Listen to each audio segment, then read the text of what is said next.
Greetings, kindred. Pre-editing project voivodemekhet here. I'm about to put together the definitive collection of the Vampire the Masquerade Corebook Loresheet reviews that I've done, because now that I've gotten all the way through Xaviar again, I'm done with this this grouping of lore sheets. And I figured now would be the best time to put something out here, because I don't typically do introductions to these definitive collections like this. They're already long enough as they are. The fact that so many of you people watch it, or put me on in the background so that you don't have to worry about changing videos and stuff is mind-blowing and also very humbling. But I wanted to talk to you a moment about lore sheets, because I didn't really do that in this collection. I didn't have that intro that I put in all of them that just talks about what lore sheets are, how they're supposed to be used, or just the prime mechanics of them. So I figured here would be a good point. So excuse the fact that I'm not using a green screen, and also that I look like I just rolled out of the woods, because that's not the case.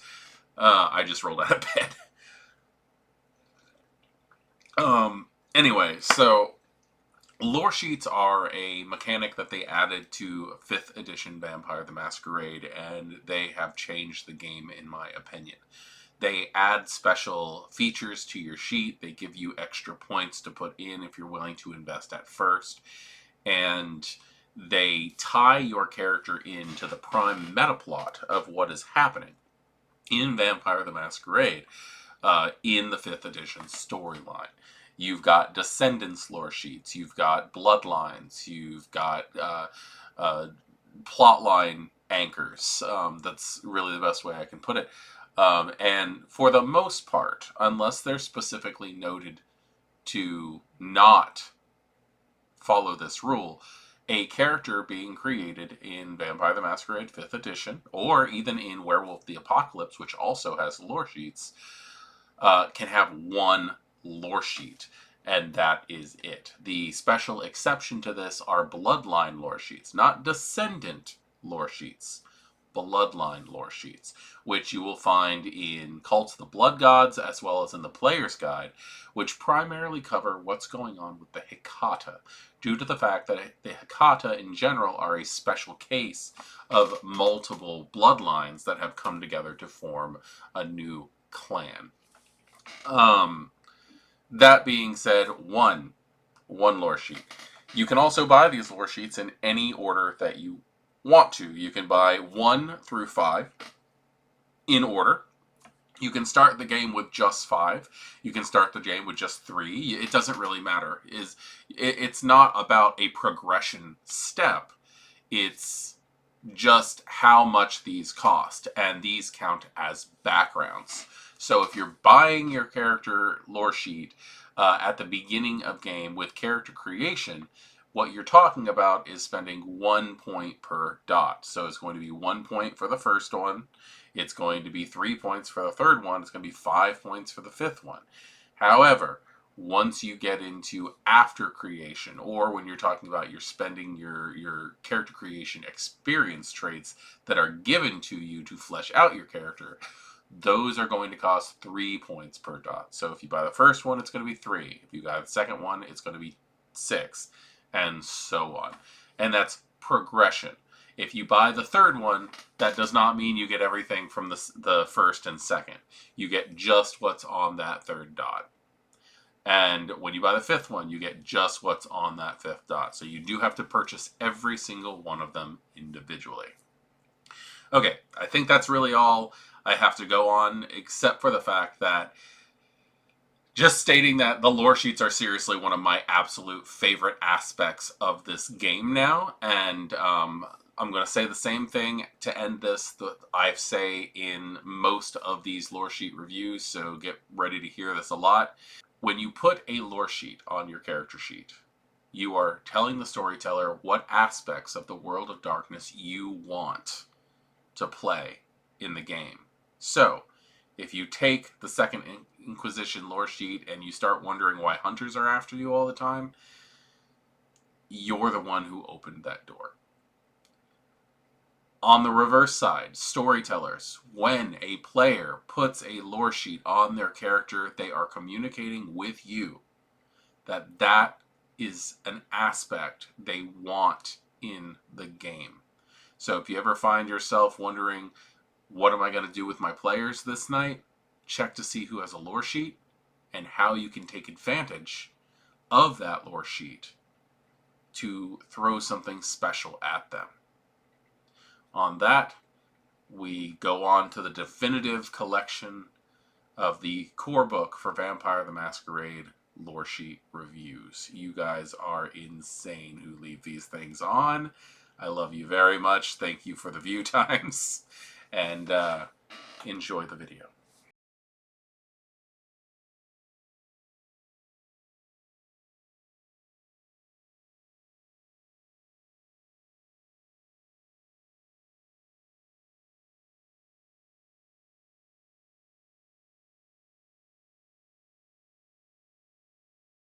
Vampire adherents to the path of Lilith, otherwise known as the Lilin, Lilitu, or Bahari, revere the progenitor vampire as primal femininity.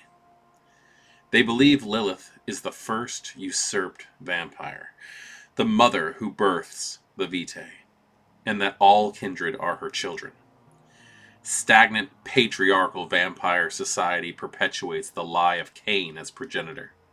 The Bahari seek enlightenment through pain and conflict, turning this masochistic urge into the strength to endure and overcome. As Lilith rebelled against God's commands and fought against her curse, her followers defeat the weaknesses and curses upon them to become something else. Some Bahari lead other kindred to enlightenment. Others become perfected predators.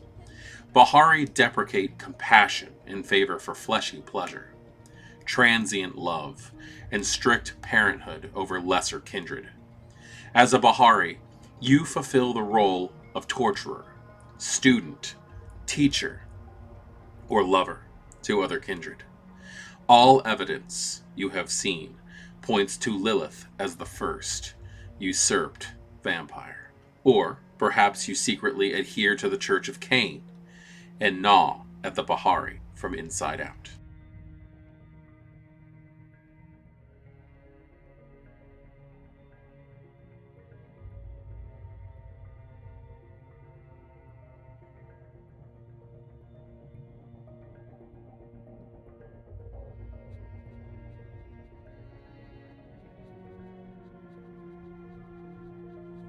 Greetings, kindred. I am voivodemekhet, and welcome back to our World of Darkness, and the first of rehashing some older videos.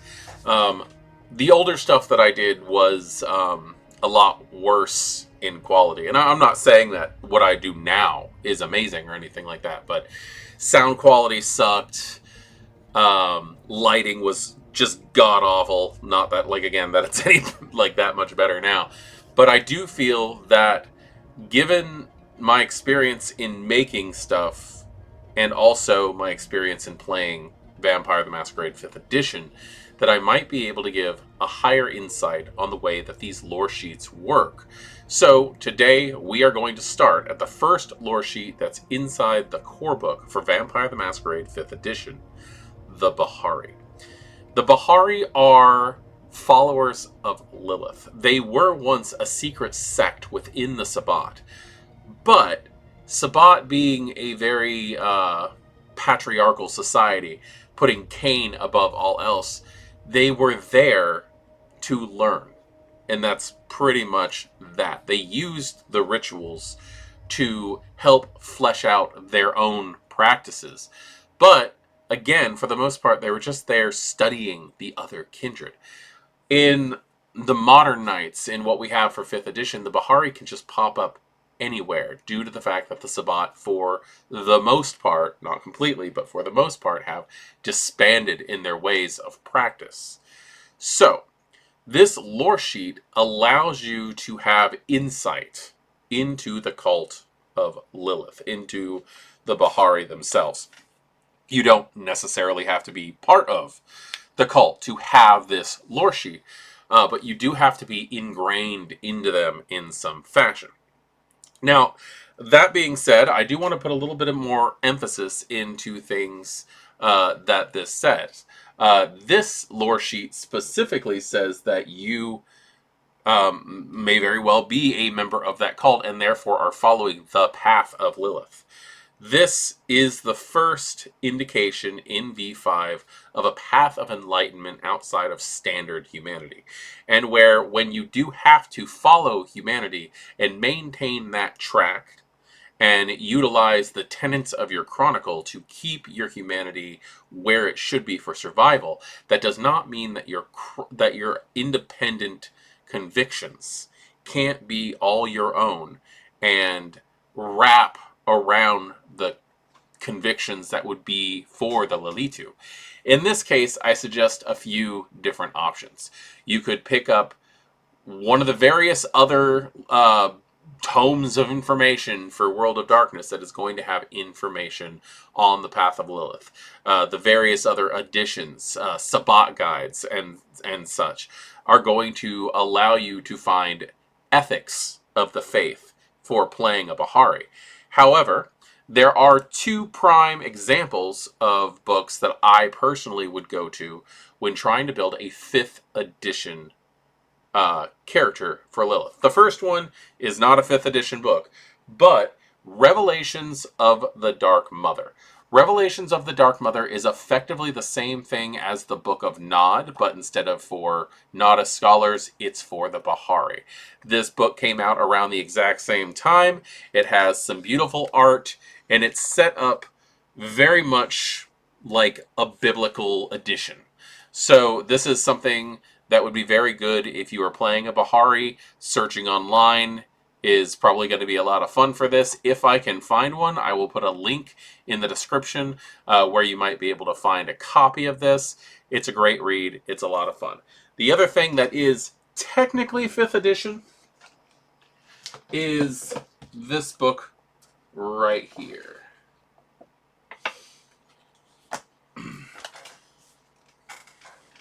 The Black Hand playing the Sabbat. In the Black Hand playing the Sabbat, they do have a section on the path of Lilith. And it's very well put out. But the thing that I most encourage people to take into consideration is what they have down for example for path convictions.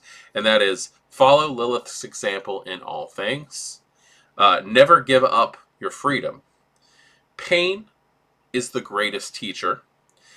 Rules are meant to be broken, and never fear the truth.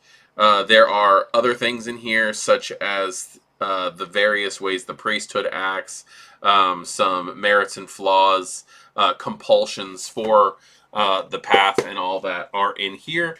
And it is just, it's a wealth of information. It's not an official book, but you can find it on the Storyteller's Vault. And it was written by the same people who wrote the actual Sabbat book that is accepted lore in V5. So, like I said, it's just a great addition to your library if you're trying to flesh out characters that have more of a Sabbat leaning in your VtM game. On that, let's go ahead and take a look at what the Bahari lore sheet can give you for your character in Vampire the Masquerade 5th edition. Dangerous reputation. Bahari intimidate vampires not of their order.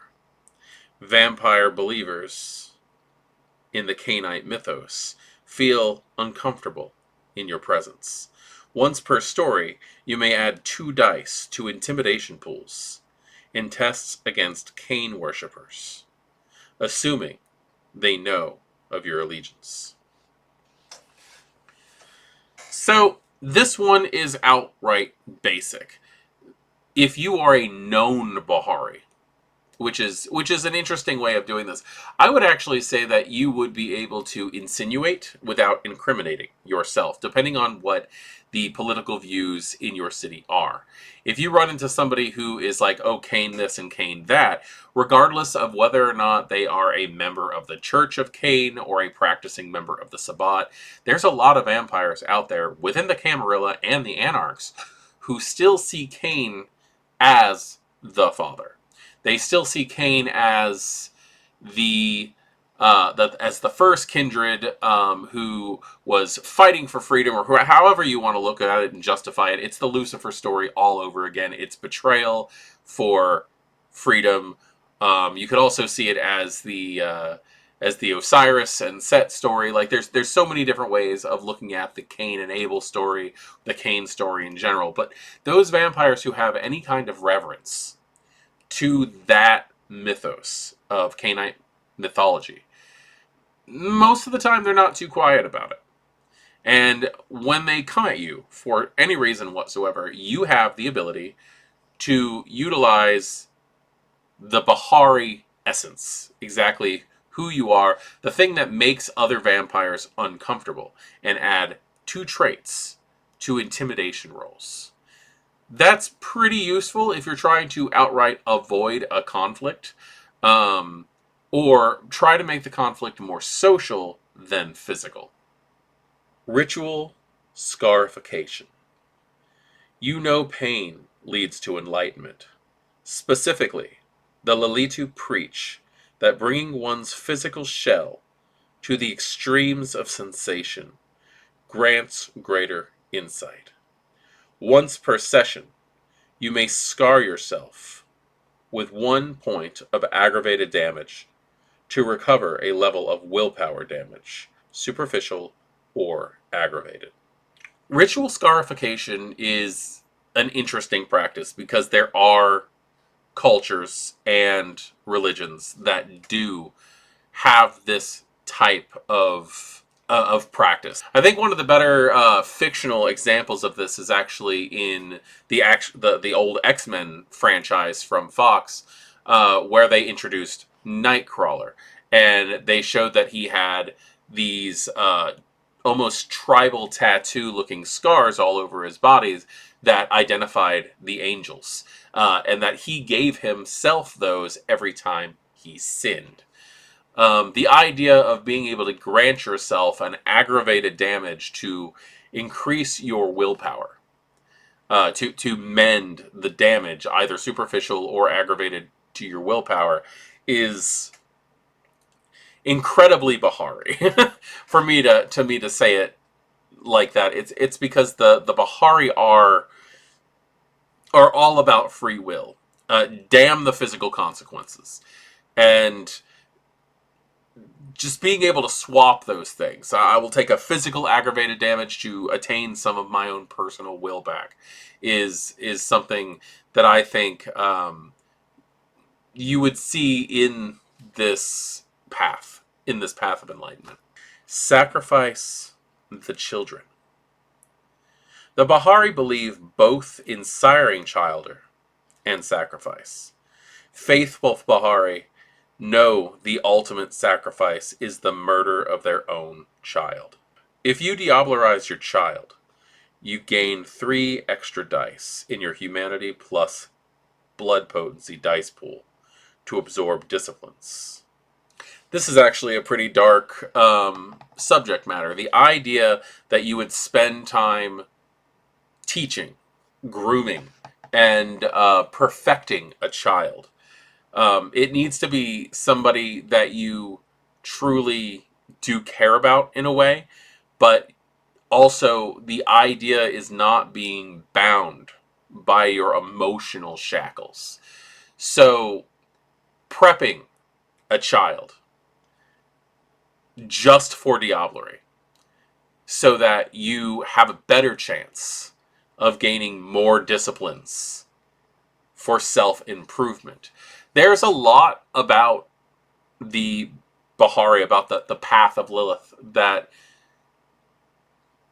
coincides with the path of metamorphosis. you truly are trying to become something greater than yourself.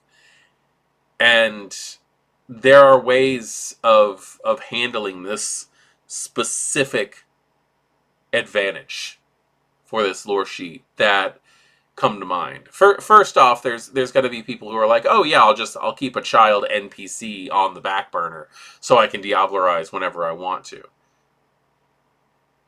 But what if this was done with other players? Like, and I'm not saying that people should run around Diablerizing other players constantly to boost their betterment or anything like that. But this is something that could lead to an incredible, what some people would see as a betrayal. If you do decide that you're going to play a Bahari and you're going to take the 3-point background for this Loresheet, sacrifice the child, you need to be open from the get-go with the other player if you choose to have an in-game child that's another player. This isn't something to spring up on someone, and it could lead to a whole dynamic of a storyline that blooms into one of grand betrayal and revelation. The womb's blood. Bahari consider fertility and sex sources of strength, with some factions placing special prominence on blood or vitae taken from the womb. Once per story, after drinking blood from the uterus, you receive an additional 2 dots in either stamina or resolve, thus increasing health or willpower by 2 until the dawn. The amount of pure sexuality within the Bahari is breathtaking to me. And I understand that this might go on some people's lines in veils, the idea of drinking blood from the uterus. But you are talking about bringing in something that is a heftier, cultish feel when it comes to bringing in anything to do with Lilith into your games. Make sure, as a group, you sit down and discuss lines and veils. I am a 100% supporter of the storyteller should sit down with the players individually and discuss lines and veils. At which point, the storyteller should sit down with everybody, and without discussing who turned in what when it comes to those examples, discussing what those are to everybody and what those mean, because this could very well be something that falls under somebody's lines and veils. Just some people might be uncomfortable with this. However, I think that it really shows the type of detachment that you get from being kindred and not being on standard road of humanitas.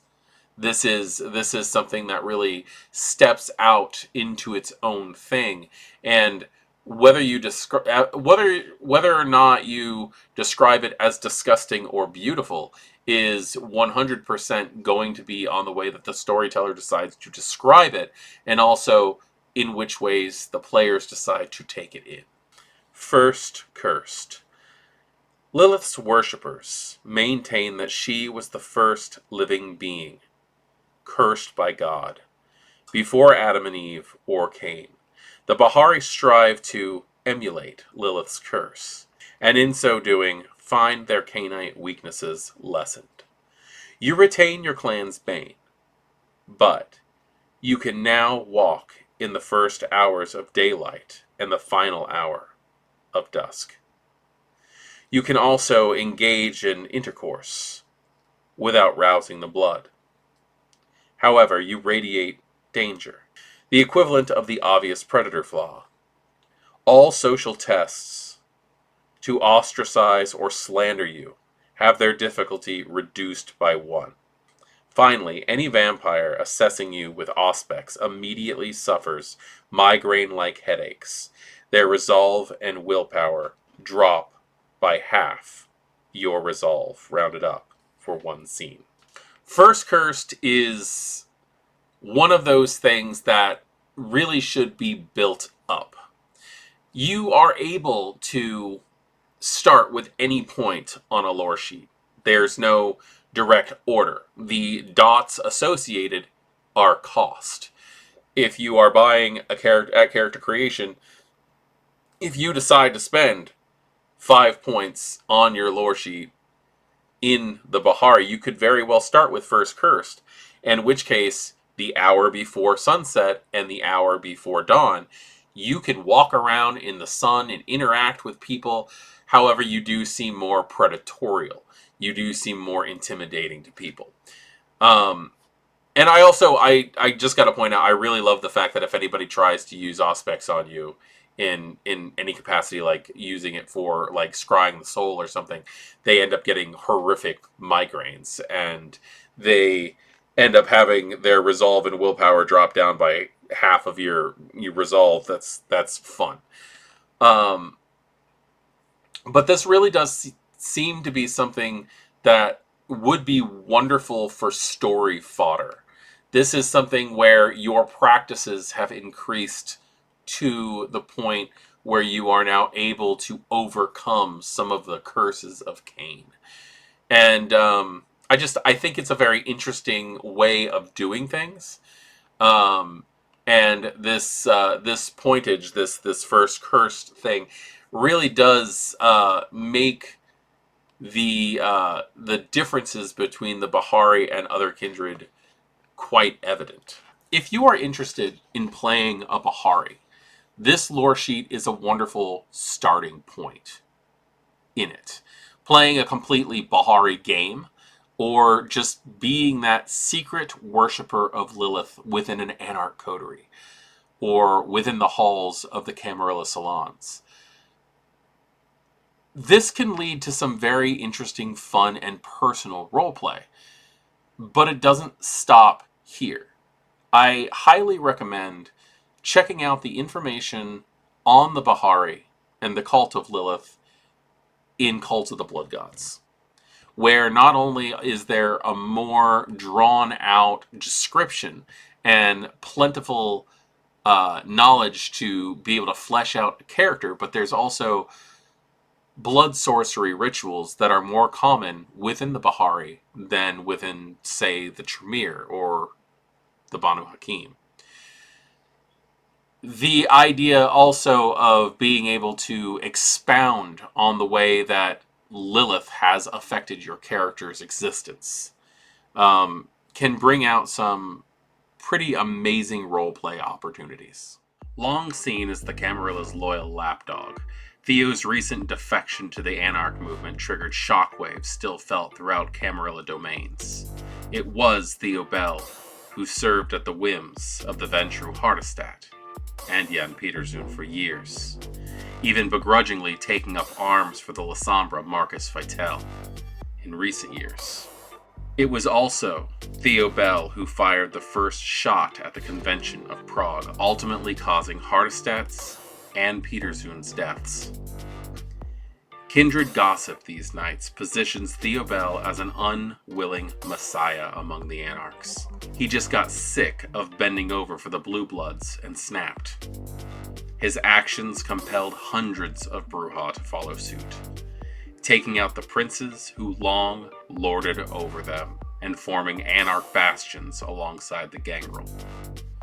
Despite his notoriety, Theo still acts as liaison between high-status Camarilla and Anarchs, for the sole reason that he brooks no shit at meetings.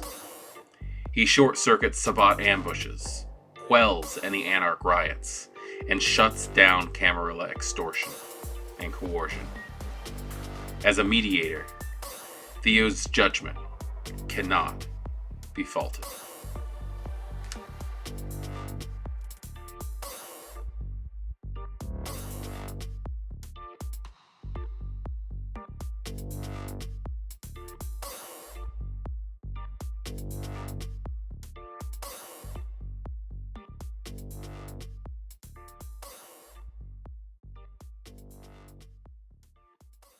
Greetings, Kindred. Tonight, we are reviewing the lore sheet for Theo Bell for the second time. For quality reasons and for clarity reasons. This lore sheet holds some very interesting connections to the once Archon of the Camarilla. Probably one of the most famous Archons in the Camarilla. And the fact that he has, in 5th edition, turned Anarch was not that shocking to me when it happened, when it was announced, I guess, because that's how the Gehenna novel played out. Almost shot for shot, pardon the pun, except for circumstances on why and where. In the clan novels, specifically the Gehenna novel, which takes place after the clan novels, Theo Bell used a shotgun to take off Hardestadt's leadership, we'll put it that way, in New Mexico, at a motel. In 5th edition, it was in Prague at a convention where they were just going about Camarilla business. And I've always gotten a little... It does bring back a lot of changes between like old editions and 5th edition. They were trying really hard to just go ahead and push the Brujah out of the Camarilla, in my opinion. And I don't think that is necessarily a bad thing. You can, by all means, still have Brujah in the Camarilla. But the majority of them are Anarchs. And that's kind of how it really has always been. If the majority of the Brujah are not Anarchs, I can say that the majority of Anarchs are Brujah. And the same thing kind of happened with Rollover, with the events of 1999 and Table Rock concerning Clan Gangrel leaving the Camarilla in a mass exodus and then finding a home in the Anarchs. That's really what this all surrounds about, is the stabilizing of the Anarchs. And I think that a good reason to mention the fact that all of these barons are acting more like princes in the 5th edition, just princes that don't have backing from the Camarilla. I think that might have a lot to do with the fact that Theo Bell, who has been in the Camarilla, who has participated in Camarilla events and stuck up for the Camarilla for as long as he has, is now part of the Anarchs. Maybe it's just them feeling like they need to try harder. I'm not really sure. But with that, let's go ahead and take a look at what this lore sheet has for those who choose to take it. Rebel Cell. You command a pack of rebellious mortals and fuel their fire with something that keeps them fighting. Perhaps you feed them vitae, or maybe you embody their ideals. Either way, these rebels, a 3-dot ally group equivalent, perform a single dangerous task for you without your presence before disbanding until the next story.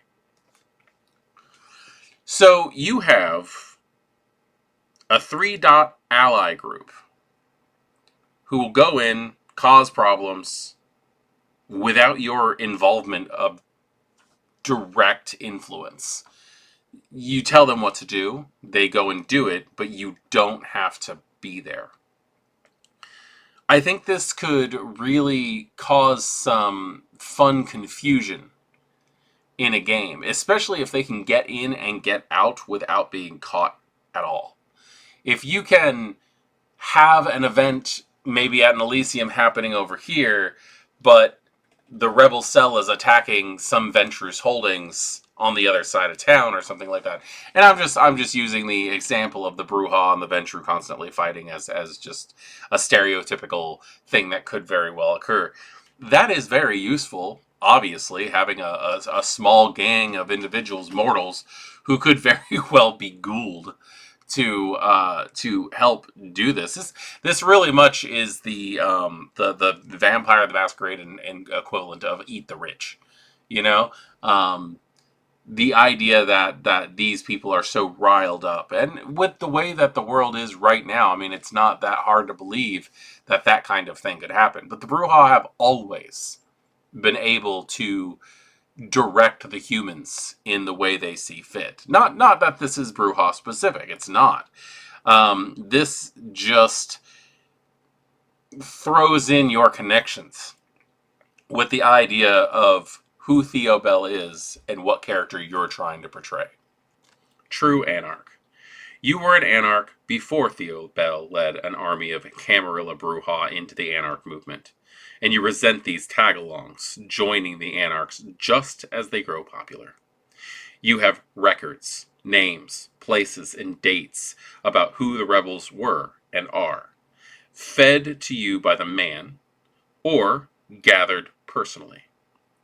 Either way, you get 2 automatic successes on any investigation test concerning vampires who defected to the Anarch movement.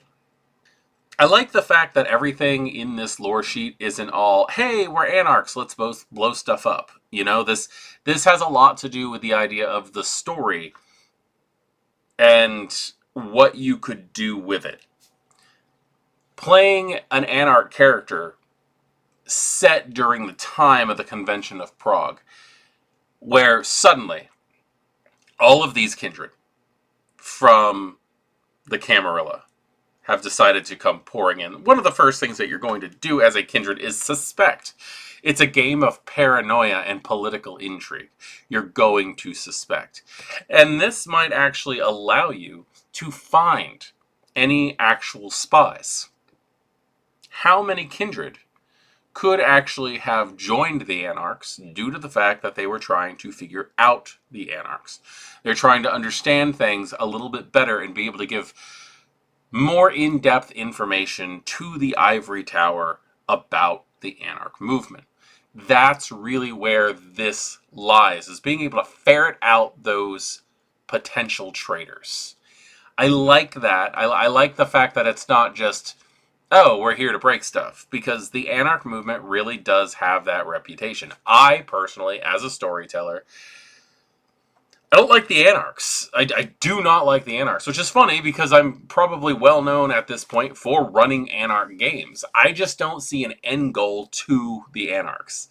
But this right here gives you a little bit more of a story of political intrigue and a story other than, oh, we're going to go fight the Camarilla one more time. It's let's find the demons on the inside. And I very much appreciate that. Contact information. Whether by dead drop, messenger, or arcane means, you can get word to Theo. Whether he responds or even listens depends on the message and your earlier interactions. But if he likes what you have to say, he might be able to move mountains. The precise game effects of a message to Theo are up to the storyteller. I think one of the most interesting things about this lore sheet is the lack of mechanical action, the chaos, the anarchy, if you will, that goes with it. Both True Anarch and Contact Information are something that's more just like, what is your storyteller wanting to throw at you?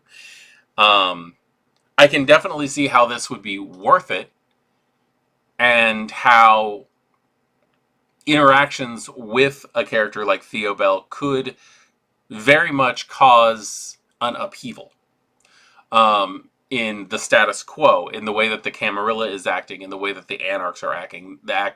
This is very much something that is story driven, and without the define, like, oh, count Theo Bell as like a Mala, or you have allies or a retainer or something like that. This really does, it's something that you should work with your storyteller to try to figure out what the past interactions between your character and Theo Bell might be, if you've had any. I mean, there's plenty of opportunity in games for people to slip a phone number or a note to someone else. And that's where this kind of thing can come in. world building more than sheet building. Bell's Circle. Theo trusts you, perhaps because of your earlier revolutionary actions or because you manipulated your way into his good graces. Bell is equivalent to a 5-dot mala, but your association with him also has many drawbacks. Look at there. There's that mala thing that I was talking about. Having Theo Bell as a 5-point mala is definitely very interesting. He can teach you things. If you look back at earlier character sheets and read up on past experience that Theo has in the novels or even the comic books, you could definitely make use of that 5-point mala. Especially, you're only paying 4 points for a 5-point mala with as high as a reputation of Theo Bell. Now, with that reputation comes infamy. Theo Bell's not just the famed Archon, he is an infamous Camarilla betrayer. And there's a very good chance that if someone found out that you were friends with Theo Bell, that they could use that against you. That they could use you to hunt Theo Bell himself. You could very well be the cause of the downfall of Theo Bell. So is contacting this mala that important? I do like the fact that, again, as much as there are some mechanics involved in this, 5 points in mala is not something to just ignore. But it does talk about also how there are drawbacks, but there's no details on that. This is all going to be about how you can weave the story in and out with the storyteller themselves. Storytellers, it's hard to try to keep up with all of the lore sheets, which is why there's a limit to how many people should actually have. It's hard to keep up with that kind of thing, but running a storyline where you're interweaving all of these different things can be challenging, but very fulfilling. I myself love seeing what my players are interested in and how they want to interact in the game involving these lore sheets. Sect neutrality. Following Theo Bell's lead, you have a small contingent of a few Brujah loyal to your vision, and you can influence them in any direction. The Camarilla, the Anarchs, or even to form a smaller subsect, neutral amidst the Jihad. You may resent their existence, or take pride in your following. Not mindless disciples, these kindred keep track of favors granted, but until they rebel against you, you have 5 dots to spend among contacts, haven, safe houses, mala, and retainers. This is interesting because not only are we looking at just another gang. This isn't just another thing like Rebel Cell was with level 1. These are kindred who look up to you, who want you to succeed, but also have a mind of their own, do not want to be taken advantage of. And I think that it's very interesting that the idea of 5 dots to spend between contacts, haven for safe houses, mala, which means you receive advice and training from others, and retainers. This gives you a wide variety to create a subsect, which is something that seems to be happening in the V5 world. We are starting to see groups like the Digital Collective, or the Chimera Group, or the Free Spirits. And I know a lot of you out there who are listening to this don't know what the hell I'm talking about when it comes to this. This was something that I was introduced to when I started to attend events. When I found out that the live action groups are starting to introduce other small subsects, factions, that interact in the world of darkness, intertwining between the Anarchs and the Camarilla. The neonates are getting fed up with the way that the elders have always run things, and there's not enough elders left behind to keep that control anymore. You have a handful of ancilli sitting on the top, basically being the teenage babysitter saying, it's time for you guys to go to bed, or I'm going to tell mom, but mom ain't coming back no more. So now it's time for them to rise up. This gives you the opportunity to create your own little subsect. It is a level on a lore sheet, and I say level very loosely when it comes to lore sheets because you can buy these in whatever order you want. But it is a level on a lore sheet like this that makes me think that it should be a 1, 2, 3, 4 consecutive kind of thing. Because starting a game with this kind of thing could very well lead to a lot of confusion. But it also could be where your story is meant to start. So maybe I'm just speaking out of my ass when I say that. The idea of being able to come in and having those 5 points that represent the fact that you have a small gang that is growing in number and starting to produce results that could very well overthrow the Camarilla or the Anarchs and create its own societal branch that Kindred are going to be able to follow possibly better than the other two.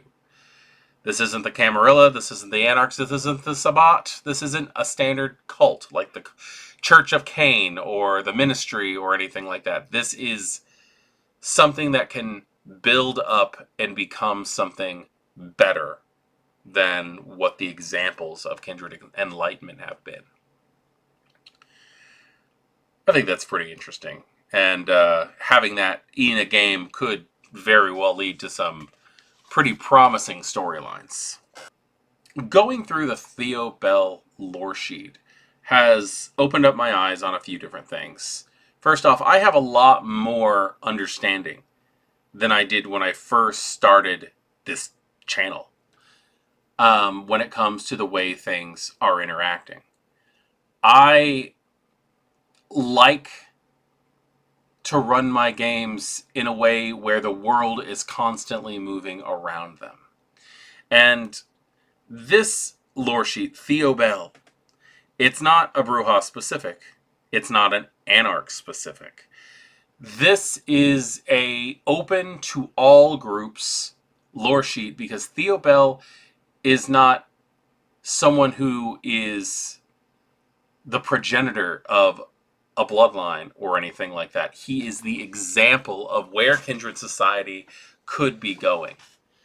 Lifting itself out from underneath the boot of the elders that are not around anymore, thanks to the beckoning or hiding or torpor or whatever your story wants to go with.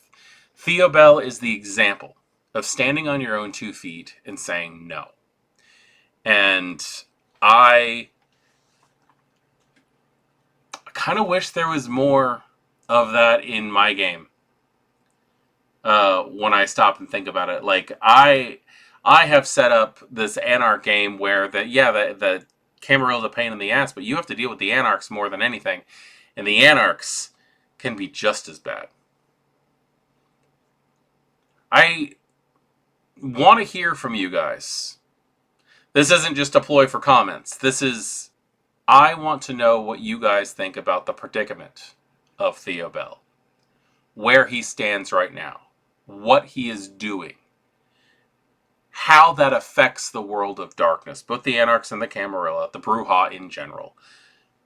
Where do you guys sit on the fence of Theo Bell? And the actions he has taken to free himself from under the boot of Hardestadt. Was this something good? Was this something bad? Is this something that the world of darkness is going to come to regret over time?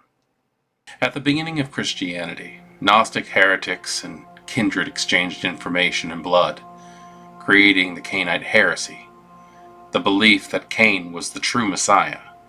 Christ was the second Cain, and Cainites are his angels on earth, opposed to the wicked Demiurge, the god of the Old Testament.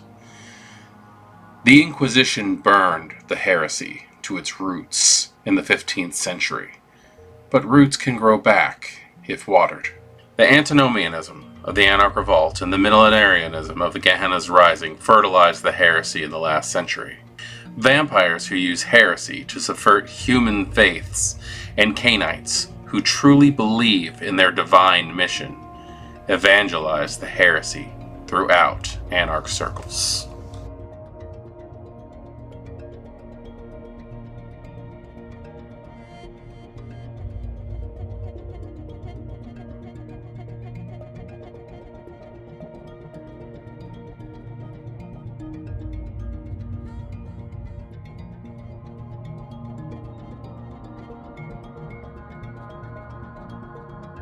Greetings, Kindred. I am voivodemekhet, and welcome back to our World of Darkness and another look at an already past done lore sheet.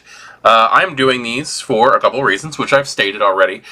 First, because I'm starting to understand things a little better, and there's no reason why you shouldn't go back a second time and have a second look at things so that you can take the experience that you've garnered along the way and try to get a better understanding of things.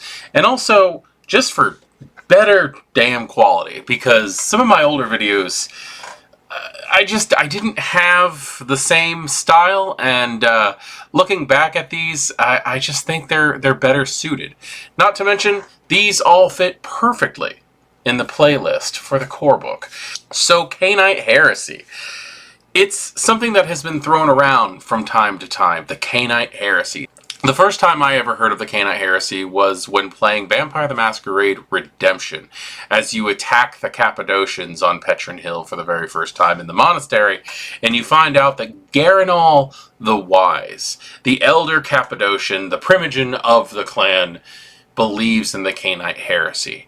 And it's a very interesting thought process. The idea that Cain was not cursed for his murder of his brother, but God was bloodthirsty in the Old Testament and therefore blessed Cain for giving him the thing that he cared for the most, his brother's life. And it is one of those things where it is an arguable, it is a very arguable topic, considering the fact that when you look at things, Cain gave up the sun, sure, but he gained longevity of being a vampire. This goes completely against the whole concept of what is taught in the Book of Nod, which, with what the Book of Nod is in modern nights, I don't have a reason not to argue with it, because there are so many issues in that book. I love it. I love the Book of Nod because it has so many issues. It's so controversial. From who wrote it, like published it, and the information within it. But when you look at the Cainite Heresy, the concept of Cain being the Messiah, that Christ is the second Cain, and that all of the vampires that are created throughout Cain and his existence are angels who are there to basically keep calling the herd of humanity, to keep it under control. It's an interesting outlook when you really start to think about it. Now, the thing that catches my attention the most when we are talking about the Cainite Heresy lore sheet is actually the last two words in the opening description. Anarch circles. I had never considered until this absolute point, and I've read this before. There's an earlier video on this if you want to double check. I have read this before. The concept that the Cainite Heresy has bled into the Anarchs is very interesting because, as anti-Nodist as the Camarilla claims to be, there's always those elders or those ancilli, or even neonates, who obsessively study the concept of Cain and the Antediluvians and the Book of Nod and all of that. So the idea that there's going to be those out there, especially in the Anarchs, who are like, why are the Camarilla making us feel shame for what we are? Because we have to hide everything that we do. We're not supposed to use our disciplines, ever. Like, it is a very interesting consideration to go, all of this stuff telling you to keep your vampiric nature under control. The enemy is telling you that. So of course it makes sense for the Anarch movement to almost be a revitalization of the Cainite Heresy. And it's so interesting that I've been playing and running so long and had not considered this. So, that being said, I think we have a juicy enough introduction as far as this lore sheet goes. So let's go ahead, hop into this book, and take a look at what you get for each individual point assigned to the Cainite Heresy. Let he who hath understanding. The storyteller will give you one clue freely to understand, investigate, or detect the heresy's actions or plans, now or in previous centuries. You can use this lore once per story. This is the jump-off point. This is where your character has begun to study into the Cainite Heresy. There are a couple of different ways that I can see you using this. One, as I just said, as someone who has learned that the Cainite Heresy exists, what the Cainite Heresy might be trying to do, and you being able to team up with a coterie, or even by yourself if you choose to, go in, find out what's going on, and see if the Cainite Heresy needs to be dealt with. The other option is you could be part of the Cainite Heresy. This could be a belief that you have, and then you could find out something that you don't really appreciate, something that does not fit your mentality. And I like that because this opens up things to various different storylines. What if you are anti-Cainite Heresy? What if you are charged by a Baron, or possibly even Camarilla, because this is not sect specific?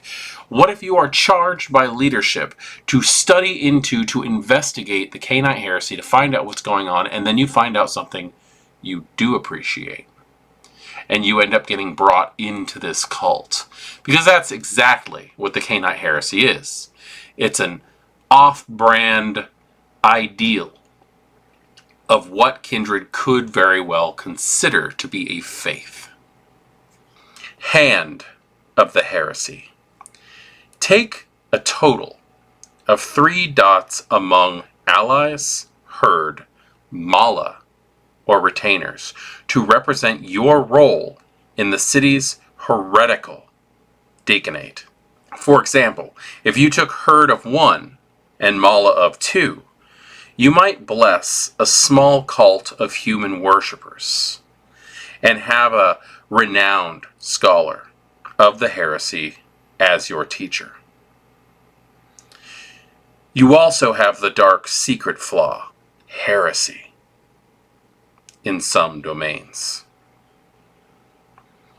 Hand of the Heresy is very interesting because you are an active member in the heresy to the point where you have, in some capacity, a mentor for higher learning and a flock of humans who might not know that you're a vampire, but you have at least convinced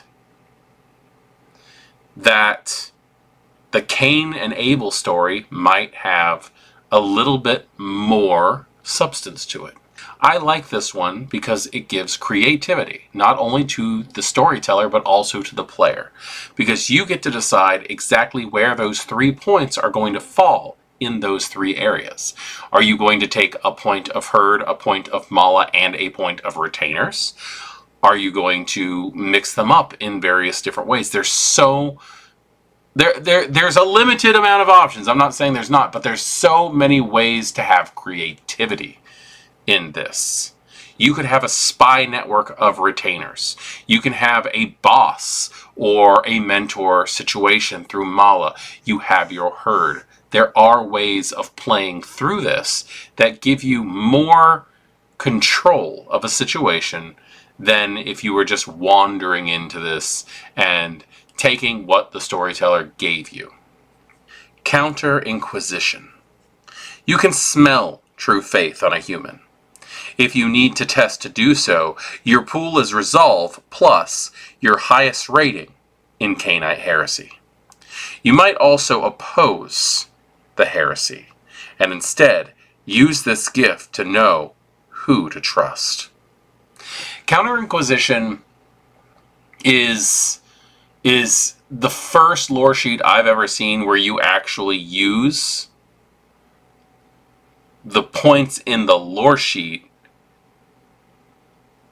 to boost a pool of some kind. The idea of using your Resolve as in your I will do this mentality, plus your highest points in this lore sheet, which are going to be a minimum of 3,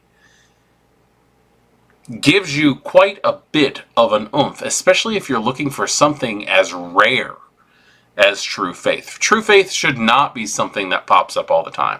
But the idea that you could either use this to smell out victims who have true faith, which by the way is a dangerous concept altogether. You really don't want to feed off people who have true faith a lot of the time.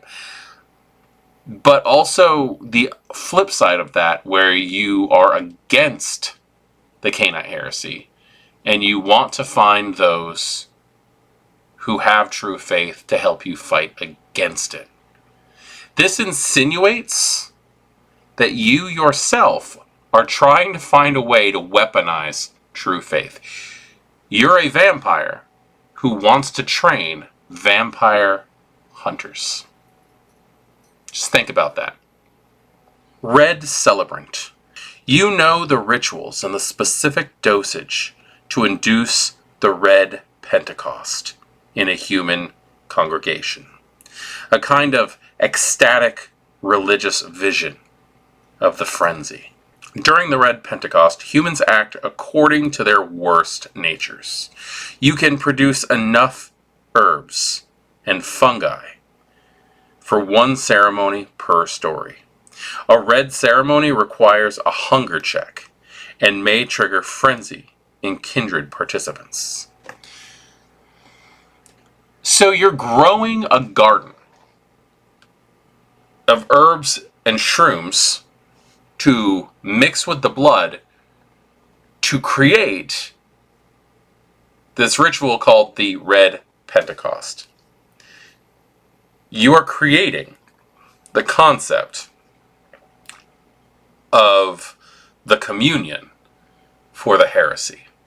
This is an interesting consideration depending on what kind of shrooms we're talking about here. Is this a psilocybin-induced frenzy? Is this... What herbs are we talking about also? There's a lot of ways that you could look into this. And I'm sure if you decided to go online and look up herbs used in ancient ceremonies, you'd find some pretty interesting suggestions. Is this the right amount of dosage of a nightshade plant that would typically poison a human, but you're using it to induce this frenzy vision? I like the fact that kindred participants may frenzy, which puts your human congregation in danger. It puts the kindred, the Cainite, we'll just say Cainite. It puts the Cainite part of the congregation in danger as well. Because keep in mind, even if you are part of the Cainite Heresy, humanity is a portion of this game that you have to take into consideration. The Red Pentecost in general just opens up the idea of what other rituals does the Cainite Heresy follow. I believe that at some point in time we're going to have to do a deep dive into the heresy itself. Not only in its Dark Age roots, but also in its modern night practices. The one named in prophecy. You are a linchpin of the heresy's plans. Perhaps they consider you an avatar of Cain. You possess the only copy of the Testament of Saint Patlaemon. Or your vitae is the only effective sacrifice to Lal Deaboth, to perpetuate or distract the demiurge. Every informed member of the heresy, and many who simply want to curry favor with the anarchs, know your role. Once per story, you can use this fact to distract the winner of a social conflict if you can give a plausible reason for that outcome. The one named in prophecy really kind of just seems like a cop-out. Like, don't get me wrong, the fact that you can dictate the win of a social challenge is pretty big, but it's such a niche reasoning for a level 5 in a lore sheet, in my opinion. Especially that there's such a reason that you have to give a plausible reason for that outcome. Like, I am all up for the roleplay aspect of this. It is the most important part, absolutely. And maybe I'm just not as informed about the Cainite Heresy.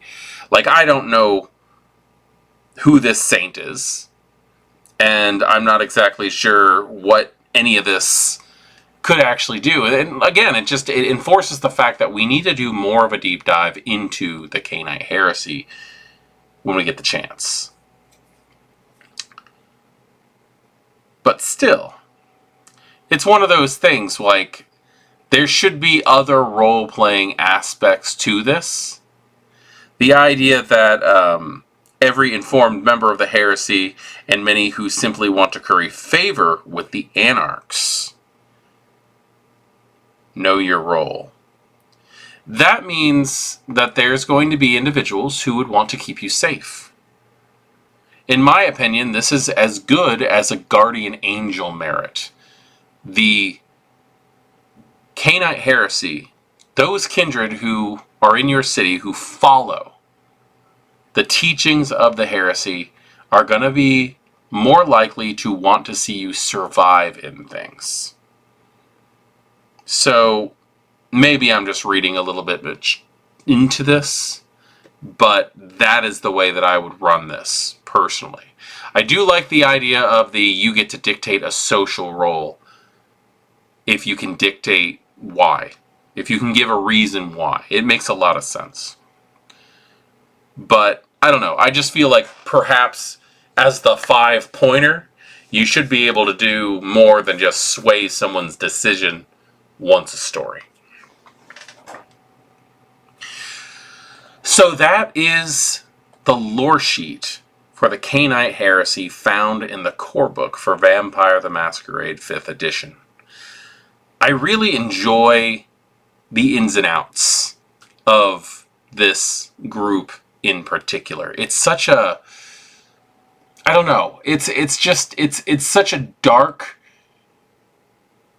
aspect of the game that doesn't come out very much. I don't see the Cainite Heresy rearing its head very often.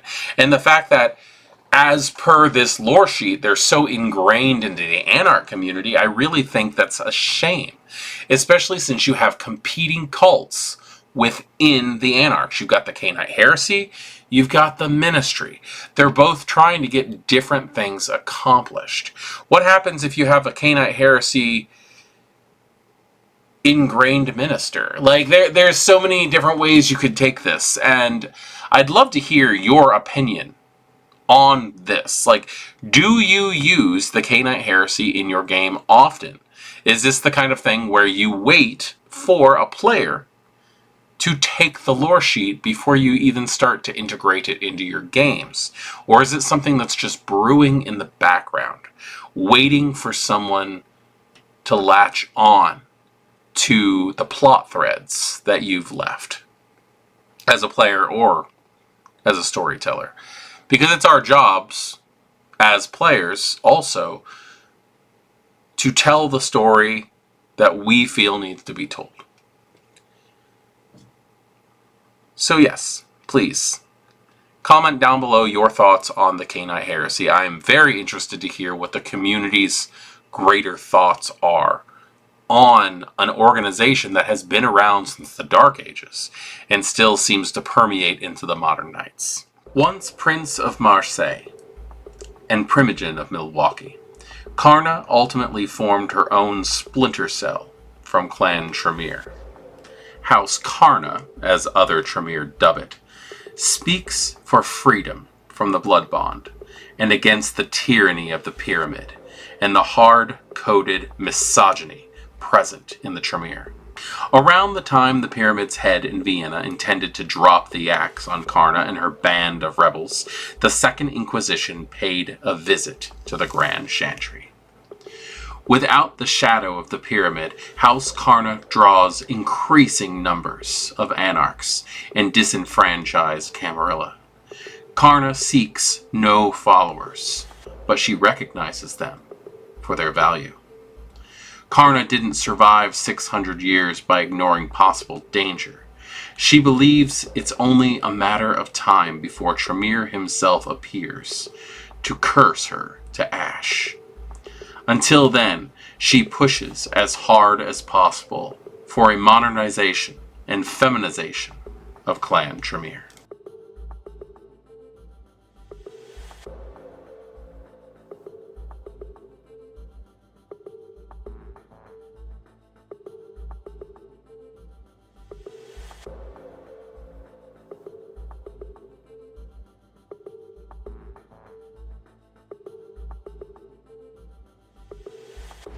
Carna is probably one of my absolute favorite NPCs for Clan Tremere. She's interesting. She's not a good person, mind you. She does things that are horrific, just like most vampires do. She's a wonderful example of the fact that there are no good guys in this game.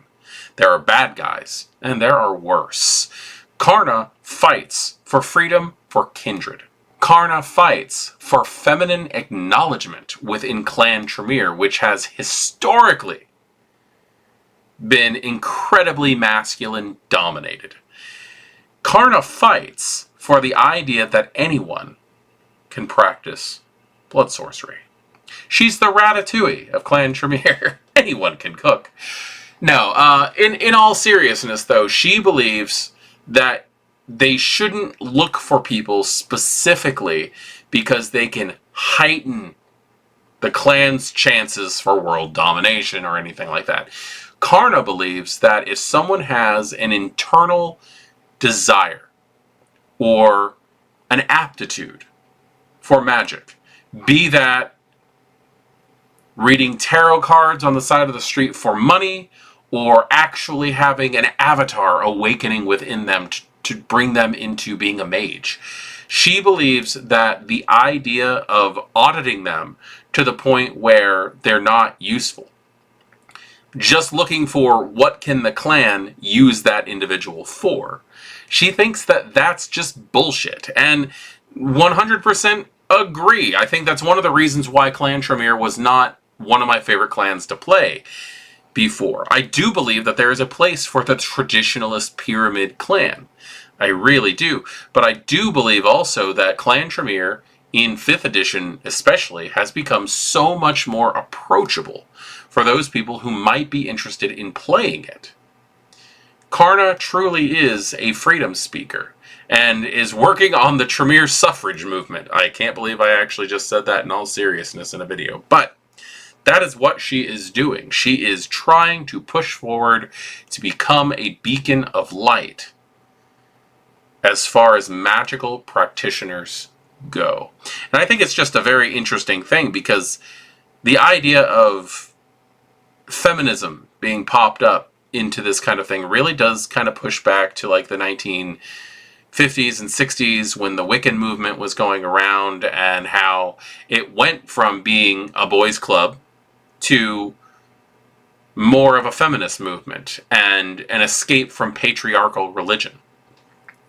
That's what Karna's doing here, except she's not, there's less of a religious iconography involved in it, and it's more of a escaping from the patriarchy that is Clan Tremere. So let's go ahead and pop into this one and see exactly what Karna brings to the table in 5th edition Vampire the Masquerade. Embrace the vision. You are fully committed to Karna's vision for a new Tremere clan, and find yourself possessed of a greater sense of self-belief in the presence of your fellow sub-faction kindred. When around other members of House Karna, you have 1 additional die for all willpower tests. This one right here directly encourages you to have other individuals involved in House Karna in your coterie. Because as long as there's one other one, you get a boost to your willpower. And that helps out dramatically. Another thing to point out here is I have seen Karna and her followers involved in both the Camarilla and the Anarchs, where she doesn't seem to have much of a preference on where her individual people, practitioners, students, whatever you want to call them, study, or where they practice their freedom, I'll put it that way. I can see them really being the picture of Anarch Tremere, but then we have the Absissimus. So it's I don't know, it's just an interesting thing to see, like, what exactly are they doing? We've got basically the Karna Tremere who are seeking freedom and the ability to embrace those who have a love for magic, but are still trying to hold tight to organization. And then you have the Absissimus, who just kind of want to be left alone and to do their own. I just think that that's an interesting thing to point out, that there's 2 outliers, factions within Clan Tremere that kind of have Anarch leanings. The Rebel Trail. You followed Karna's trail after her initial breakage from Clan Tremere, soaking up the feelings of rebellion and freedom. You resolve to never be a blood slave again. Whenever at risk of becoming bloodbound, you may make a willpower test with a difficulty equal to the blood potency of the ingested vitae to ignore it. Considering Clan Tremere's bane involving the blood bond, this is a pretty big step in that right direction. And it also holds true that Karna is working towards breaking the blood bonds. I'm a huge fan of the way that this level works. The idea that, I don't know, there seems to be a pattern of willpower as far as Karna's lore sheet goes. It'd be interesting to see if that continues on in later levels. Unorthodox rituals. Karna gives of her sanity or her soul to fuel her magic, instead of divesting her vitae in hermetic orthodoxy. Your understanding of her process enables you to perform rituals in the same way. You can perform 1 known ritual per story without the need to expend blood, but on a messy critical, you also become deranged in some way, typically becoming intensely paranoid or fearful of blood until the end of the story. There's a couple of different things that I'd like to say about this. First off, the time range, the end of the story. It's really hard to point out in long-running chronicles what that means, because I tend to run games that are a time flow. I guess that's the best way of putting it. Where I don't tend to have chapters in the story. In Thicker Than Water, if you pay attention to that at all on this channel, yes, I do separate things into chapters, but I never really have the intention of that when I'm running the game. I just try to make it a little bit more digestible. And even with that, I've considered that it's not really the best way of handling things. But the way that my table has learned to basically handle that is a month. That's just us. There's nothing in the book saying that you have to do that. There's nothing in the book suggesting that you have to do that. But we've always said, since we play weekly, that a month is what represents a story. Now, if you're running out of a module, I would say until you were done with the module, such as if you had a kindred with this Loresheet in the Sticks and Bones story found in Call to the Blood Gods. If you had somebody like that in there who's a Carna, then I would say that you would be able to use this Loresheet level one time until you were done with Sticks and Bones. It's maybe a 2 to 3 session storyline, and it still fits like within a month, in my opinion, the way that I run my games once a week. The other thing that I want to say is the way that I read this unorthodox ritual sounds so much, and I understand that I am biased considering what I personally enjoy, but it sounds to me like Carna is using the old way of running Khaldoonism. In old World of Darkness and old Vampire the Masquerade editions, Khaldoonic sorcery ran off of the willpower of the practitioner. And that's just something that I find very amusing. I don't think that's what they're trying to do here. I'm not trying to insinuate that Book of the Grave War is somehow connected to Cupola, even though there are Malkavian ties to it. But I just think I find it personally amusing, and I like to look for my little story bites here and there. But I really do enjoy this, especially because it does not say Tremere only on this. You could very well be an acolyte of Carna and belong to a different clan. Reimagined Bond. You have studied Carna's magic and her unusual method of reimagining the Vinculum. And you can extend the effect of her ritual to others. Having sex with a target, mortal or undead, creates a blood bond between the partners, yourself and Carna, despite Carna's absence. Repeated sexual encounters strengthens the blood bond, as per the normal bond. You can thus circumvent the Tremere clan bane, but the bond only lasts until the conclusion of the story. Again, there's another mention of the conclusion of the story. When a significant amount of time after the story that you have just said passes, the blood bond then shall dwindle. I think the biggest interesting thing here is that Carna also takes part in that bond, regardless of the fact that she's not there. It doesn't even say that you really have to know Carna for this to take place. It's just, this is a ritual that she has created. She has made it so that Clan Tremere can completely ignore its own clan bane as long as it is gained through a sexual nature. You have intercourse with an individual, and you and that individual is bound, and Carna is involved in the threesome. That's so interesting, because she doesn't have to be present. I really don't know what else to say about this, other than, I don't know, what I had said before about the time span, with it being the story, but I don't know, it's just, it's an interesting way of looking at things, and I like the fact that they use the word Vinculum, because that has always been the word used to describe the blood bond gained through the Vauldery. So, is there a connection between this and the Vauldery? Considering the fact of the ritual of the Vauldery involves a chalice, and in some pagan communities, the chalice represents the womb of the female practitioners.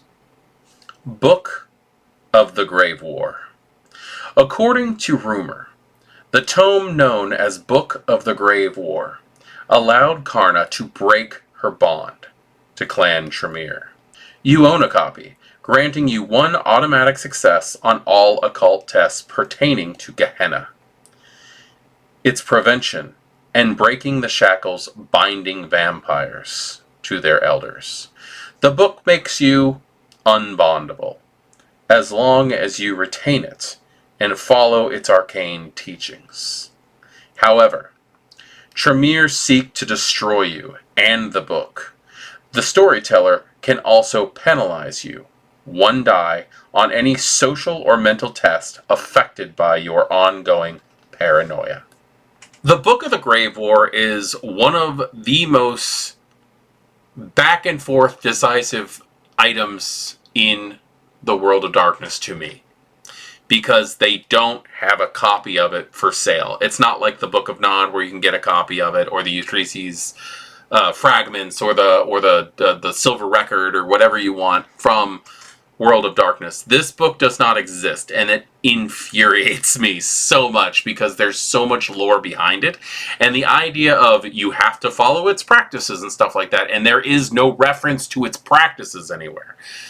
Another thing is, the only time I've ever seen Book of the Grave War in use for World of Darkness is in Beckett's Jihad Journal, where they're talking about Karna going on this adventure and dealing with a Malkavian who has multiple personality disorder, and one of them wrote the Book of the Graveyard as a joke to screw with his other personality.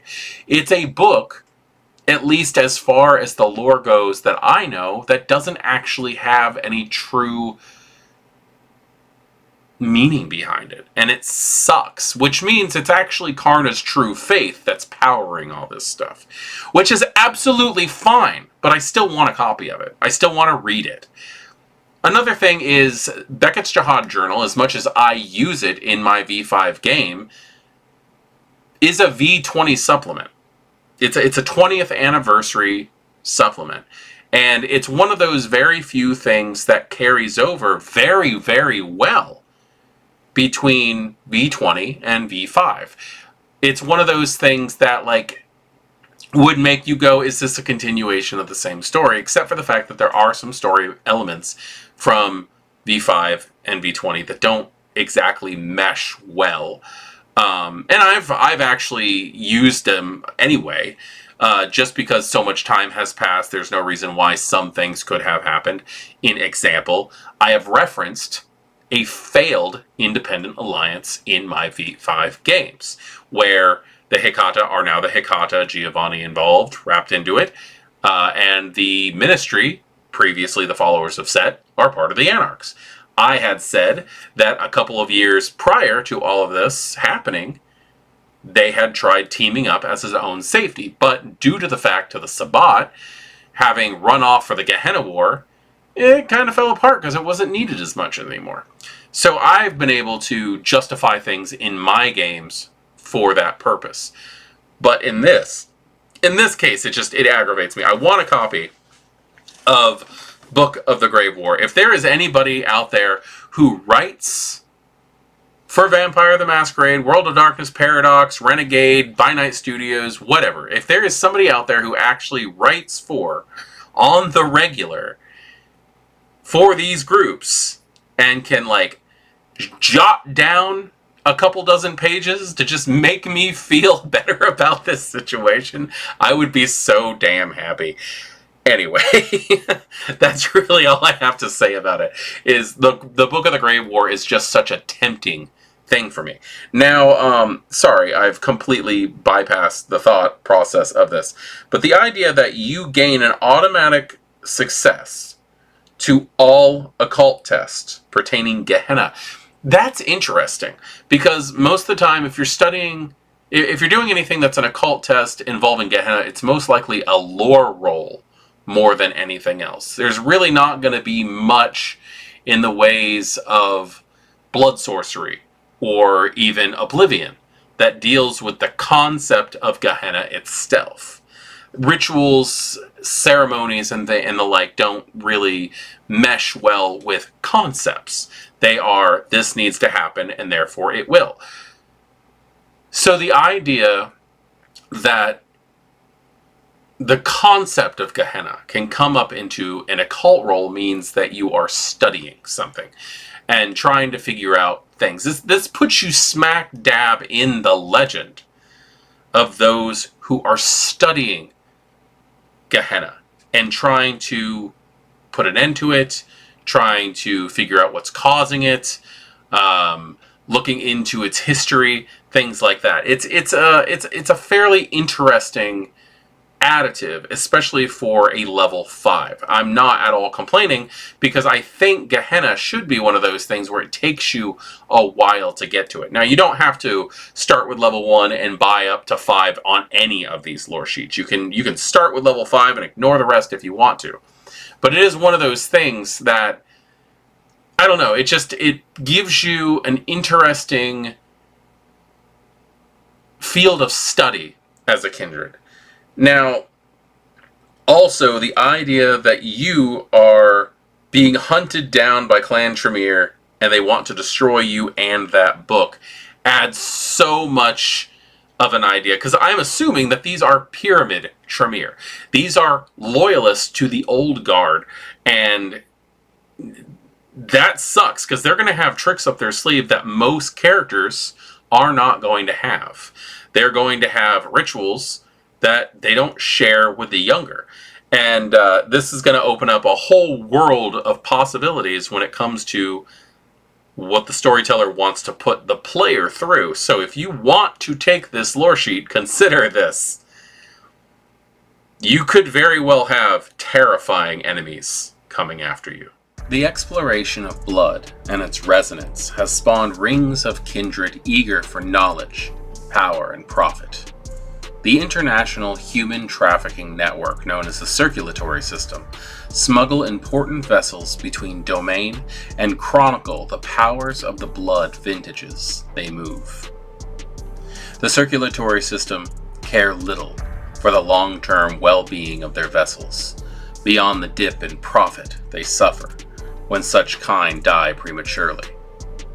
Many kindred can look past such minor issues to the pioneering studies the system makes possible by unlocking new, invaluable features of the blood. Your relationship with the Circulatory System may be as a trafficker, a client, or even as a former mortal vessel turned vampire. You may detest the faction's exploitative practices, or see their potential and crave a taste of their operations.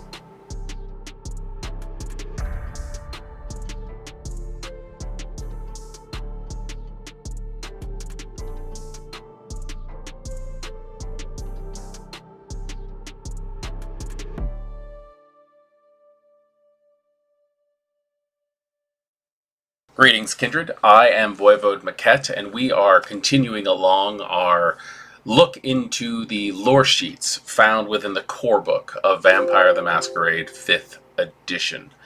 This is a touchy subject. I don't think I really took the time to mention this before.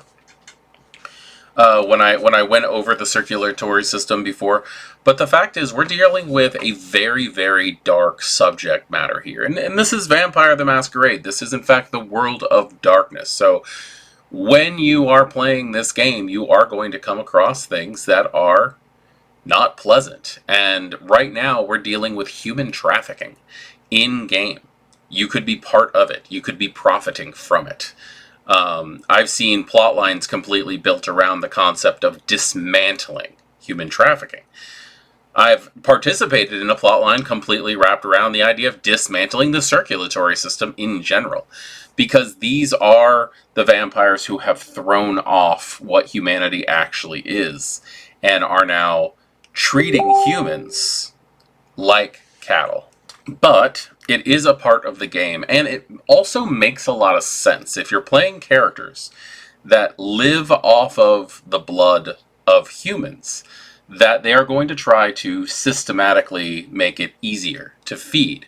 They are going to find ways to profit off of it, especially when you're talking about kindred and how really everything becomes a resource over time when it really comes to who these individuals are.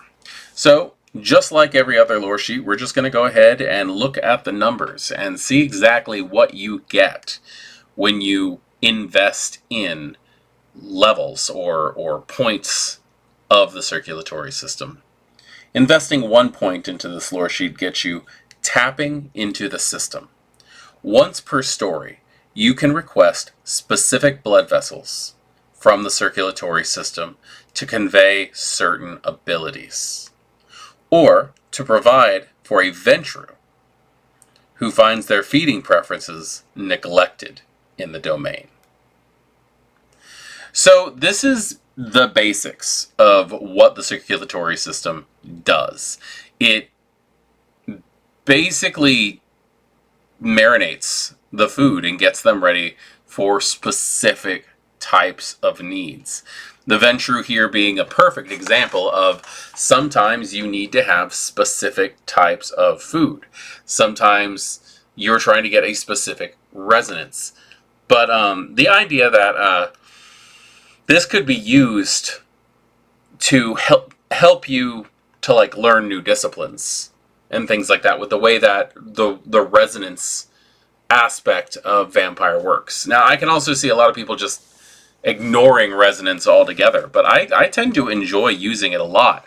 And you may even be able to utilize the circulatory system to try to find dyscrasias, to get a little bit of a oomph when it comes to utilizing what your blood's true potential is. Investing 2 traits into this lore sheet gives you Little Black Book. You have come into the possession of one of the system's Little Black Books. These books contain records of blood experiments and theories on the power of select vessels' blood. The storyteller determines the book's accuracy on specific matters. In general, it adds 1 die to investigation, alchemy, medicine, or science tests to track down or test a specific vintage. It also cuts time to research a new 2-dot to 3-dot thin blood alchemy formula in half. So the Little Black Book is obviously useful. This is going to be an item that belonged to someone who works probably in the management section of the circulatory system, the people who keep track of what's going on. Now, I like the idea that it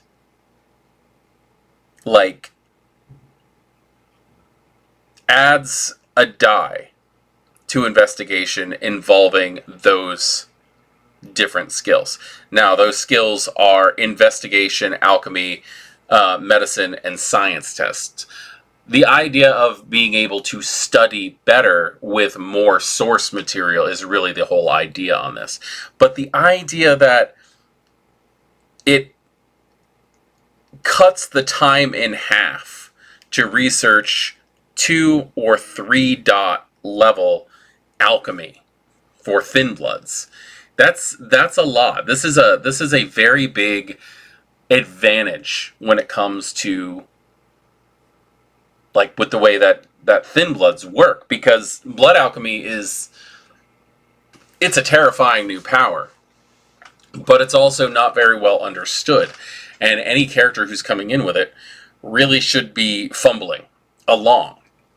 So the fact that there is something here that can help them learn better is I think it's a great additive, and it also gives something to thin bloods, which I kind of feel like they need more of, if anything, for just more incentive to play a thin blood. I've actually talked to a lot of people recently about how thin bloods just aren't their cup of tea, but like I do see a lot of interesting potential. I actually have a new a thin blood character who may be joining my game in a few weeks for Thicker Than Water, which is going to take a while to get out to you guys to see it, but I really cannot wait to see this thin blood in play from what I've heard about them. Investing 3 traits into this lore sheet gets you Farm Upstate.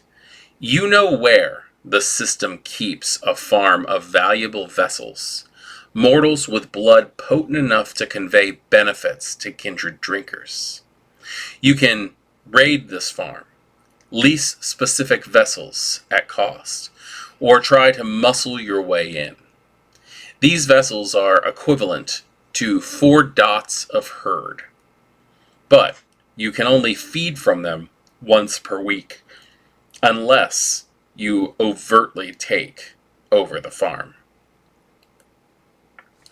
So this gives you a lot of good examples of what you can do. The idea that you can muscle in and take it, that you can buy directly from the source. You're getting wholesale here.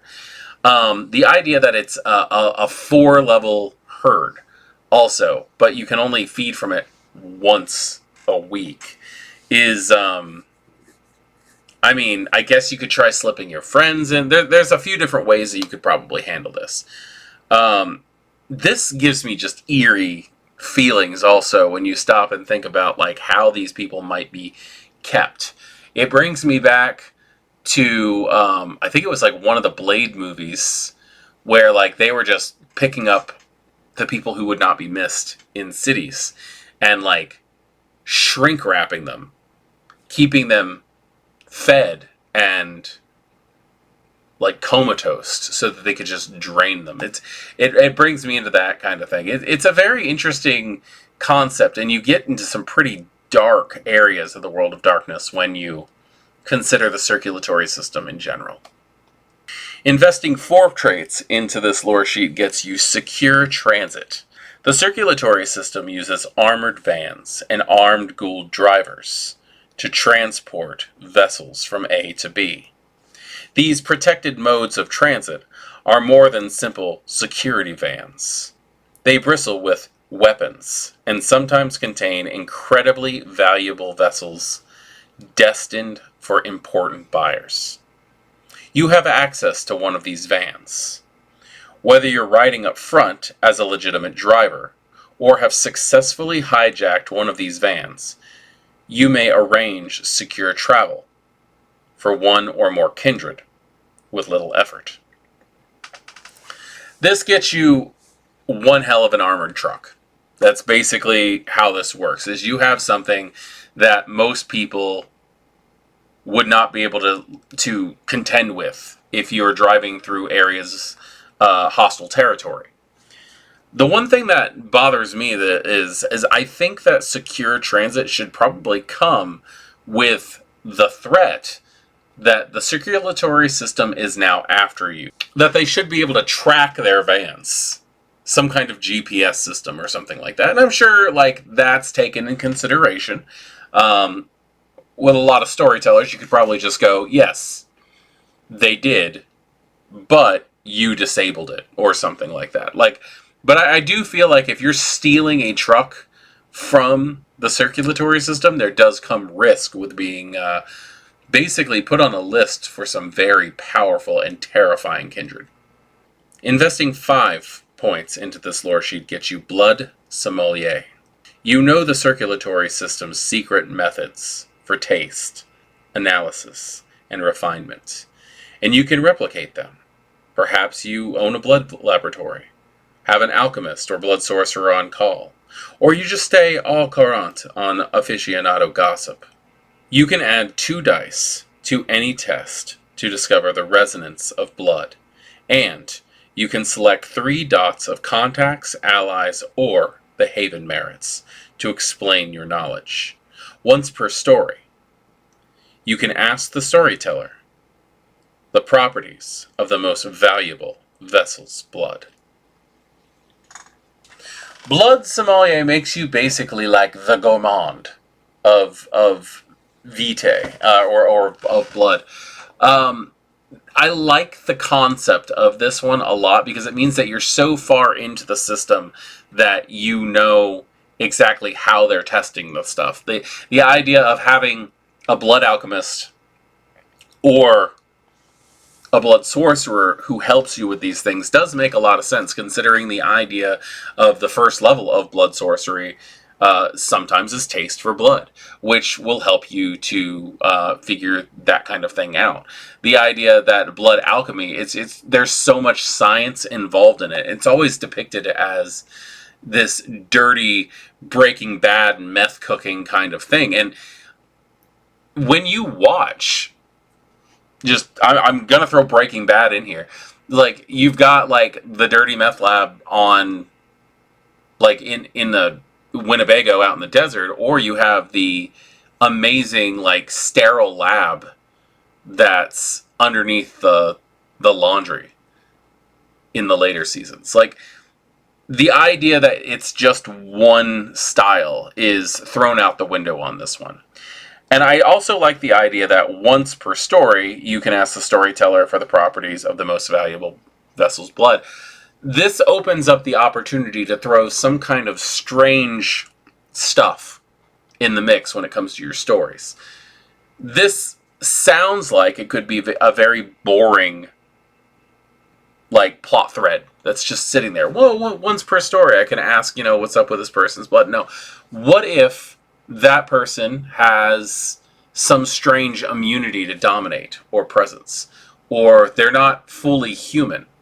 They're somehow connected to another supernatural. This right here allows you to get a lot more information with that. And this is another example of, I urge storytellers out there to look at the lore sheets that your players are taking and use them as what your characters are looking for in a game.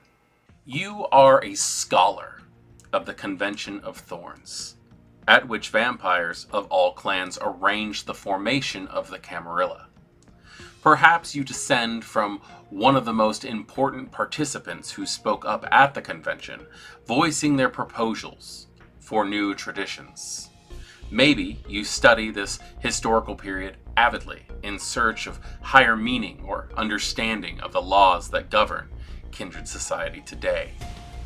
You can recite the names of the vampires who attended, the iterations of the traditions proposed at the convention, and even know some of the hidden proposals between clans that died not to join the Camarilla at that time. Knowledge of the Convention of Thorns can still be used to this night to apply pressure to Camarilla and Anarchs alike.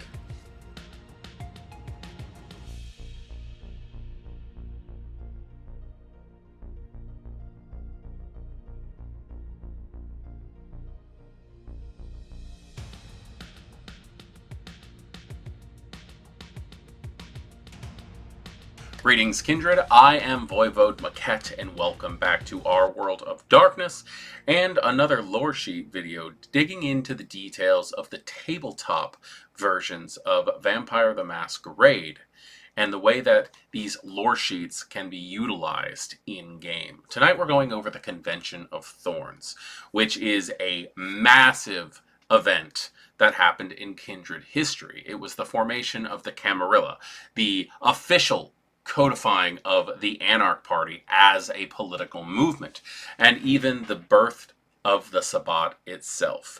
So this can be taken by any kindred and can be used to sway the minds of both Anarchs and Camarilla. This lore sheet is very political, and let's go ahead and jump in and see exactly what the benefits are for taking a lore sheet like the Convention of Thorns. Dedicating one dot in this lore sheet gets you Thorns Historian. The Convention of Thorns was a complex, moving beast of diplomacy. Hundreds of small meetings took place between representatives of this clan or that, forging pacts that lasted years, decades, or centuries in some cases. You possess an encyclopedic knowledge of the convention's minor meetings, and you can call on this knowledge to apply legal pressures on the participants or their descendants. Where pacts may still be in force but not practiced, or revoked without consent of all parties. Once per story, you can ask the storyteller for a piece of known information regarding the convention. So being able to ask the storyteller for just a little bit of information that can be used to apply pressure to the local leadership of a city can be very important, because even if they were not there, because most kindred these knights who have attended the Convention of Thorns are going to be individuals who are either beckoned or doing some dirty stuff to prevent the beckoning. But this Loresheet, being able to just basically place your thumb on the scales to be able to apply the proper amount of pressure to either a Camarilla or an Anarch who could be affected by such things. This is useful and opens up a wide variety of role-playing applications when you're dealing with something like possibly a sect truce, or possibly even trying to provoke a war in some fashion. The limits are truly up to your imagination. Investing 2 dots into this lore sheet gets you Tradition Master. The 6 traditions the Camarilla cling to tonight were first codified and agreed upon at the Convention of Thorns. Your knowledge of the convention extends to multiple apocryphal and proposed traditions, some of which nearly passed. Once per chronicle, you can exercise fringe laws in domains where the ruling clans may still be sympathetic to the accepted traditions of Thorns. Example of pseudo-traditions might include kindred in this domain are only permitted one embrace. All law enforcement is forbidden as feeding stock. Combat in Elysium is punishable by final death.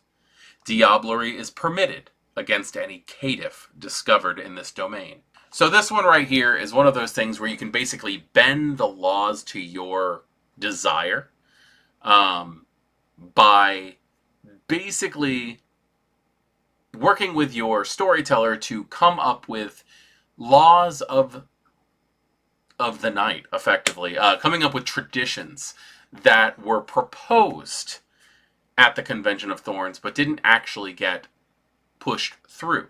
These very well could come up as local courtesies or individual laws for a specific city.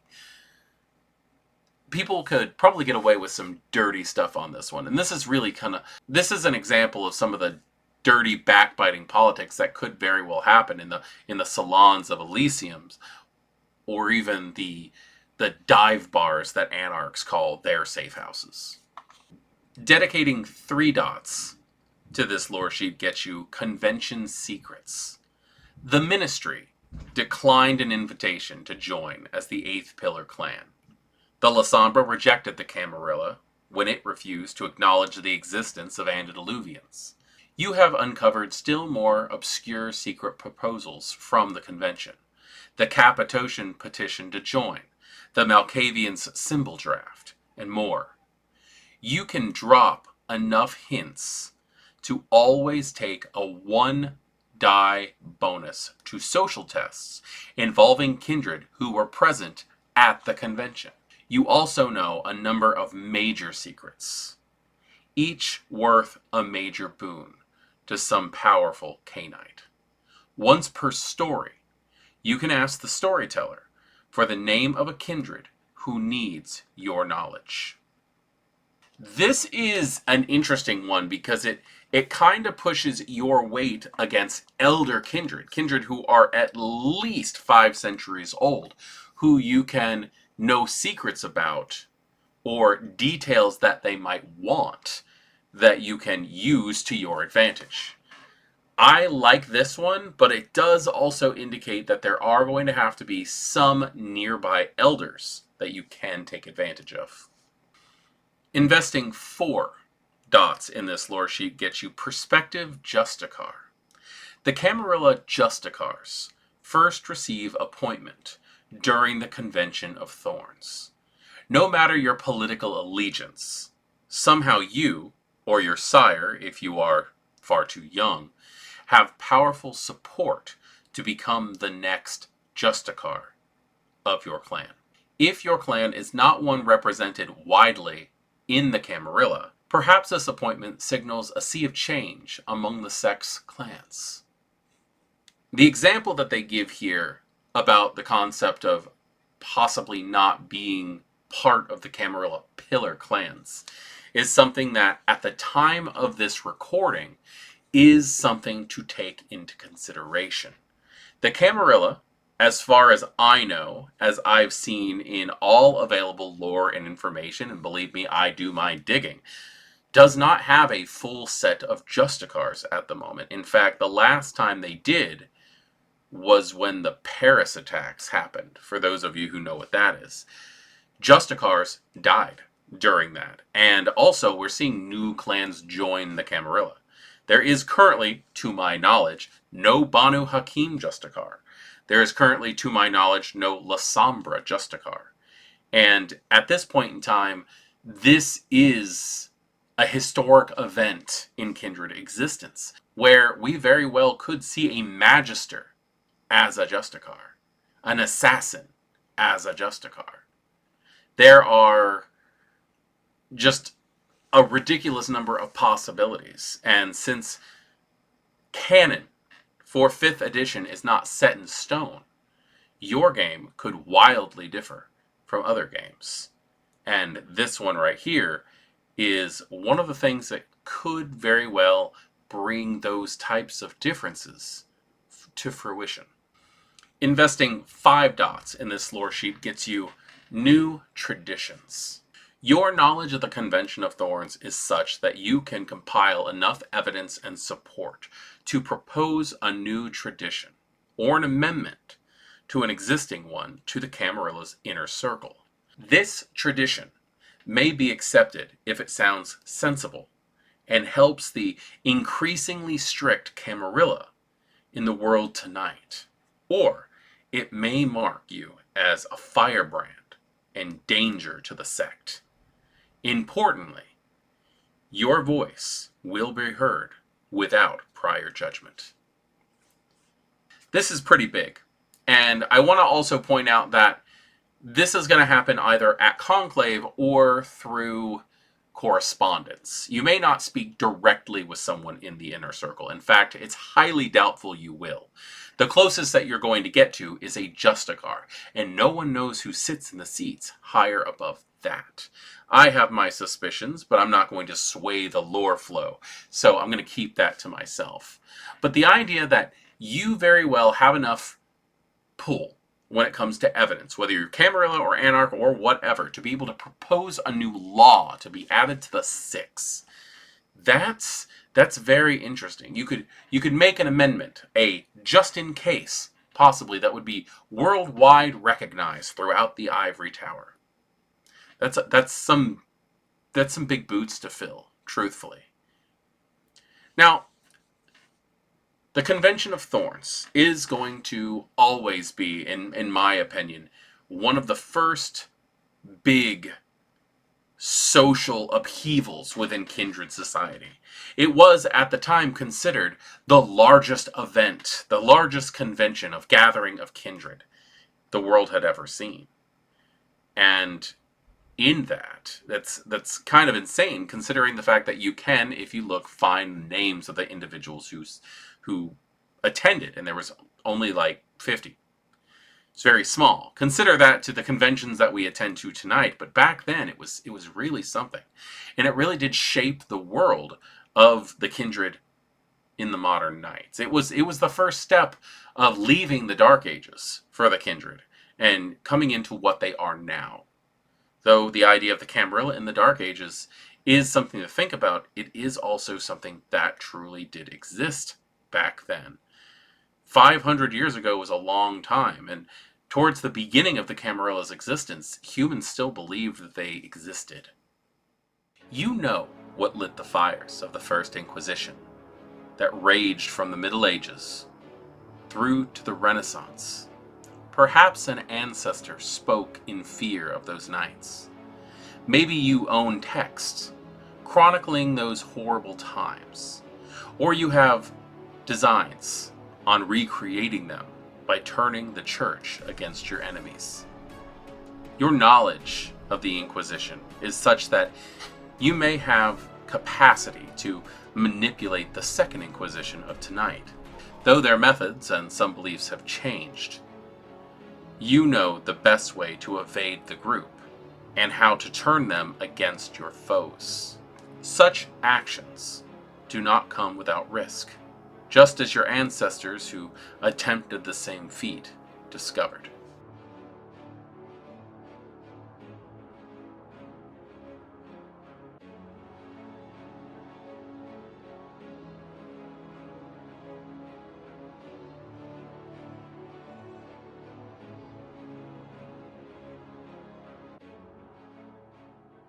So tonight we are looking at the Loresheet, The First Inquisition. I am voivodemekhet, and welcome to our World of Darkness, and this one is a lot of fun. There's a lot of risk taking this one, but the knowledge of the past informs what you can possibly do tonight. So what exactly can the kindred who are ballsy enough to utilize the church and their hunters capable of doing with this Loresheet? Let's take a look. Investing 1 dot into this Loresheet gets you Mistakes of the Past. You know kindred history and can cite chapter and verse of the domains and princes the Inquisition destroyed in its original incarnation. You can educate any vampire on the Inquisition's historic dangers. Once per story, you can ask the storyteller for 1 piece of information regarding the original Inquisition. This one opens a lot of just general knowledge to the player. The storyteller at that point can let them know where they attacked, who they attacked, how they attacked. This right here is going to bring up a lot of just knowledge of most likely how to avoid situations that happened back then. It can help, but those kindred who decide to use the Inquisition against their enemies are most likely to reap the benefits that their ancestors did when the Inquisition eventually turned on them as well. Investing 2 dots into this Loresheet gets you Names of the Guilty. Your knowledge of vampire and Inquisition relations extends to include kindred manipulators. Though most are dead by these knights, many of their descendants survive, and they are at risk of blackmail for their sires' treacheries. Once per story, you can ask the storyteller for the name of 1 descendant of these traitors in your domain, if there is one. This is a situation where I see logic and gameplay intersecting in negative ways. And the reason I say that is because there are a lot of people out there who are playing these games with the mentality of you should not be punished by the sins of your father or those who come before you. And where I completely agree with that in real life, the Camarilla specifically, and even the Anarchs, are going to be guilty of looking at a newly embraced kindred and blaming them for the things that their sires did before them. That anger, that hate, that animosity, that hypocrisy is going to be there. Even if the kindred themselves who are blaming are also guilty of the same crimes, they are going to want to push that on the person who may not have anything to do with it. The vampire as a creature is a petty, selfish, and just jealous little thing. And that really does need to be kept in mind. And where the players might not play this out, the storyteller really should have the NPCs feel that. And I do my best to do that. I try to create some likable NPCs and some dislikable NPCs. But at the end of the day, they're all vampires. And at the end of the day, they're all going to do what's best for them, even if they're being short-sighted about their pettiness. Investing 3 dots into this Loresheet gets you the Sect of St. James. You have contacts who consider themselves old inquisitors. The Sectus Sancti Lacomi harbors a deep resentment for their fancy modern counterparts, acting with greater fanaticism and suicidal zeal than the more controlled Second Inquisition. Their abbey is a 4-dot contact, whom you can contact once per story. So what is it like to have inquisitors that are obsessed with doing things the old ways, to the point where they find the Second Inquisition detestable? I don't think that your character should let them in on the secret that you're a kindred. However, being a voice from within the Second Inquisition to utilize that contact the way that you need to might be the way to go about things. Either way, it's a very tricky way of looking at things. This is something that I have not personally, at the time of this recording, had to deal with in-game. But it's something that, as a storyteller, I look forward to.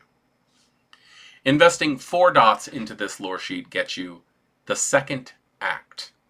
You have a contact within the Second Inquisition, or the local Catholic archdiocese, a file clerk, scout hunter, exorcist, armorer, etc. You have no power over them, but you know how to pump them for information, or prime them with disinformation, if need be.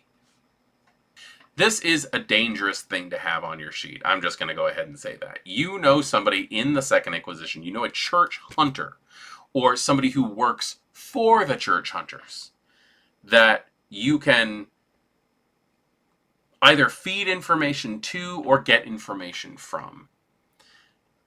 It's an interesting consideration. Again, this is not somebody that you would want them to know that you're kindred, but being able to feed them information about where your enemy's havens are, or point them at the local Elysium, or find out where they're going to be attacking so you can avoid. These are all definite benefits, but also the risk is just outlandish. Investing 5 dots into this lore sheet gets you Black Spot. You have identified a location within your domain that the Second Inquisition fears to tread.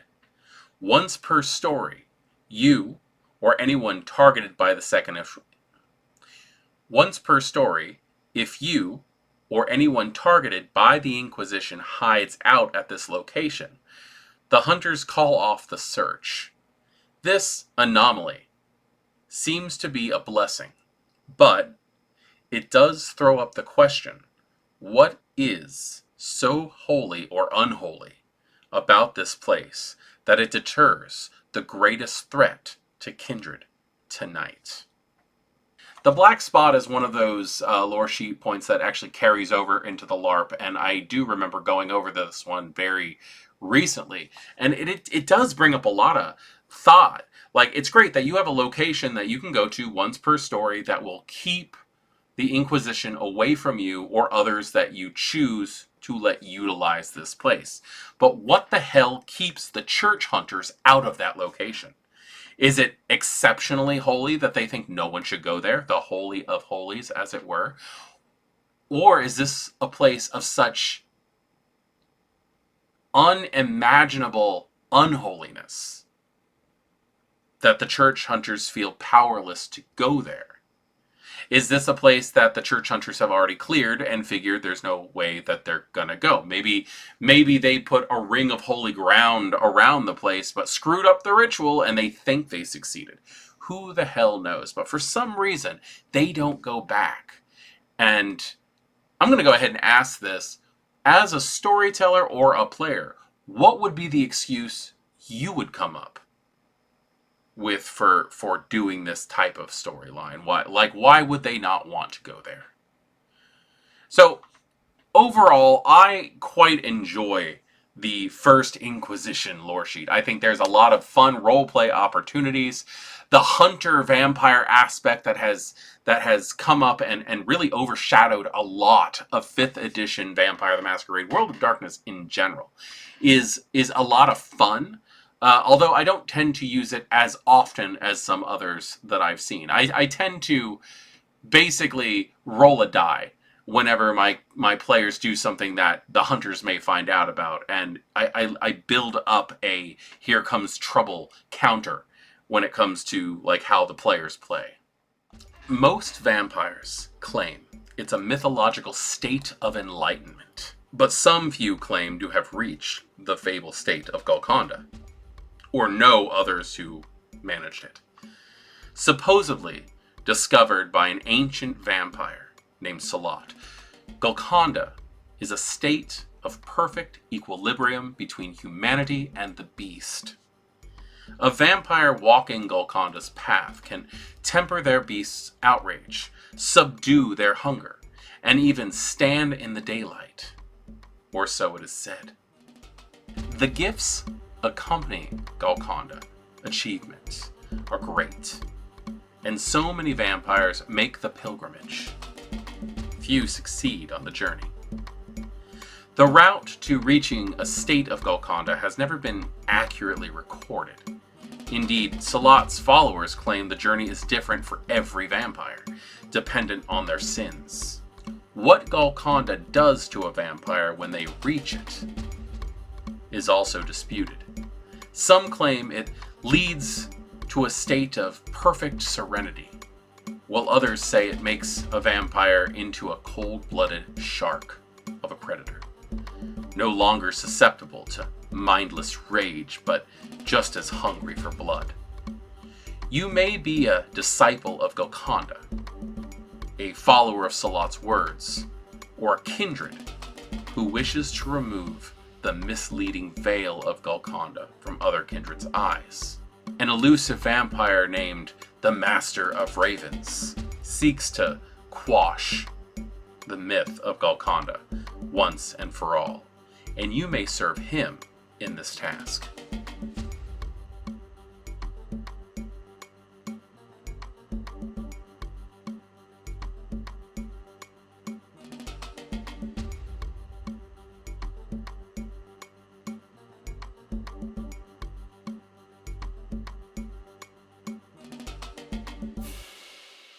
Golconda is the state of being of equilibrium, as they say, and it has come up several times in games that I've run. Greetings, kindred. I am voivodemekhet, and welcome back to our World of Darkness, and we are going over the lore sheet of Golconda for Vampire the Masquerade Tabletop. This is a very interesting lore sheet, and the benefits are undeniable if you take this lore sheet. But it is one of those things that can lead you on an interesting path. Is your character going for redemption? This might be what you're looking for in the process. So let's go ahead and hop in and look at what the dots can give you for this lore sheet. Investing 1 dot into this lore sheet gets you Seeds of Golconda. You have heard of Golconda and can educate others on its nature without seeming like a total amateur. Once per story, you can ask the storyteller for guidance before taking an action, and they will tell you if that action will jeopardize the chance of pursuing Golconda. So this first dot, it offers the chance to have almost like a moral common sense. This right here will tell you whether or not what you are doing will push you further away from Golconda. And I think that might be useful sometimes, because not everything's black and white. And doing one thing to help someone could actually cause more damage to others. Hurting someone could actually help more people. So where exactly does the morality lie? And does morality have anything to do with Golconda anyway? Investing 2 dots into this lore sheet gets you The One True Way. You own a copy of the Master of Ravens penned One True Way, a treatise on the supposed realities of Golconda. This piece of work tells you that Golconda is a method to become the apex predator, rather than a spirituality redeemed monster. Once per story, this pamphlet gives you 3 extra dice in any social test involving the nature of Golconda. This one's kind of funny because you can use it either way. You can sit there and go, oh, this pamphlet right here, it tells me exactly what Golconda is truly about, and we should fight against this and discredit it. Or you can go, look at this piece of crap. I found this on a park bench, and yeah, this person who's writing about this is obviously out of their mind. Like, depending on your character's point of view, you can use this, and it gives you traits up in conversations about Golconda, regardless of which direction you're standing. That's kind of neat, and I don't know. I don't find many people who play characters who are against Golconda, but I don't know. I think I might have to soon. Investing 3 dots into this lore sheet gets you Salat's Disciple. You cling to the ideals of Salat, the vampire who traveled to Asia and returned bearing a third eye and the enlightenment of Golconda. You believe in Salat's teachings, that Golconda is the ultimate way in which a kindred can overcome their cause. You practice a dual existence, allowing your beast and hunger off the reins occasionally, so you can achieve serenity at other times. Whenever you willingly succumb to a frenzy, make a note. You can automatically succeed on your next frenzy test. Disciple of Salat is an interesting thing when you stop and think about it. You can choose to frenzy so that you don't have to frenzy later. Just remember when you do. If you decide at one point to ride the wave, the next time you can just ignore it completely. This right here does kind of give argument to why is this lore sheet good for both people who are for Golconda and against Golconda. Because I don't really see a benefit for people who are not following Golconda if this says that you're a disciple of Salat. Not really sure how to place a character who's discrediting Golconda with this type of benefit. It's a thinker. Investing 4 dots in this lore sheet gets you Satisfy the Hunger. You do not need to feed as often as other vampires. Your Golconda focus is to suppress your constant hunger, potentially at the expense of other traits. Your temperance acts as an inspiration to many other vampires. Once per session, you may lower your hunger by 1, but not below 1, without feeding.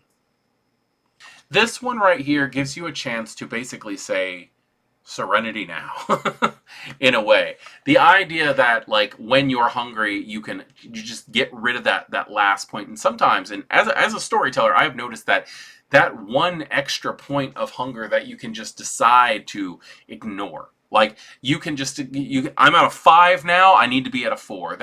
That really does come in handy. But would the person who is following this path of Golconda really be in the situations that would lead to that? I'm sure those situations are going to pop up from time to time anyway in a game, but just as a devil's advocate here, why exactly are they in that situation at this point unless they're fasting and putting themselves through it on purpose? Investing 5 dots in this lore sheet gives you Greet the Sun. You know Golconda's secrets. You may be incapable of walking the path forever, but for as long as you do, you can brave full daylight without suffering harm. However, the night after you walk in sunlight, you wake in a hunger frenzy. You can do this once per story. So with dedicating 5 dots into this lore sheet, once per story, you can walk around in full daylight without worrying about being burned, without suffering from any maladies, without being weakened by anything. But you're going to frenzy as soon as you wake up. So this is something that should be known. If it's something that your character has done before, it's something that you know. So perhaps prepare a room for when you wake up. Perhaps make sure that you have food. Perhaps prepare that you're not going to be able to get out and terrorize your neighborhood or something like that. This is one of those things where you definitely can get some major benefits. And as much as a storyteller, I cannot stand exceptions when vampires can just walk in the daylight. That's like their one thing, right? But whatever. It's once per story. I'll get over that kind of thing. But be prepared. That's really all I can say. So, Golconda as a lore sheet is actually a lot of fun, and I can actually see it being useful when it comes to characters who want to play, like, I guess I should say for players who want to play a character that has that redemption of soul arc. But there's really no telling whether or not Golconda leads one way or the other. I guess we're still going to have to wait for World of Darkness to put out some type of lore on the Master of Ravens and their argument against Golconda. To hear many Ventru tell it, Hardestadt was the most important Ventru for 8 centuries, until his destruction by Bruja rebels led by the betrayer Theo Bell during the Convention of Prague in 2012. Hardestadt was the Ventru founder of the Camarilla, alongside 6 peers from other clans, and Ventru credit him with the sect's strength and survival since then.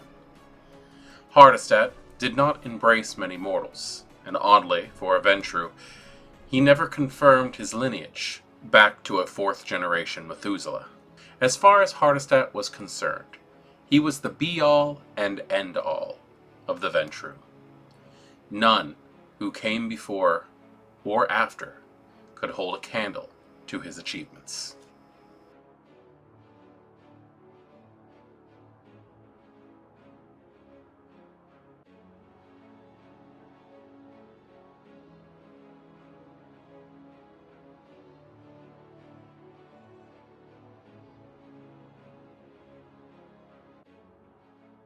Greetings, kindred. I am voivodemekhet, and welcome back to our World of Darkness.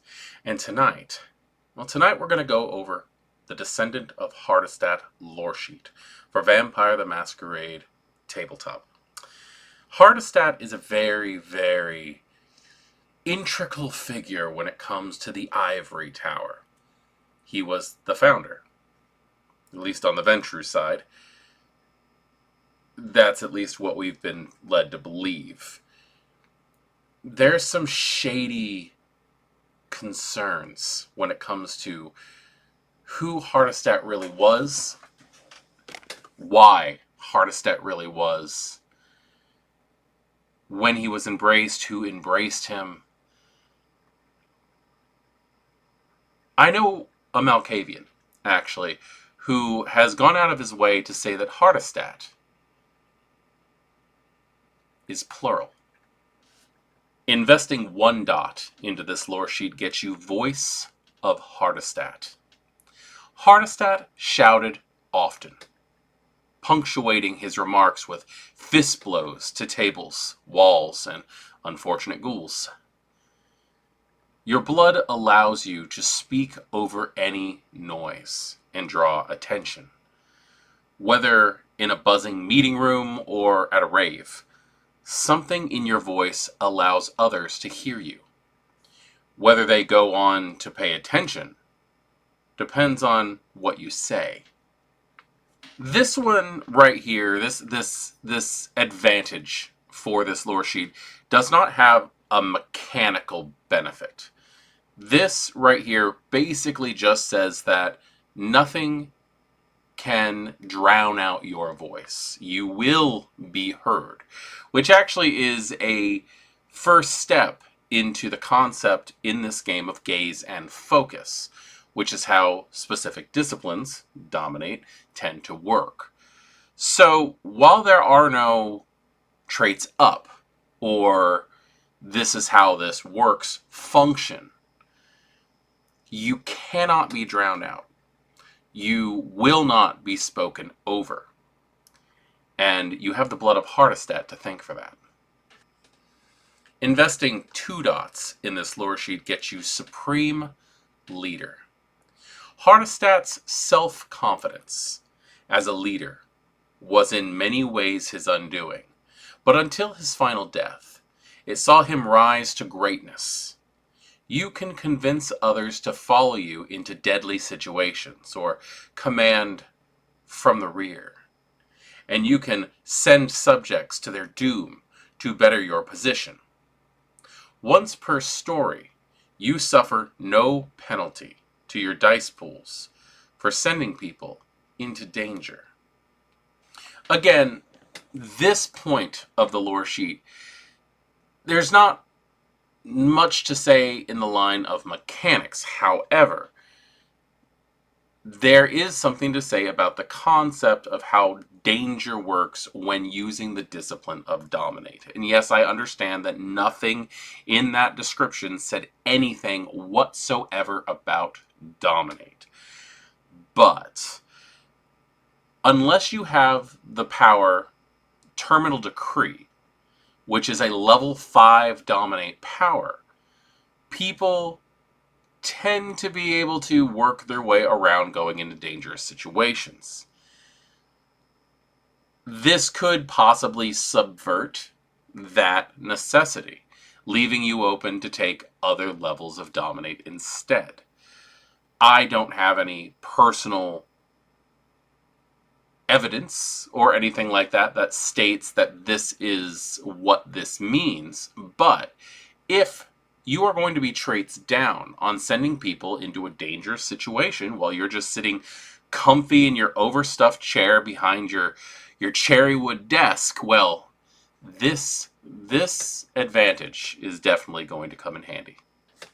Investing 3 dots into this lore sheet gets you Ventru Pillar.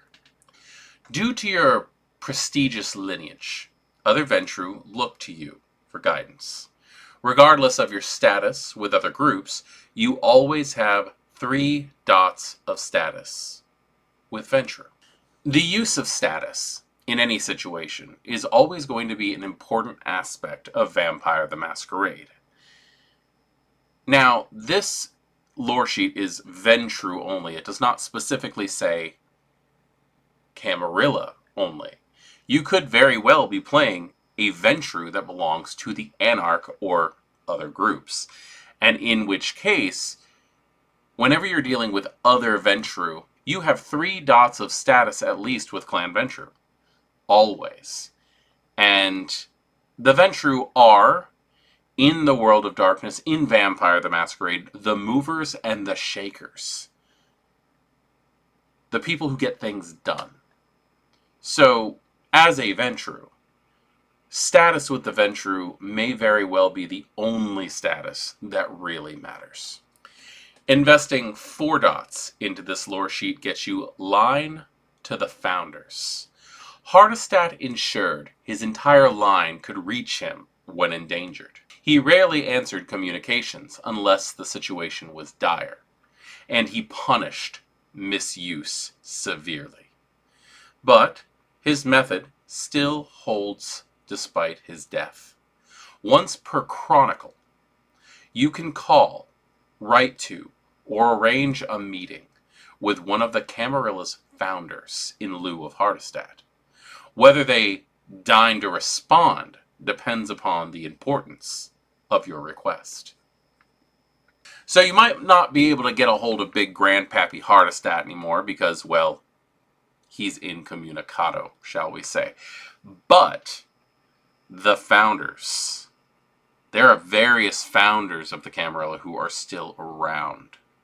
And if you don't want to bring those 5th and 6th generation vampires into your game as NPCs and have to discuss how the beckoning works, there are a few members on the Justicar Council who might be able to answer those calls. This is definitely not something that you want to use frivolously. You can only do it once per chronicle. But That being said, if you're going to make that call, make it. Because the last thing you want to do is die with resources available. Investing 5 dots into this lore sheet gets you Hardestadt's heir. You hold in your possession a signed document in which Hardestadt names you as his successor. You're not sure what you're the successor to. Mere wealth and power, Ventru kingship, or even the inner circle of the Camarilla. When you take the name of Hardestadt, the document claims that the Camarilla shall march to the beat of your drum, and ensures that the anarchs will swarm to take you down. This almost seems like a trap, depending on which sect you take. If you took this as an anarch, I could see it as a flaw, not as a merit. This is something that could help you out immensely with whatever goals you need to do. But the moment you take it, the moment you start going by the name Hardestadt, all of your comrades in arms are just going to turn against you out of principle.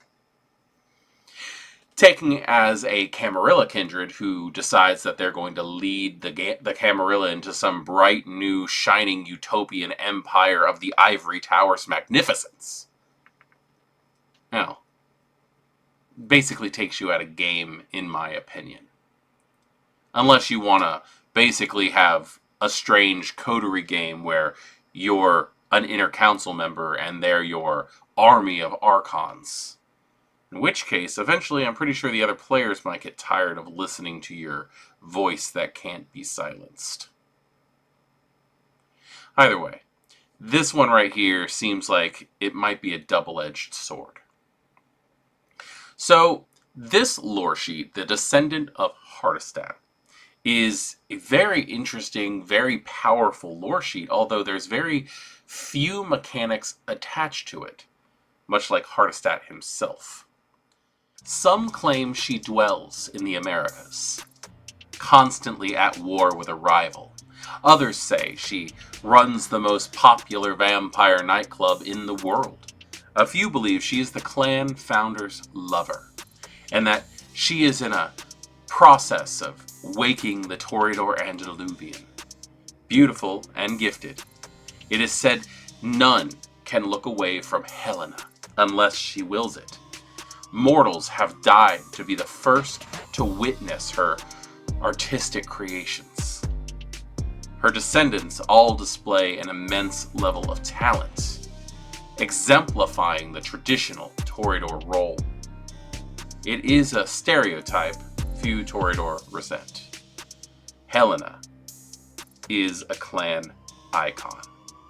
Toreador want to get to know you so they can get a little closer to her.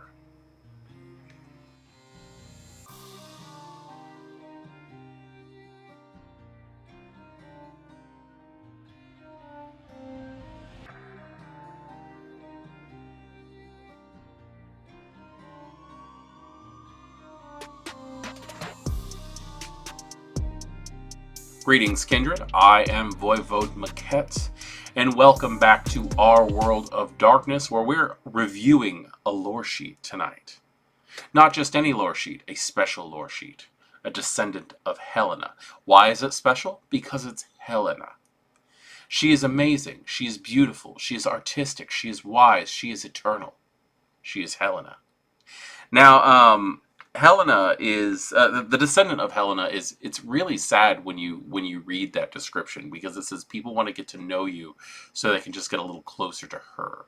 Nobody likes you for who you are. They love you for your lineage, and there's a reason why a lot of Toreador tend to become petty and become jealous, even of their own popularity over time. I enjoy the way that this works out, because it really does bring out what a Toreador is in a stereotype fashion.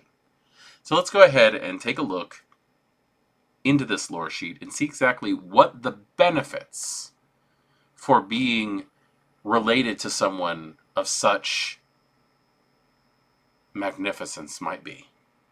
Investing 1 dot into this lore sheet gets you skin deep. No matter your standing, dropping Helena's name in conversation with a Toreador or a vampire who knows of her effectively raises your status by 1 dot.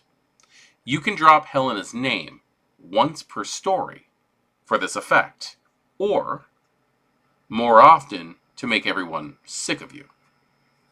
The first thing that you get in this lore sheet is name dropping. I love that, and it's obnoxious, and I don't know. It's a situation though where it is hard not to do it when you can do it, and it can affect your social standing, because at first it's, wow, that's impressive, you've done something to get to know this person, or wow, it's impressive in this situation, they chose you. That lineage specifically chose you. But how many times are you going to drop that name in a conversation? How many times are you going to try to turn whatever's happening into about you because you know someone? It's horribly obnoxious. But the idea of gaining 1 more status in a situation when you do that, that can be useful if done in the right situations. Investing 2 dots into this lore sheet gives you real talent. Unlike other vapid Toreador, relying on their faces and bodies alone, you were embraced for your talent. Choose 1 skill from craft, etiquette, or performance. Increasing this skill costs half the experience points, rounded down, that such an increase would typically cost. Your character is so wildly talented in their chosen art form or their way of social standing that it's easier for them to learn something. That is so useful. I actually just had a conversation with someone today about how they want to increase a skill, but the cost to get up to those higher levels can just feel so daunting. With this, you don't really have to worry about that. With this, it just comes naturally to you.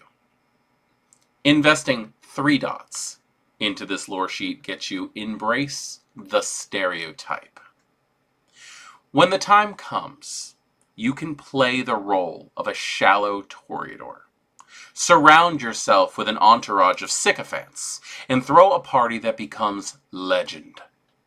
Once per story, you may host a party to increase your status and or influence by 2 dots with an invited group. The increase lasts as long as the party does. This creates a time crunch game for you. You have increased your status for a limited amount of time, as long as that time keeps going, as long as the party is raging. So, do you keep the party going, or do you run around like a chicken with your head cut off, trying to make all of the right moves, trying to pull all of the right strings, making all of the proper contacts, because you're the star of this show. Investing 4 dots into this lore sheet gets you divine purity. Unlike most within Helena's extended family, your perfection is more angelic than devilish. You can commit any sin, but you will always look innocent. Add 2 dice to your dice pool when making tests that avoid blame for your actions. An additional 2 dice to your dice pool to feign innocence, to push the blame onto someone else, to go, but sire, it's not me. That can come in to points where it's just going to get you out of so much trouble, depending on how you want to run this.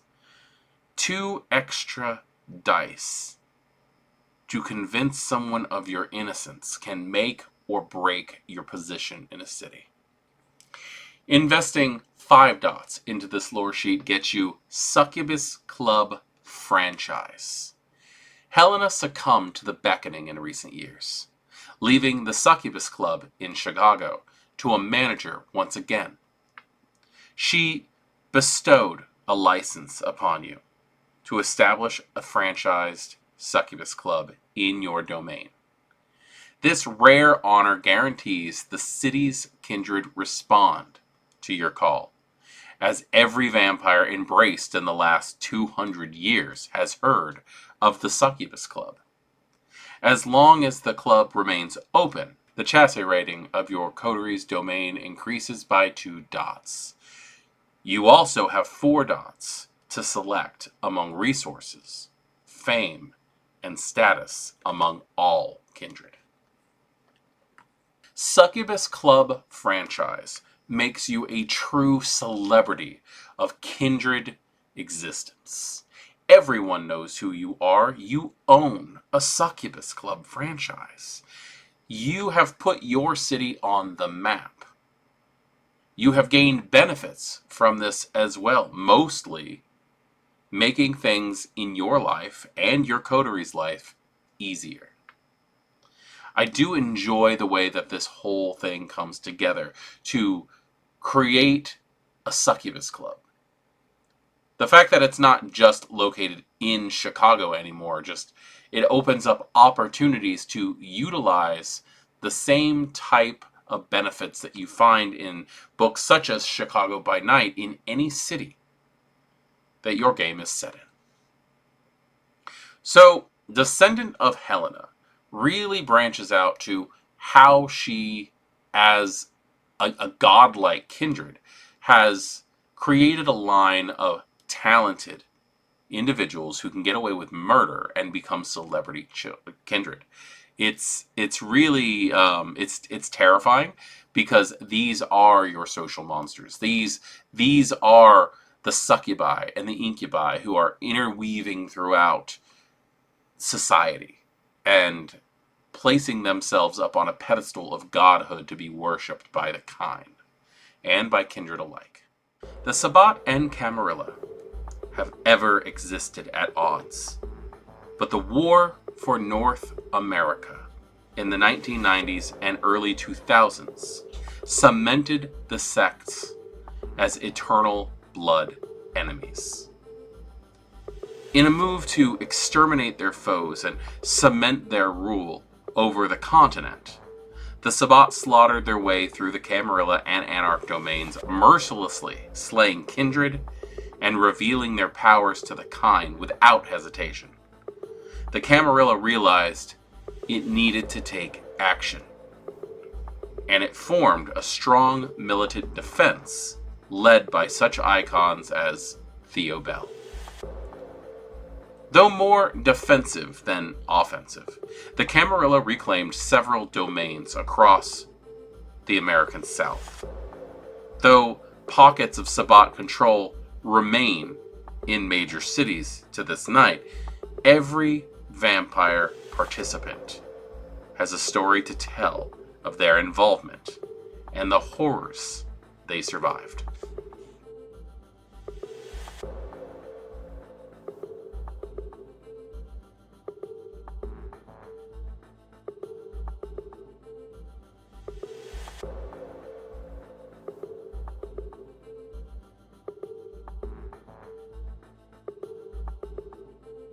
Greetings, kindred. I am voivodemekhet, and welcome back to our world of darkness, where we are going over the lore sheets of Tabletop Vampire the Masquerade.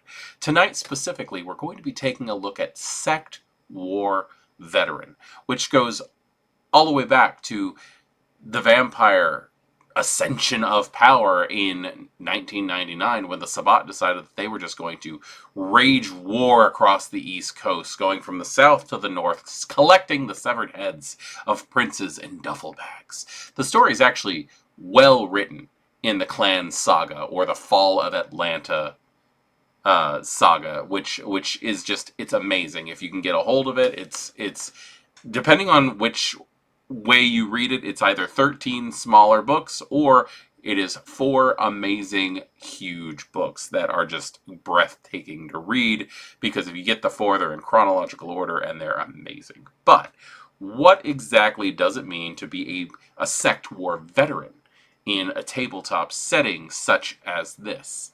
Let's take a look and see what the benefits are. Investing 1 dot into this lore sheet gets you Survivor. Your domain, or the domain of a vampire close to you, was scourged during the Sect War. You can recount how the Sabbat and Camarilla strategized, how they warred in the city without alerting mortals, and the names of the fallen vampires caught in the middle. Once per story, you can ask the storyteller for a piece of information relating to the Sect War in your domain. This could come in handy a lot because information of past events can help you prevent future like events. And being able to just look at your storyteller and go, hey, is there anything about the Sect War that I remember that brings about this? It's almost like taking flashbacks, like taking I've seen some shit qualities and adding them to being able to help you. This has shown that your character has learned how to deal with things because they've been through things already. Investing 2 dots into this lore sheet gets you active participant. No matter the sect, the war pulled in many vampires. Even independents served as mercenaries or suppliers for one or both sides. Many vampires were pulled into the Sect War. You have the scars to show for your participation. Your own sect may regard you as a war hero, the other as a war criminal. Take 3 dots of status or mala to reflect your position or that of one of your comrades. Active participant gives you the backing. It shows that someone knows what you've done, that you have a reputation. You fought the fight where others ran and hid. And being able to gain a mala and status, it's very helpful to be able to claim what you've earned when it comes to fighting in something as traumatic as the Sect War was. Investing 3 dots into this lore sheet gets you trophy kill. Many notable vampires fell in the Sect War, and to the Archons and Templars participating in the war, taking down a name on either side became a matter of competitive pride. Whether by luck or design, you are responsible for one such vampire's death. You may wear this badge with pride or stifle the rumors, but either way, the vitae coats your hands. Once per story, you can use this legend to bypass a contest where it might assist, just as the storyteller can also use it to send enemies after your head. A violent reputation in a vampire game can lead to traumatic roleplay experiences. You can, by all means, use this as a threatening aspect of you to get your way in a story, once per story. But again, as it also says, the storyteller can send enemies after you for this reason. Now, I do want to explain that a Templar, as put in the description, is the Sabbat version of an Archon. Let's just leave it at that. These are people who caused a lot of damage during the Sect War. The Archons and the Templars were active participants in the streets. And that's just a terrifying fact because these are the killers of killers. There's actually some pretty interesting interactions between Theo Bell and Telly the Hound, who is a Lasombra Templar, and also one of the movers and shakers in the Let the Lasombra Join the Camarilla revolution that's happening currently in Vampire the Masquerade. But people know who you are. And I've seen this kind of thing happen in my game without this lore sheet, where people will just go, I've seen this happen before, I'm not messing with you, I'm backing off, without even a need for that kind of thing to happen. And it can be depressing, where the actions that you would have taken are completely subverted due to the fact that somebody already knows who you are and you have a reputation.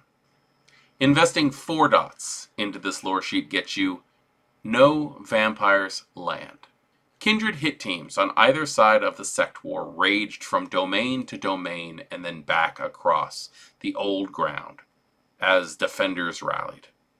This Great War-style push and pull of conflict led to some vampires obsessing over domains and their hidden sanctuaries, armories, tunnel networks, and side streets. You know all the best spots in your domain and 2 adjacent domains for launching an ambush, hiding from attackers, restocking a militia, or making contact with mercenaries. Add 2 dots to your domain's portillion, and add 2 dice to relevant streetwise, larceny, and stealth pools in 2 neighboring domains. The war was so hectic for you, in one way or another, that you have branched out to 2 other domains outside of the standard city that your game is set in, opening up a wide variety of options, including backdoors and other such special caveats. But the fact that you have bonus dice in skills in specific domains, it basically adds specialties. Good specialties, because it's a +2 to those dice rolls. It can make you a formidable opponent if you technically have the high ground. Investing 5 dots into this lore sheet gets you Sect Agitator. Some vampires exist only to cause bloodshed, and you count yourself among that number. Individuals such as Lucinda of the Camarilla and Francesco Domingo del Polonia of the Sabbat spoiled for war and were left hollow when it concluded. You know all the trigger points and the correct fuse to light in order to spark a new sect war.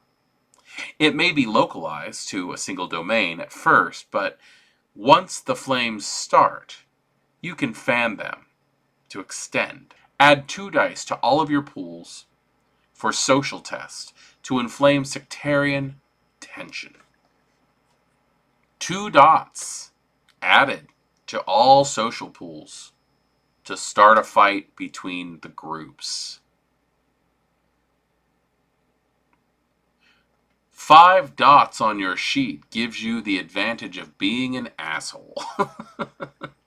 This will let you continuously fan the flames of resentment and bitterness and anger for everything that people have gone up against. And there's always more than one sect in a city.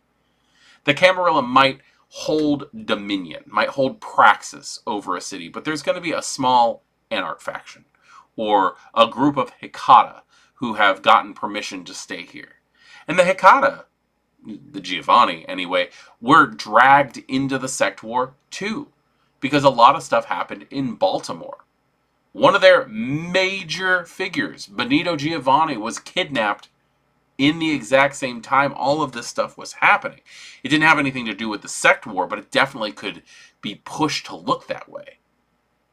Depending on how you want to roll this, you could very well start a new, devastating Sect War in your area and the surrounding areas. It could grow out of control, and we could have 1999 all over again. But right now, we also have the Inquisition to worry about. It really does make me wonder if this point is worth taking. But some people just want to see the world burn. Sect War Veteran. This is a lore sheet that really goes in a lot of different directions. It opens you up to so much interesting role play and mechanical use that is completely wrapped around the concept of your character has been there. Your character knows what to do, and your character could in fact reignite all of it if they wanted to.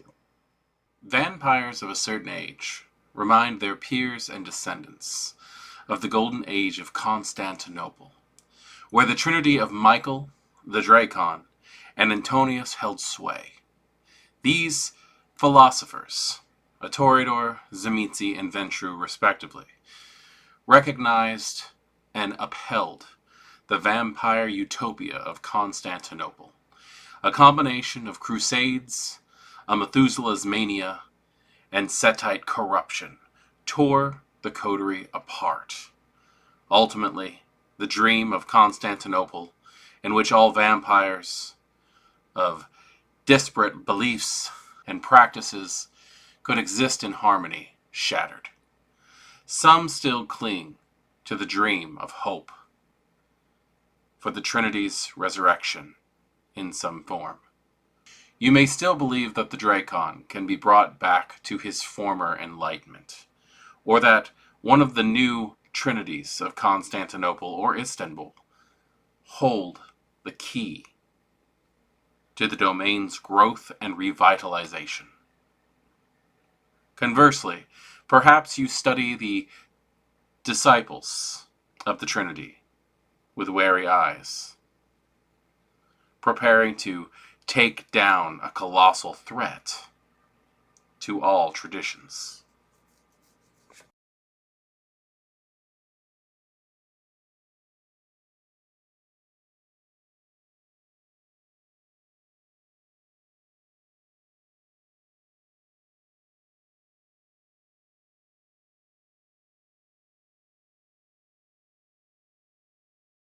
Greetings, Kindred. I am voivodemekhet, and welcome back to our World of Darkness. And tonight we're going to be going over the Trinity, the lore sheet that deals with the vampiric utopian ideals of Constantinople.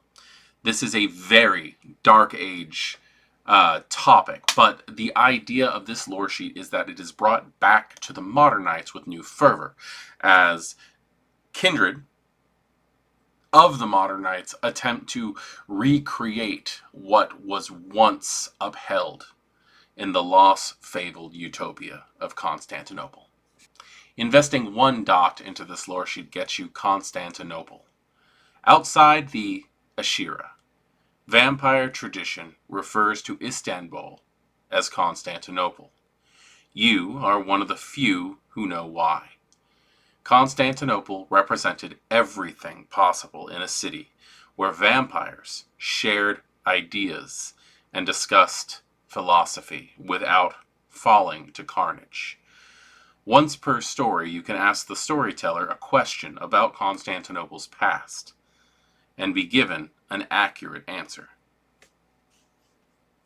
So investing one trait into this lore sheet basically gets you lore that you can utilize to help build on what your current domain has.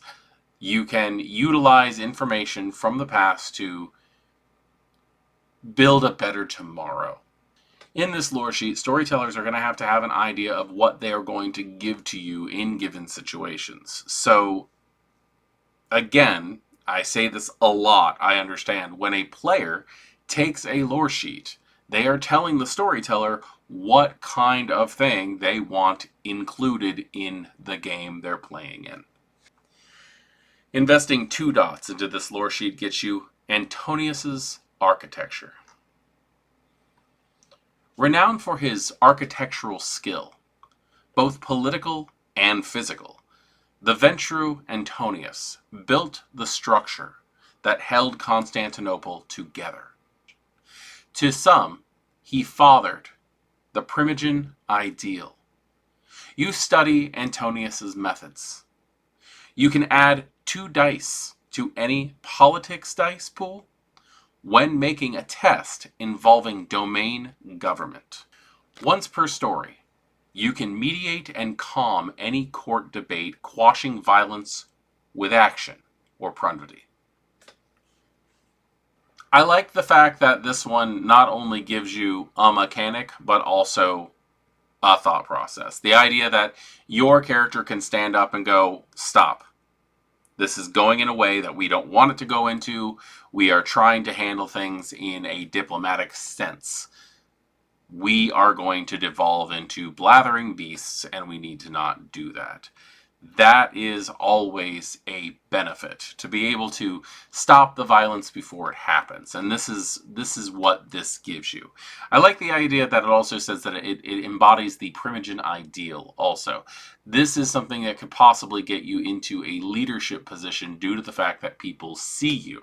Now, that is not to say that this point automatically gets you into a leadership position. I'm just saying that with the way that it can be played out as a role play advantage, you could very well find yourself in a seat of leadership due to the fact that you are able to know a little bit more about political dealings and also how to build things both physically and metaphorically, but being able to just end the conflict before it happens is a leadership quality, in my opinion. Investing 3 dots into this lore sheet gets you the dream. For a millennium, the Trinity practiced Michael's dream, a vision of vampire utopia. Michael encouraged all vampires in Constantinople to learn and seek enlightenment, grow distant from the beast, and become something beyond mere predators. You are a modern exponent of the dream, recognized as a speaker of the dream in your city. You can add 1 die to any insight dice pool when testing to gauge another's beast. You inspire and calm souls. Once per story, you can spend a willpower point to allow another vampire to reroll up to 3 dice when resisting frenzy. Adding an extra die to your pool to be able to read someone's bestial nature is worth it. But the ability to allow someone to reroll 3 dice to resist the beast taking over is a great additive when you're playing a game that's built on social maneuvering that has a handicap such as the beast that can ruin social interactions. I think that having something like this, having a radiance about you, a calming nature that can actually reach out and affect others is an interesting little additive that can lead characters to, almost seem sage-like. Investing 4 dots into this lore sheet gets you the Drakon. Of the Trinity, only the Tzimisce known as the Drakon survive Constantinople's fall. Passionate and wise, the lover of both Antonius and Michael, and spiritual guide for the Trinity. The grieving Drakon fell silent for many centuries following Antonius's murder. Rumors whisper that the Drakon reemerges now, with unclear intent. You count yourself as one of his disciples, and likely know how to find him. He counts as a 5-dot mala, assisting with spiritual and discipline matters. Having the Drakon as a 5-dot mala to help you out on spiritual and discipline matters is terrifying. But it really matters how the storyteller is going to project that character's personality. What does the Drakon want? Is he filled with the need for vengeance? Is he seeking some sort of revenge? Is he wanting to see the dream of Constantinople be rebuilt through new kindred in a new location? That's 100% up to the storyteller, and having him use a character as basically a eyes and ears in a domain. I don't know. That's a fourth generation Zamithi that's just kind of running around doing things, and that's terrifying in my opinion. I don't like the idea of Methuselahs running around my game personally, but being able to utilize them, that really does open you up to pretty much every discipline right there. But also, are you going to have to feed from them? Are you becoming more and more their thrall as you're utilizing this? I might be digging far too into this, and some other people might just look at this as a great opportunity. But I always look at most lore sheets as a double-edged blade in my own practice of storytelling. It does make me wonder how other people view these things. Are these just benefits, or should there be unforeseen downfalls connected? Investing 5 dots into this lore sheet gets you the new Trinity. One night, Michael's Constantinople will be reborn, and you shall assist at that birth. You know this is not from fragile ego, but from certain prophecy. You, along with 2 others who complement your skills without mirroring them, will rebuild Constantinople in a new city, no matter what you must do. If you earn them on the path of bringing about a new Trinity, you can remove up to 5 stains per story before making a remorse test. I personally think this one probably could have been written a little better. It mirrors very much one that is in the LARP version. But basically what this is saying is you can defuse, erase, however you want to put it, 5 stains per story. In the way that I read this, it means in yourself and your 2 others, the other members of your new rebuilt Trinity.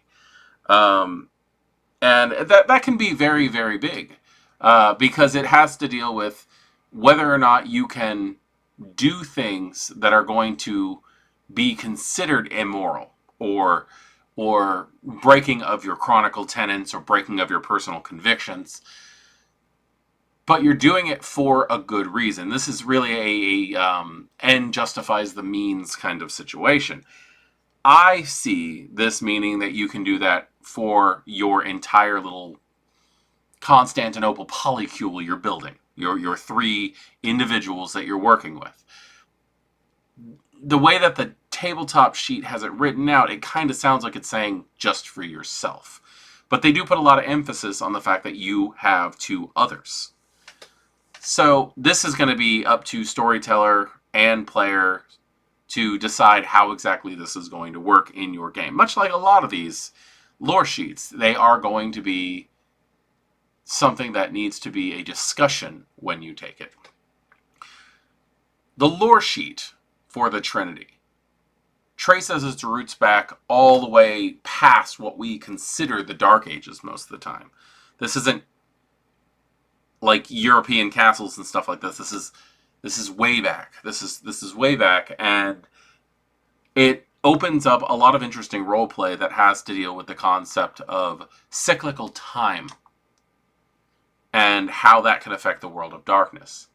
Things repeat themselves, and in this case, you've decided to take a lore sheet where you're trying to rebuild the glory days from long nights past before such thing as a masquerade existed.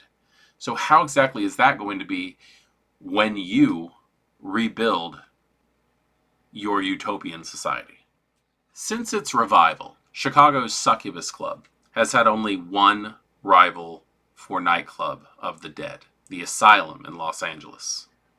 The Voerman sisters run the joint, or joints, as the Asylum franchise now appear in the Regnae across America, Asia, and Europe. Famous for both their enterprising natures and combative personalities, the Voermans loathe each other despite their success.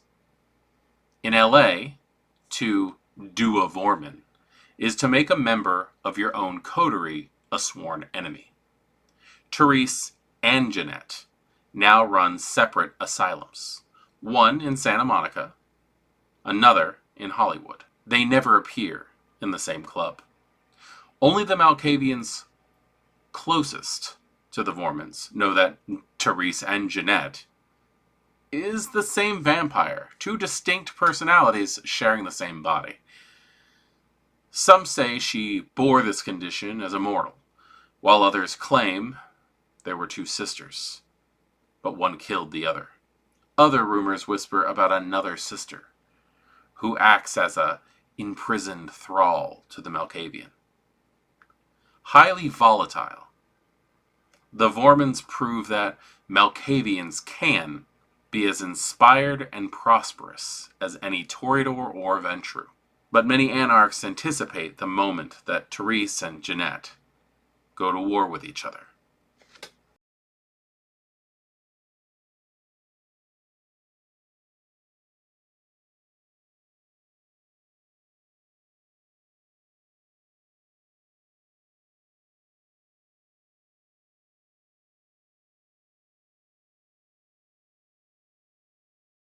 Greetings, Kindred. I am voivodemekhet, and welcome back to our World of Darkness and another lore sheet. This one's interesting because not only are we going into a 5th edition tabletop lore sheet here, we're also brushing on to Vampire the Masquerade Bloodlines. This video game was monumental, and it actually brought a lot of people who had never heard of Vampire the Masquerade into the community. And one of the big things, and she's on all the advertisements pretty much, is the existence of the Voerman twins and what they've done. They were portrayed beautifully on LA by Night, hosted by Jason Karl, and they were just, I don't know, they're very influential. They are the Malkavian that people think of most of the time. So let's go ahead and hop in to see what their lore sheet will give you if you decide to take the Therese Jeanette Voerman lore sheet in your tabletop game. Investing 1 dot into this lore sheet gets you Asylum membership. You never need to wait in a queue for entry to the Asylum. You always have one of the best seats in the house. And as long as you don't fuck up, you may hunt there once or twice per session at a difficulty of 2. Without any ruffled feathers. So with this one, you are a known member of a club that meets at the Asylum Club. You can hunt there. You don't have to wait in line. This is very beneficial. As a storyteller, I've come to the point where I allow people who have this ability to get people into the Succubus Club as well, but that's me. Investing 2 dots into this lore sheet gets you Performing Monkey. Jeanette and Therese know you as a reliable asset, and they frequently subject you to missions, ranging from serious investigations to flights of insane fancy. Although dangerous, they are generous, and they repay any boon incurred. So now the Voerman twins know you. Investing 2 dots into this makes you a visual member of their little clique. And they will use you as basically a storytelling device at this point. And they will bring you into plot lines that involve their personal little stories. This can be helpful not only as a player who's trying to be a little bit more active in a game, but also as a storyteller who just needs to get information out. Investing 3 dots into this lore sheet gets you Jeanette's favorite. Jeanette Voerman the wild child of the Voerman family, adores you, pets you, and flirts with you. Though she arguably is the less stable of the sisters, she's also the more generous one. You may stay in the day chamber of any asylum club if you require. If Jeanette is there, she insists you do. Use the club to host your own parties, and ask favors, small and large, from the Anarch Baron. Jeanette counts as a 4-dot mala, but only for the purpose of Malkavian and Anarch dealings. So this one puts you in a little bit of a spot. Not only can you stay in the club, because apparently they have rooms that you can actually like rent out or stay day chamber. And Jeanette, if she's there, will insist that you do. Probably for her own plaything, if you want to take it that way. Being able to get word in to a Baron is very, very useful, and this allows that too. But when I say that it boxes you in a little bit, it's for Anarch and Malkavian only.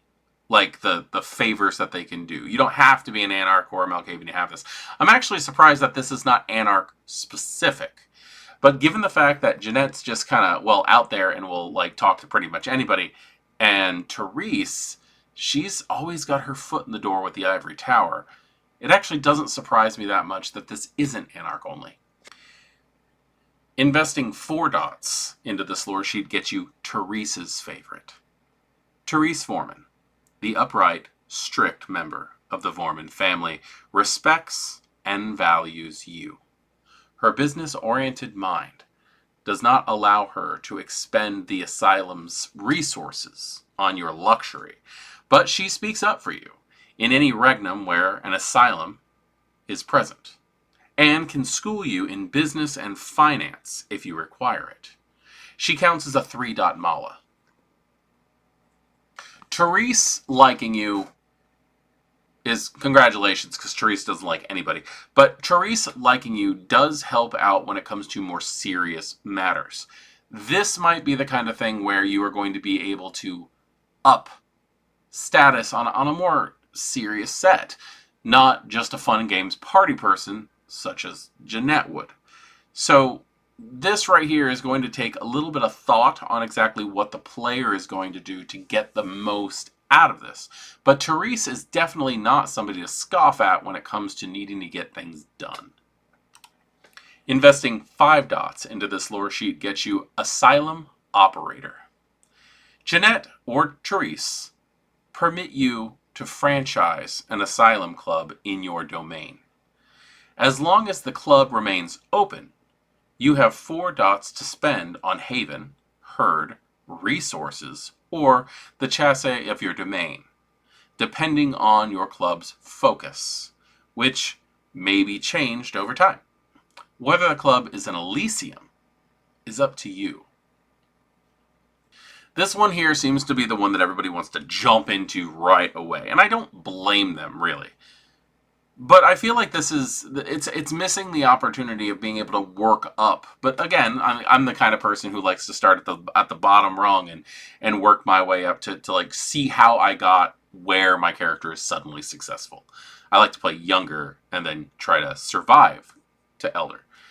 But this one does give you a lot of benefits. Like the Haven benefits alone are well worth it, especially since this is a frequented night spot that will get you fed and make you popular, and you could possibly host it as an Elysium, as it says. Now, having an Elysium that is owned by Anarchs could be an interesting power play depending on how you're trying to play this. Is your character Anarch? Is your character Camarilla? There's a lot of things that you can do with this, especially since the Asylum is as popular with both groups. So there's just a lot to think about on that one. Kindred debate when exactly the Week of Nightmares fell, with some claiming it landed just prior to the turn of the millennium, while others conflate it with a supposed commencement of Gehenna. In truth, the week of nightmares sprawled across years, sweeping up several thousand vampires in its wave. During the week, an impossibly ancient vampire arose and purged its own clan. The Ravno, thin-blooded vampires, emerged with omens and portents as the red star and Zelios blazed in the night sky. You witnessed the mania of the Week of Nightmares and survived it, manipulated the chaos to your own advantage, or you studied the actions of those who did. Now you watch for signs of dooms to come.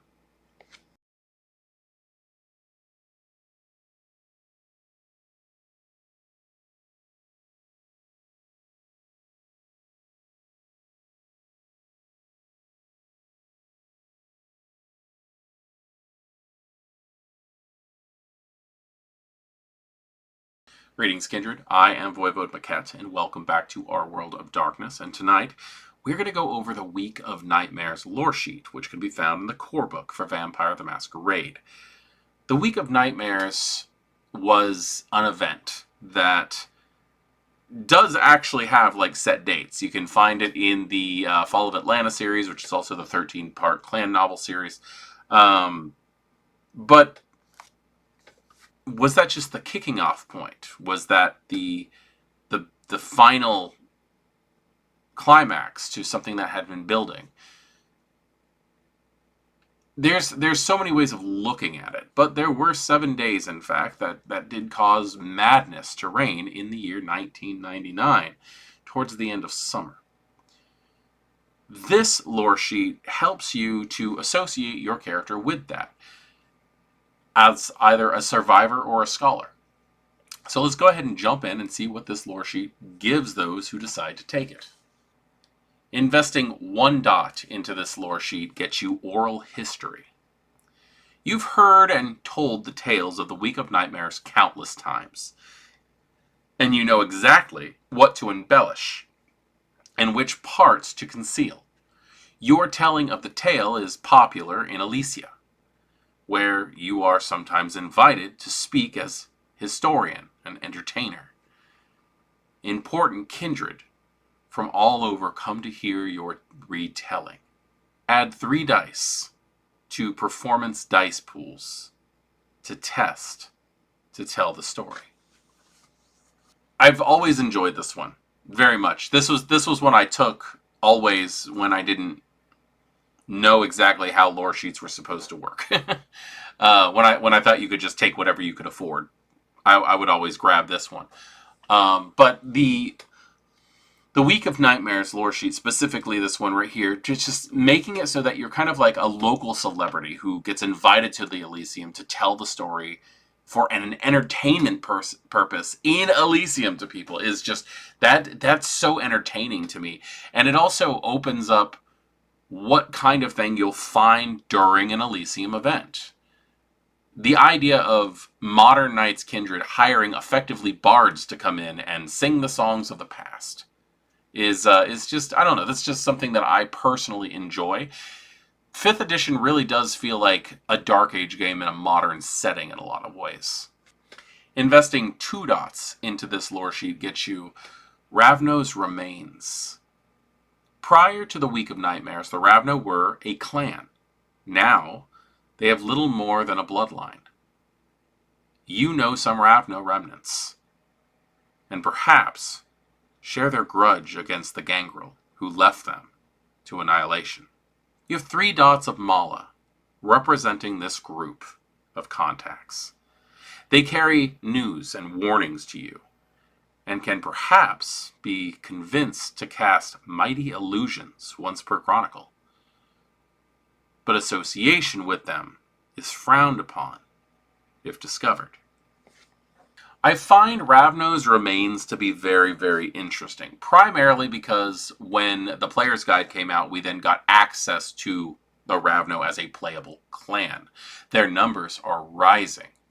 But I really see the Ravno that can be played by players as Ravno who are here now.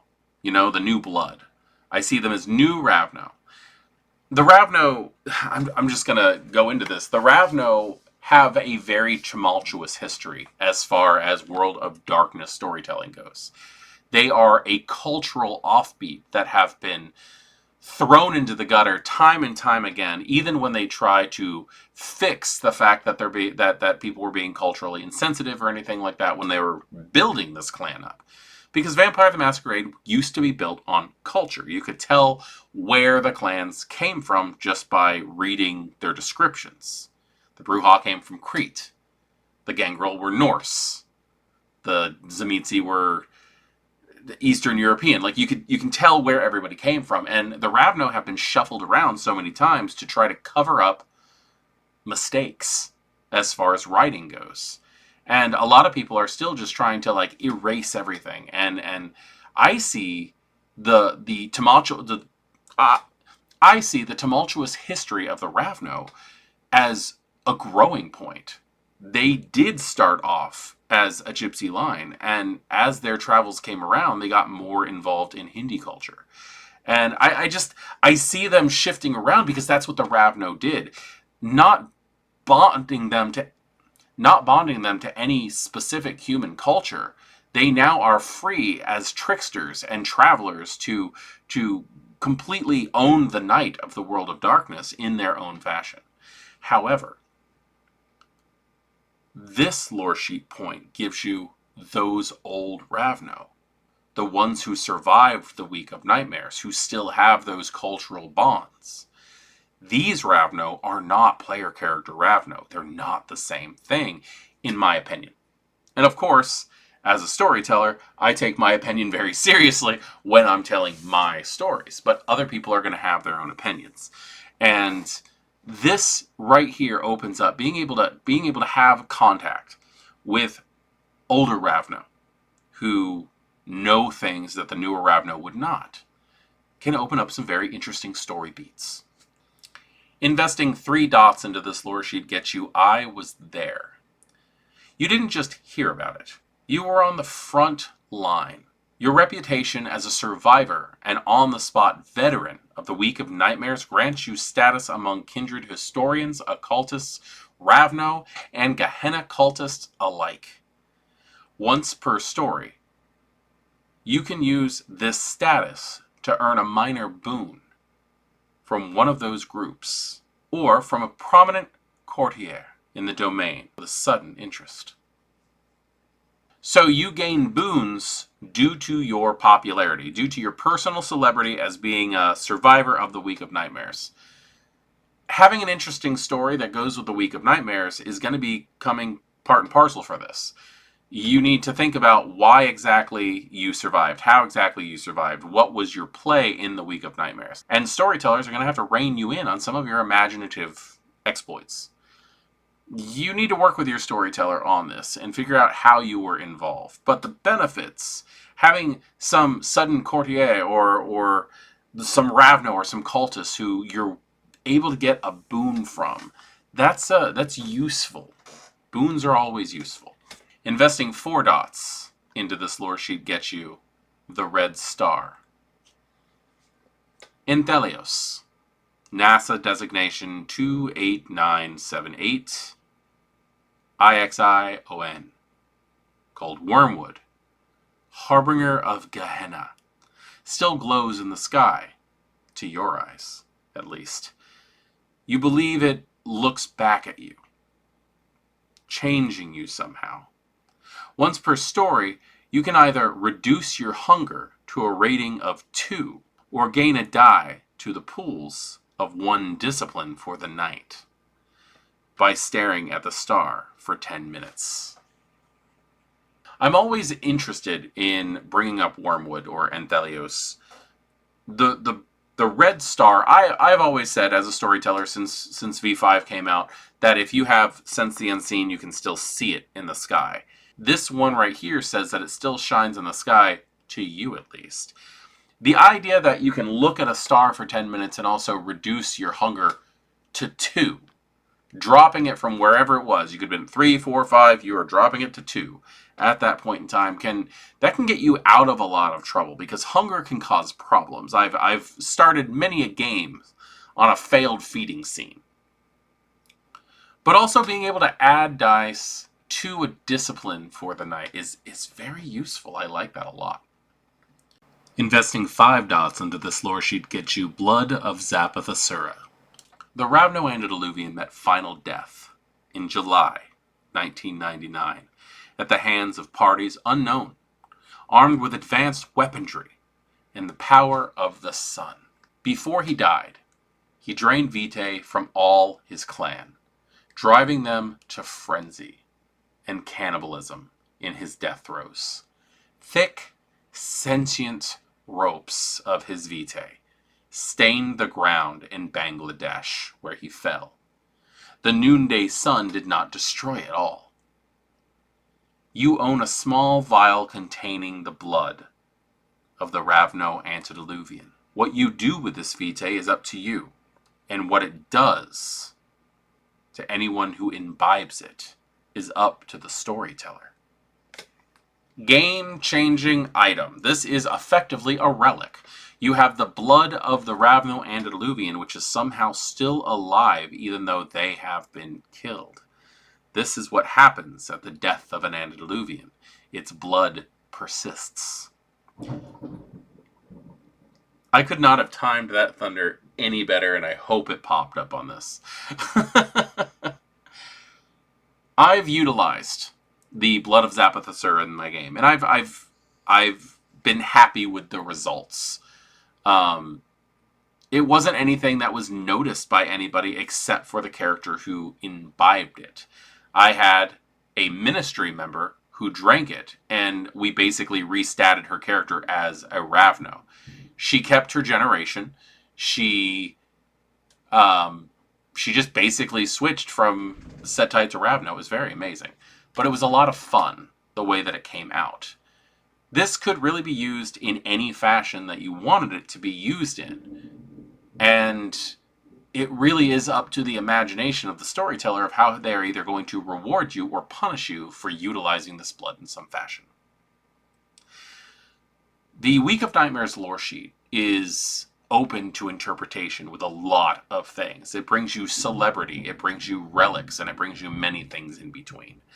So how you plan on using this one really does bring up the imaginative processes of both the storyteller and the player, and how they can work together to figure out exactly what kind of tale they want to tell. A new player on the Kindred scene, RUDI commands an impressive following as an Anarch representative for the oppressed and repressed minorities of vampiric society. Though his concerns extend to kind as well, his recent entry into Kindred existence has shown him that the fights mortals must undertake for equality are just as pressing for immortals. RUDI's nightly life hasn't changed much since his embrace. He still makes his haven in Copenhagen, still with the same friends, and still attends the same clubs. He has only expanded his concerns.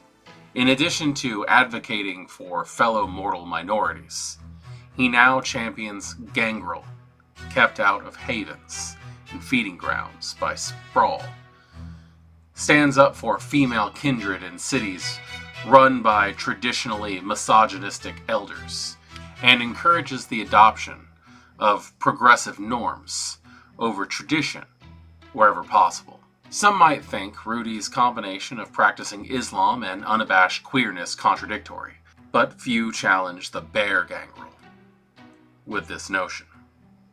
Fast becoming the animal du jour, RUDI wins fellow discontented kindred over with his targeted approach against elitist and Camarilla hardliners.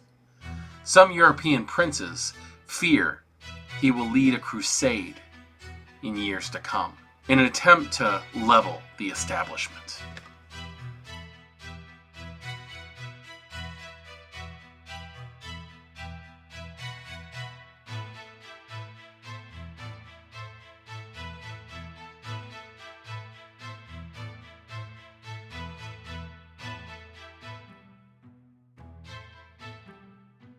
Greetings, Kindred. I am voivodemekhet, and welcome back to our world of darkness, and we are powering through the lore sheets found in Vampire the Masquerade 5th edition Corebook.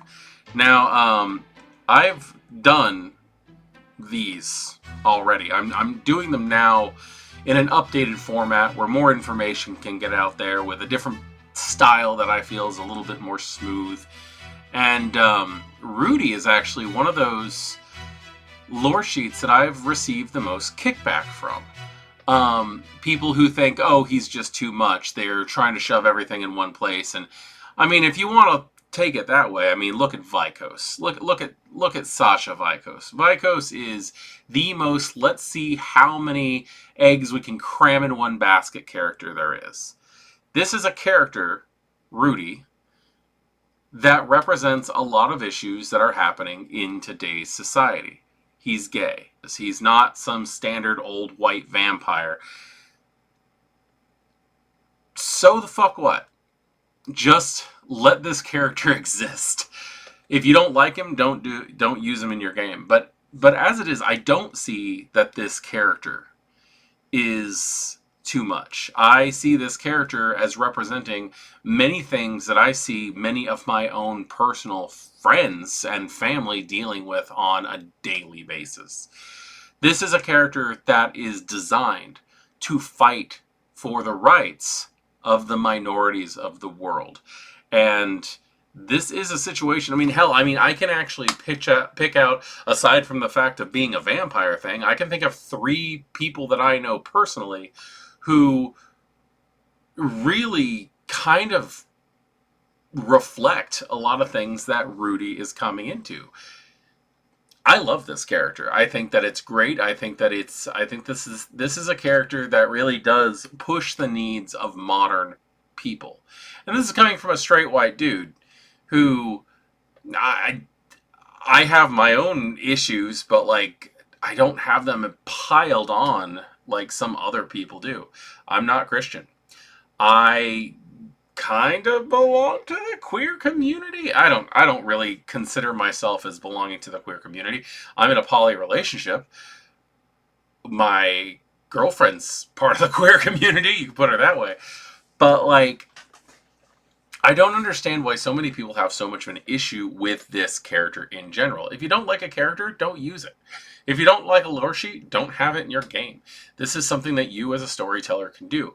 But as for existing, the fact that I got so much kickback the last time that I did this lore sheet proves the reason on why this lore sheet should exist. And think about it. Just think about why you don't like it. And I don't know. Just I guess you do you. That's really all I can say. Just like I say to a lot of people with a lot of issues, you do you.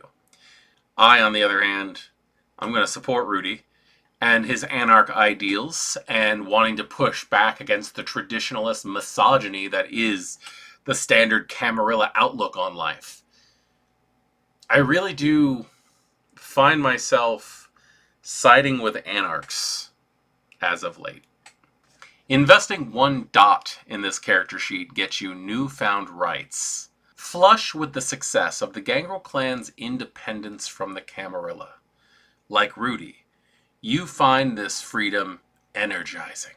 Once per story, when striking out against or decrying the establishment, you can re-roll any one skill test dice pool.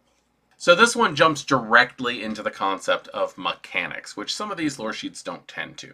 But basically what this is saying is that your character is so riled up and ready to go that when you get an unsatisfactory roll once per story, you can give it just that much more and re-roll that situation. So hopefully, it does lead into chance, could possibly go more into your favor. Investing 2 dots into this lore sheet gets you them and theirs. When supporting the disenfranchised and persecuted, you are the resolute champion. Perhaps you believe vampires can only persist successfully when supporting each other. Or you believe a pack is only as strong as its weakest member. But, at great self-sacrifice, you defend others. When a touchstone of any member of your coterie comes under threat, your ears prick up and your hair stands on end. I like this one a lot because it really does play off the human connections between you as a kindred and those who your coterie, your pack, your gang, whatever you want to call them, consider close to them. You are aware if a member of your coterie, your group, touchstones are in danger in some fashion. You are able to have just that much more help in keeping everyone who's important to you and those who are important to them safe. Investing 3 dots into this lore sheet gets you Gangrel Advocate. As RUDI does in North Europe, many believe that you stand for gangrel rights in your local domain, for good or ill. Gangrel react well to you. Add 1 die to social tests involving them.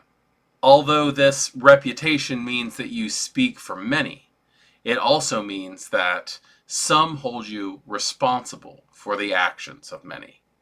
You can organize convocations and discreet truce meetings between Gangrel and Camarilla representatives with a successful charisma plus politics test, difficulty set by the storyteller. So automatically you're 1 trait up in dealing with social situations with Gangrel. That is useful.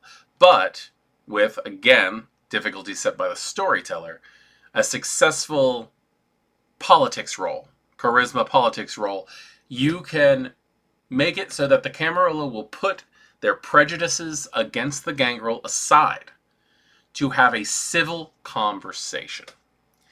This can come in handy depending on what type of situation you're in. If you're in possibly Gangrel trying to rejoin the Camarilla, or Gangrel trying to reserve the right of just passing through a city, feeding rights. There's a lot of different things that this could come in handy for when dealing between the Ivory Tower and the Camarilla itself.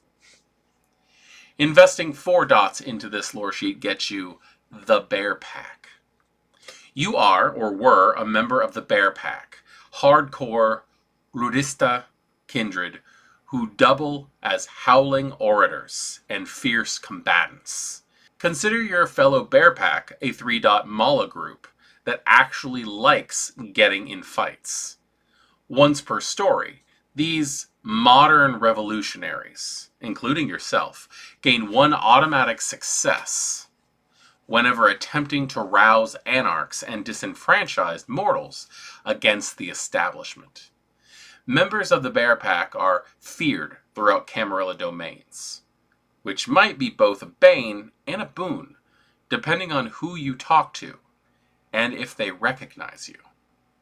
So you are a member, or at least a previous member of the Bear Pack, RUDI's own personal group of Gangrel. And I feel like this may have actually gone and grown outside of the standard confines of what would be a coterie or a pack or a gang. I see this more as in what By Night Studios is attempting to do with the whole concept of factions. The idea that the Bear Pack could be considered a larger group that you could possibly find Camarilla or Anarch members being a part of, as they are trying to make the establishment evolve into new things. Now, the idea that this gives you a good size Mala, which also will do combat type things for you as if it was an ally, that can lead you into some pretty interesting situations. Now, a lot of my games don't tend to really follow into combat that often. I'm starting to run combat a lot more, I should actually say. But the social standing between who you are and how the city sees you as being a member of this Bear Pack can really swing in various wild directions. Investing 5 dots into the lore sheet gets you RUDI's army. RUDI's army comprises outsiders of all clans. All mortal colors and creeds, you hold sway over an arm of this paramilitary force. You can call them to act against mortals or immortal governments in many ways. From staging peaceful protests outside a governor's home, or organizing rallies against the leaders of oppressive groups. Large, unwieldy, and potentially dangerous, your brigade of the army gives you 6 dots to split among allies, influence, and contacts that can be directed but never controlled. RUDI's army leads you to the point of no return. Having somebody who is that willing, 6 points, might I add, of someone who cannot be controlled but can be pointed in the proper direction. It sounds great until it's out of control. And this can lead to a final spark storyline where eventually it's time to just have all-out war. This lore sheet might pair well with the content that's going to be inside of the Carna War book, just because it's more complicated and more, I guess, detailed ways of running combat in Vampire the Masquerade games, and that's really where this one seems to lead, is a powder keg that's about to go off. So this lore sheet, this lore sheet, RUDI, I think that RUDI just needs more publicity. I really do. There's a lot of information about him, and there is some story here and there. The description under Protean in the core book has a lot to do with how RUDI uses it to escape wolves, if I remember correctly. Werewolves, not just regular wolves. But, like, we could use a novel based on RUDI's exploits. We could use comic books that show a knight in the bear pack. Something like that to let people see the way RUDI actually interacts with the world of darkness, and not just the minor amount of information we get from this lore sheet, or the small bit of fluff that we get out of the Protean description. Every aspiring Brujah rebel worships Tyler. Once known as Patricia of Bolingbroke, and going by many names since, her revolutionary violence against tyrant elders and insidious Methuselahs irrevocably changed kindred society and inspired the Anarch movement. Tyler herself doubts that her actions led to effective praxis, but her childer and clanmates compared her to everyone from Robin Hood to Malcolm X to Che Rivera to Gavrilo Princip. Tyler still exists, a quiet, studious rebel in these nights. With centuries of reflection, she struggles to reconcile her actions with the results of modern nights. Her descendants continue to fight with the hopes of uplifting her to her destined greatness once more.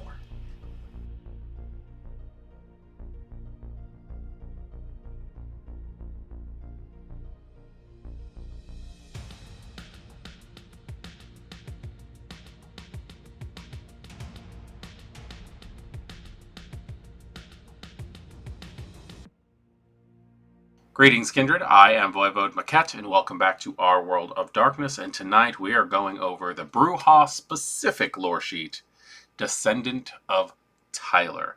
This one puts you in the same bloodline as the mighty Tyler, the Brujah who sparked a rage and has been basically the Rosie the Riveter as far as the Anarch movement is concerned for centuries. She has appeared in Vampire the Masquerade lore and novels since the very first incarnation of it. You can find her in the Chicago book, the original Chicago book, when she was battling against Prince Loden and playing the field as a Sabbat agent, an Anarch agent, and a Camarilla Primogen.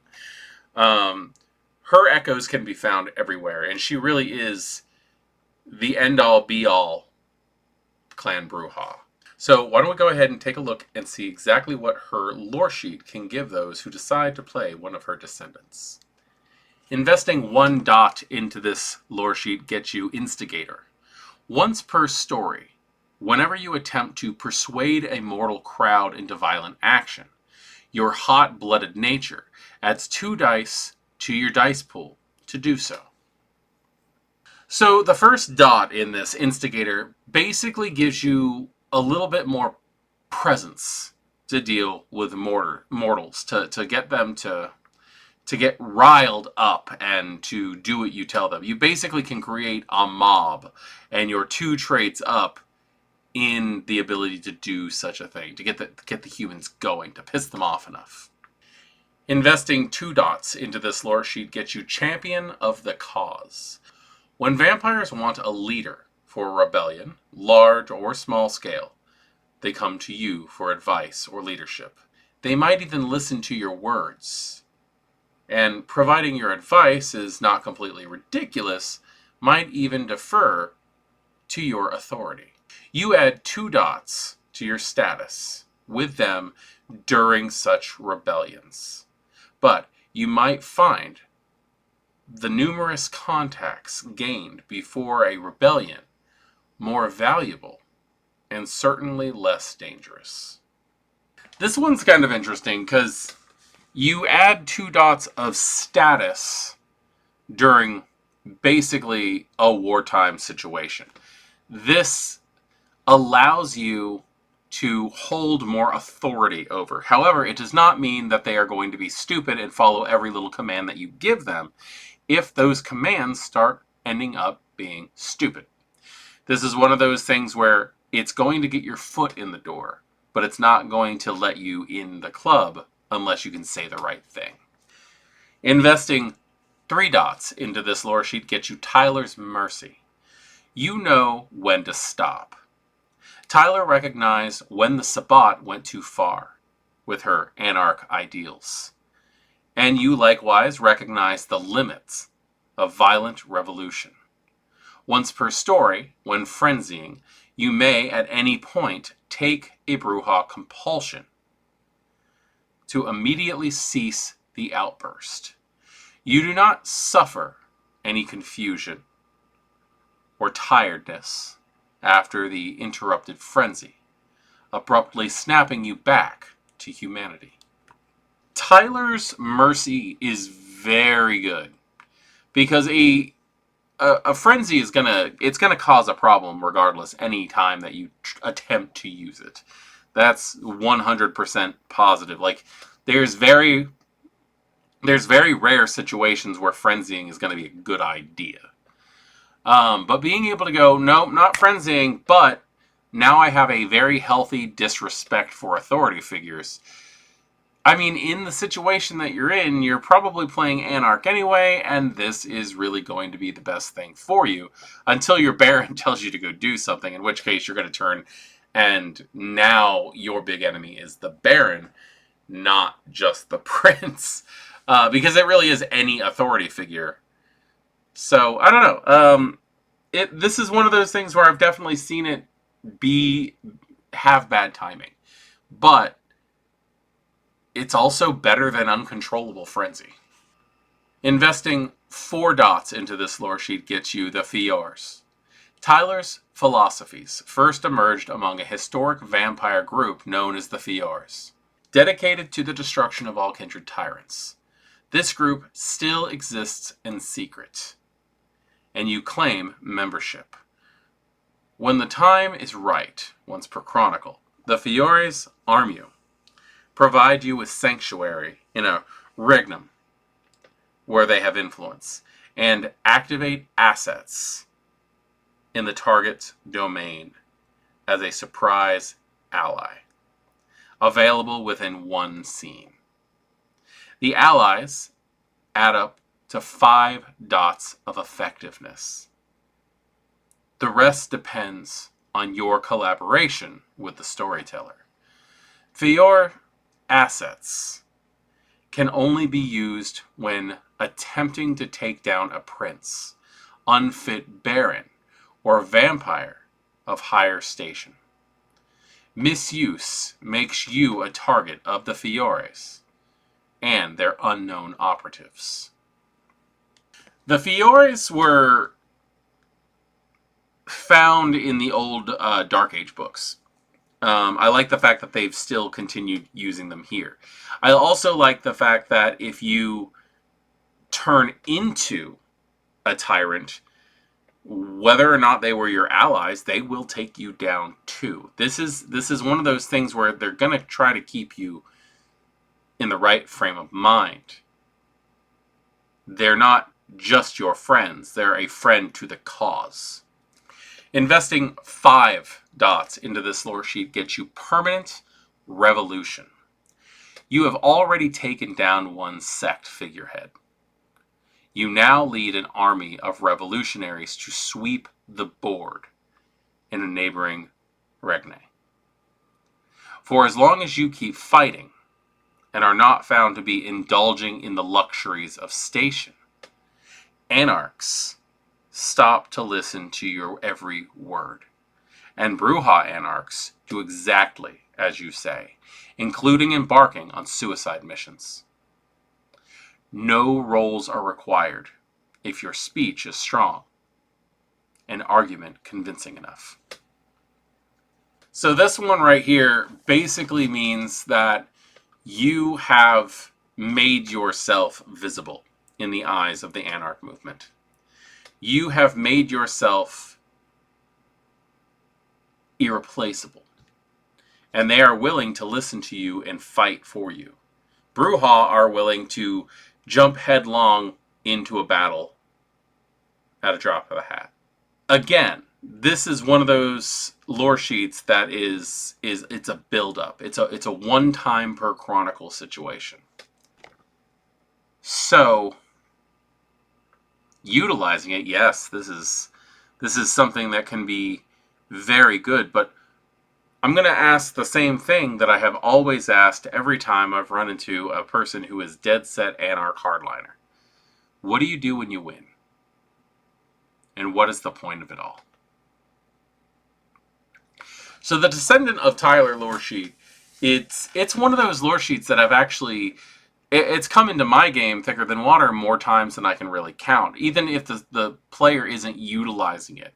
It's one of those things that has created such a strong background in the storyline that I'm running that it can almost overshadow various aspects of the game.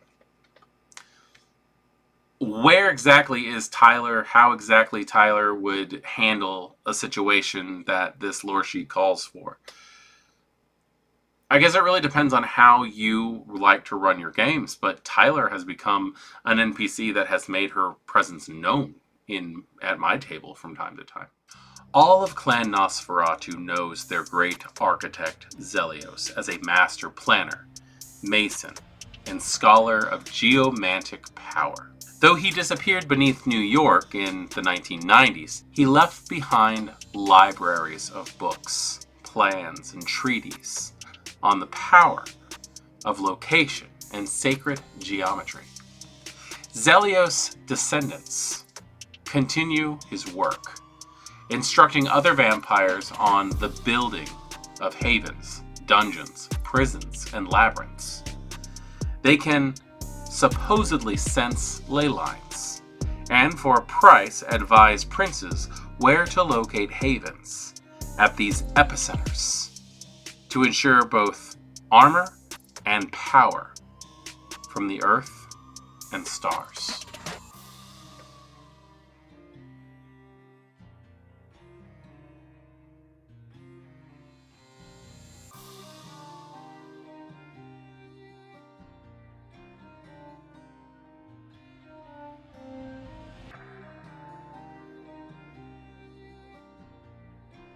Greetings, Kindred. I am voivodemekhet, and welcome back to our World of Darkness and another episode of us going through lore sheets.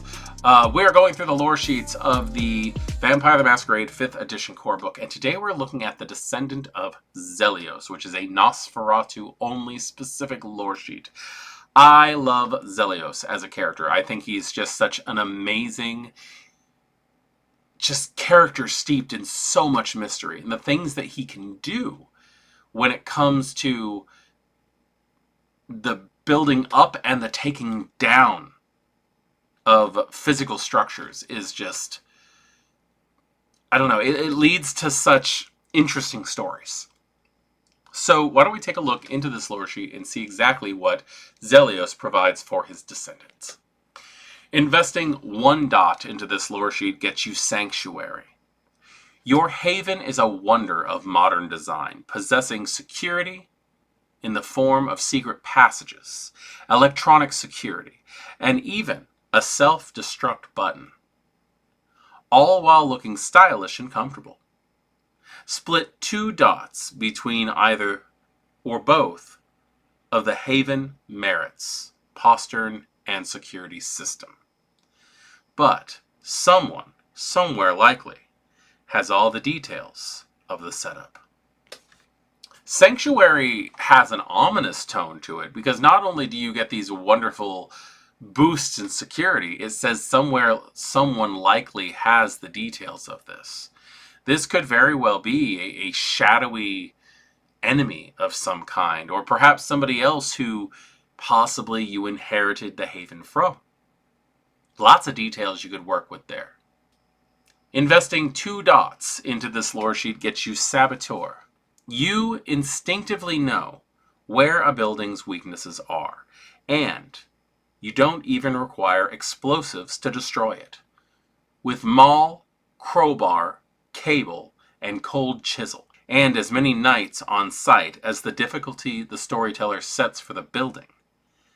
An example, 4 for a family home, 6 for a bank, 8 for a prison, 9 for a skyscraper. You can collapse an edifice like a house of cards. So you basically, depending on what the difficulty is of the structural stability of the building, have the ability to take down a structure. Given the fact that you will spend that many nights as the difficulty of the stability of the structure working on it. I personally, as a storyteller, would count these as downtime actions. Possibly you have chosen to spend this many downtime actions over time, but it's access to those locations. It's very interesting what you could possibly do with that kind of thing. An Anarch with this ability would be terrifying in a situation where they knew where Elysium was. Investing 3 dots into this lore sheet gets you On Commission. Other vampires know you descend from Zelios and ask for advice on how best to build their own havens. This business ensures you often have a boon or 2 to collect, roughly 1 minor boon per story, and that you know where a number of powerful vampires sleep, which, in the end, probably does more harm than good. I like the idea that you could just basically pull out a minor boon once per storyline, because you helped solidify someone's haven situation. But I also like the idea that now there's a bunch of paranoid old vampires who know that you know where they live, and you're probably on their hit list. Investing 4 dots into this lore sheet gets you The Labyrinth. You used Zelios' work to construct a labyrinth beneath your domain, made it part with sewers, disused drains, cellars, basements, and maintenance tunnels. You added your own chambers, dead ends, and connections to form a true underground maze. Only those you tell know of your labyrinth. You cannot treat the labyrinth as a haven, as it terrifies you. But if you reach it when chased, no one can pursue you. 4 dots for fair escape, basically. And I have to say that 4 dots for fair escape is a good deal due to the fact that you might very well piss people off, especially if you're looking at the repercussions of earlier dots in this lore sheet. Being able to call fair escape used to be something the Nosferatu were just assumed to be able to do, but 5th edition has really made it so that things are more compact, things are not as set in stone, and things that would typically be just available are things that you do have to work for. I kind of appreciate that as a storyteller and as a player, not going to lie. But being able to call fair escape is definitely well worth the 4 dots in my opinion. Investing 5 dots into this lore sheet gets you Sense the Ley Lines. You occasionally glimpse throbbing red tendrils snaking through the earth. Ley lines. Vampires who make their havens where these vessels converge find their hunger grows more slowly when making a rouse check for awakening. Roll 2 dice and pick the highest if they sleep there by day. Ley lines have other magical effects. Secrets you can research along lines the storyteller indicates. And your fellow sewer rats harshly punish disclosing anything about such secrets. So Sense the Ley Lines offers you a solid benefit in the fact that you pretty much roll 2 rouse checks when waking up and you get to take the better outcome. So there's less chance that your character is going to need to be hungry when they awaken from day sleep. But it does also leave it open-ended so that the storyteller can come up with other things that this 5-dot mechanic might offer.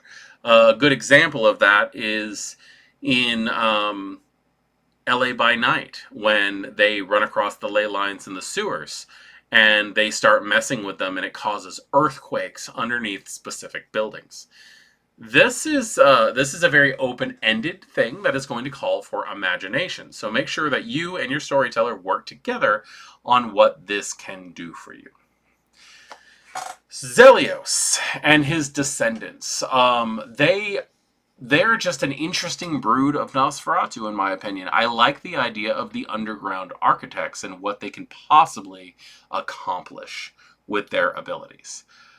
Seeing what they can do, I don't know. I just keep going back to, God, I need some novels. I need some more Vampire the Masquerade storylines that let me read how these things work. Vasantasena and her Malkavian sire, Unmada, traveled the world throughout the Middle Ages preaching against the blood bond. They rejected the vinculum, traditional kindred hierarchy, and all loss of free will. Ultimately, they condemned the Antediluvians for their cruel tyranny through jihad, joining the Sabbat during its formation. As the Camarilla had, the Sabbat rejected her cause, instituting both hierarchy and ritual enslavement through Vitae. She eventually rejected them in turn, assembling a faction of Malkavians to embrace freedom from the Sabbat. Vasantasena's descendants are many and varied, and all of them follow her from the Sabbat before the sect's recent bestial de-evolution. Some joined the Camarilla, others the Anarchs. All possess the zeal and charm she wields like a knife. All fight for something.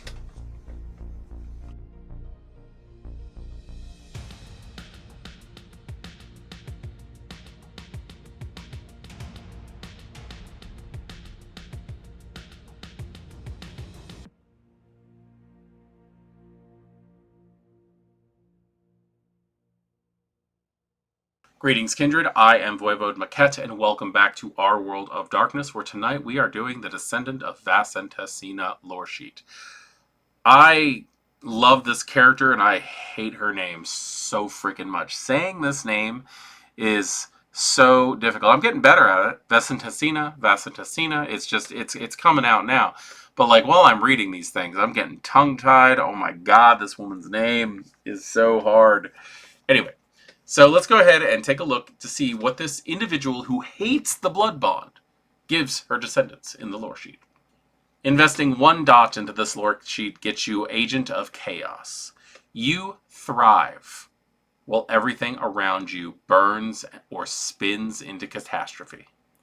In turbulent situations, such as an unusually chaotic or unpredictable combat, a car chase through a crowded city, or when fleeing an exploding building, once per session, you may re-roll a single die without spending a willpower.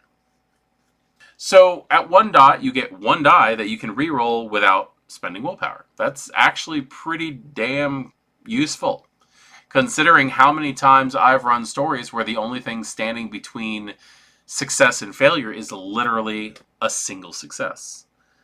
This is definitely something to use before or possibly then after utilizing that willpower to get that reroll. Investing 2 dots in this lore sheet gets you Hear My Words. You carry your ancestors' skills of persuasion. Finding your voice speaks to the blood of others before it reaches their minds. Once per story, if you attempt to counsel others in a chaotic environment, and they actually stop to listen, they may re-roll 1 dice pool in 1 future test during the same situation.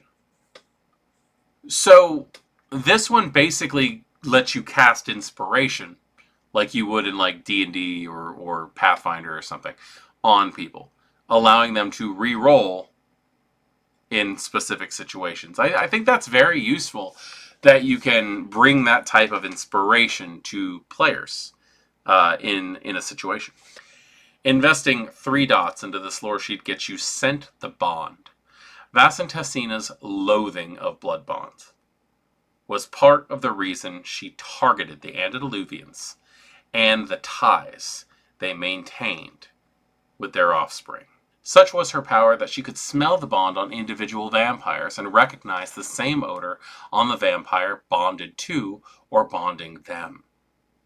Once per story, on a successful resolve plus awareness test at a difficulty of 4, you can do the same. So at a difficulty of 4, once per story, you can smell the link between 2 kindred through the blood bond. I love this mechanic, and I'm glad this actually carried over into the LARP situation as well, but I really do like the fact that once per story you just go, I don't like the situation that's going on here. That could come up with some very interesting tensing situations. Investing 4 dots into this lore sheet gets you Destroy the Bond. Vasantasena's greatest act is the destruction of the blood bond. Some say she performed this act many times in recent years among the Sabbat, in part leading to their rapid degeneration. Once per story, you can remove the blood bond imposed on a victim if you drink a mouthful of the thrall's vitae and then ride out a frenzy. This is such an interesting ritual that you do. So basically, you find somebody who's bloodbound, you drink a mouthful of their blood, a rouse check's worth, and then you frenzy. You ride out that frenzy, and you effectively fight with their beast to unhold that bond. I really like the applications of this.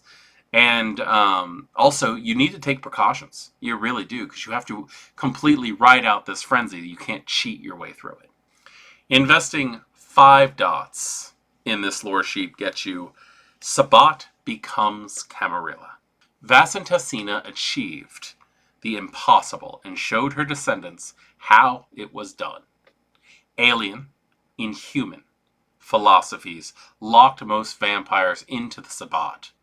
Once per story, you can deprogram a vampire from their sect beliefs. To do so, you must completely isolate the subject and make an extended test. of either intelligence or charisma plus insight. In an atmosphere of specialized perfumes. Roll once per 3 nights of disputation. You win after achieving a number of successes equal to twice the subject's willpower. I don't think I really care for the name of this. Sabbat becomes Camarilla. Vasantasena wasn't Camarilla. I get the idea. But the idea that you can, in a room filled with the proper incense, effectively, spend time to completely deprogram the mind washing that the Sabbat does to its members, letting them think for themselves and not be held under the mental slavery of a path of enlightenment. I like it, and it really does seem like this might be something that has happened recently. A lot, considering all of the La Sombra that now belong to the Camarilla and all the Zemiti that belong to the Anarchs and vice versa. Like, there is definitely a chance that this ability has gotten around and done some massive changing in the kindred who belonged, or the Cainites who belonged to the Sword of Cain. So anyway, the Descendants of Vasantasena. This is one of those lore sheets that's just, it's interesting, and it definitely changes the whole mindset of a game once it's in use. You could very well make enemies from the Sabbat into allies with this lore sheet. You can break blood bonds. You can talk people into seeing things your way on a better standpoint. Like, there's so many different applications of this lore sheet, and I've utilized it as background story, but nobody's ever actually taken it in one of my games before. Though formerly abandoned with the rise of the Camarilla, some clans still consider themselves high compared to their peers among the low clans. You are a vampire of a high clan, convincing you that you have certain rights to bully and order those of low clans. These rights can only be pushed so far, of course. Historically, the high clans were La Sombra, Toreador, Zemiti, and Ventru, though Bruja and some of the clan of Death clung to the epitaph. In various parts of the world, the members of the high clans changed to include the Banu Hakim, the Ministry, and rarely the Tremere. As a high clan vampire, your clan bane is, to your mind, less a curse than a blessing.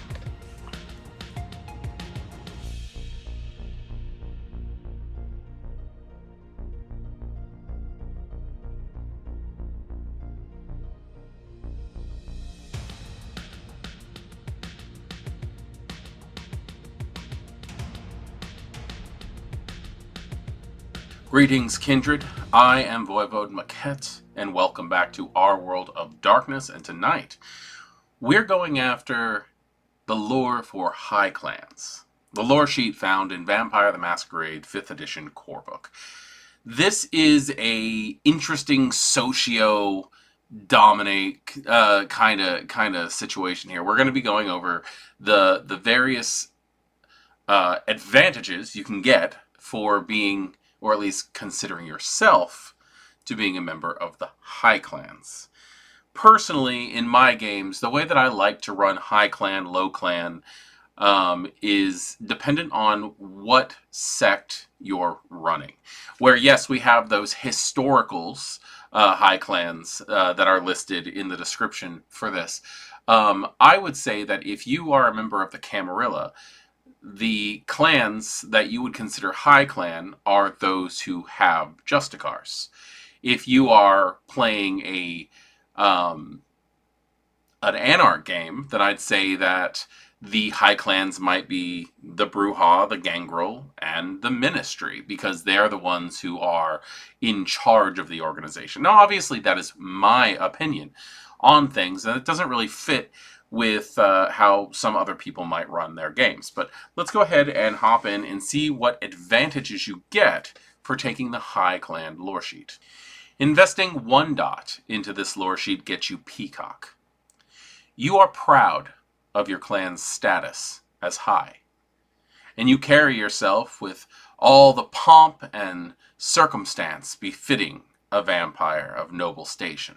Once per session, you may re-roll a single die when attempting to command deference from one non-titled vampire in your domain.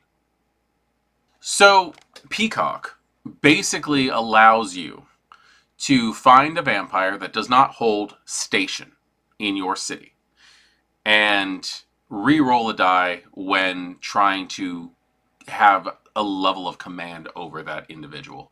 This will push you up when you're just one die too low in a social challenge or something like that.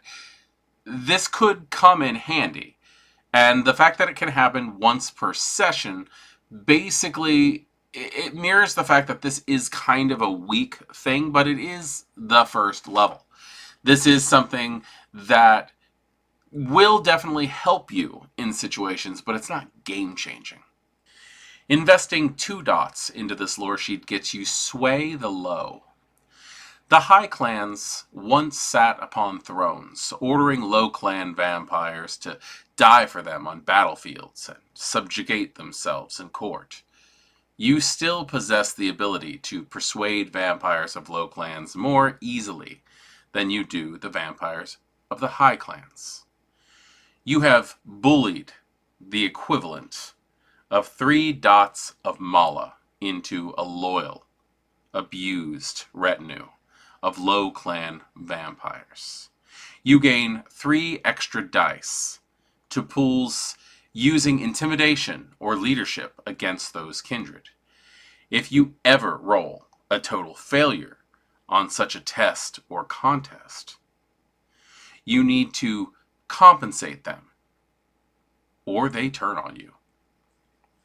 This one's very fun for me. Not only do you get 3 points in mala and the ability to add points to dice rolls, but there is always that repercussion. You can embarrass yourself in front of them, proving that you are not the most important thing in the world. The fact that you then have to pay them off to get them back on your side is just greatly amusing to me. I also like the concept of you bully your way into a mala. You have found somebody who can teach you things, but your social standing above them is so great that you can actually intimidate your way into lessons. That's just a lot of fun. Investing 3 dots into this lore sheet gets you Elevate the Low. Some quirk of your bloodline, or an ancient princely decree, allows you to proclaim the ancestry of one low clan in your city to high clan status. You can do this once per chronicle, but of course, you can promise to do it eventually, for quite a while first. Until then, add 1 die to social tests against low clan kindred when you allude to this possibility. No one wants to be the bottom rung. Nobody wants to be stuck at the bottom. And if you, for some reason, have the ability to rise an entire clan out of a gutter, most people of those clans are just going to hop on. The fact that you can now add die to a pool when talking to those individuals because they think there might be hope of improving their own station as well as the station of those in their clan. This right here has the great opportunity to be fun and also lead you down a rabbit hole of pain because you can only utilize this ability 1 time. So the rest of the time you're just kind of dangling the carrot to get them to go where you want them to go, do what you want them to do. It is a real, asshole move, but it could definitely come in handy if you are known for having the ability to do this. Investing 4 dots into this lore sheet gets you Embraced to Rule. Vampires of the high clans often opt to embrace mortals of noble birth or powerful ancestry. Your ancestors may not be kings and queens, but you were embraced to rule. Add 1 die to pools of leadership tests involving high clan vampires who know your lineage. Once per story, other vampires of the high clans defer to voting for you, or they allow you to take high responsibility and power, unless you have created a personal grievance between you. So other people know that you have a lineage of success of rulership, and therefore they believe that you, being part of that lineage, would be good at ruling. They will vote for you in these situations. They will stand up for you in the ability to be able to handle this. And having people who have your back in a game like Vampire is that's pretty intense, considering the fact that everybody's usually trying to get to the top of the hill. This right here shows that you might have, at least in your blood, the ability to surpass what other people's expectations are for themselves. You might be more useful to them in leadership than them attempting to take it for themselves. Investing 5 dots into this Loresheet gets you blessed, not cursed. Like many vampires of the high clans, you have convinced yourself that you bear no curse of Cain. Rather, your clan weakness is a blessing that reveals more to you about your nature, your position on God's earth, and the areas of life you must strengthen. Once per session, you may spend 1 willpower to ignore the burdens of your clan bane. Being able to ignore your bane, just with the expenditure of a willpower, it brings you into an area that typically only the caitiff get, which is not being really brought down by your ancestral blood. Toreador being able to go, I can be fine and utilize my disciplines in this horrid dive bar, or the Ventru realizing that they need to buckle down and feed when their typical herd are not around. This can be used in a lot of ways. I've actually spoken to the storytellers, or the writers for the LARP version of this book, where Blessed Not Cursed actually pops up in the High Clan lore sheet there, because as someone who plays Tzimisce, who took this lore sheet, I was wondering how exactly this could, be utilized in a Tzimisce, because their bane is about where they sleep. And in that same case, the Ravno, what happens with them if they, Ravno are universally looked at as a low clan, so I guess that's not really going to come up. But like as a Tzimisce, how could I utilize this in a game setting? And they told me straight out that if you're sleeping, that counts as a scene. So being able to sleep when not surrounded by your horde in a dire situation may end up being rather important. At that case, what you're looking at is how long can your willpower hold out?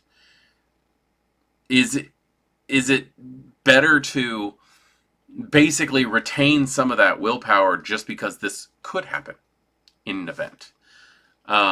But I can think of lots of reasons why various clans would need this. Perhaps if you look at a situation where the Hekata are considered high clan in their city, then maybe being able to bite on to someone without it causing the excruciating pain, the curse of the Lamia, that would be good under specific situations, definitely.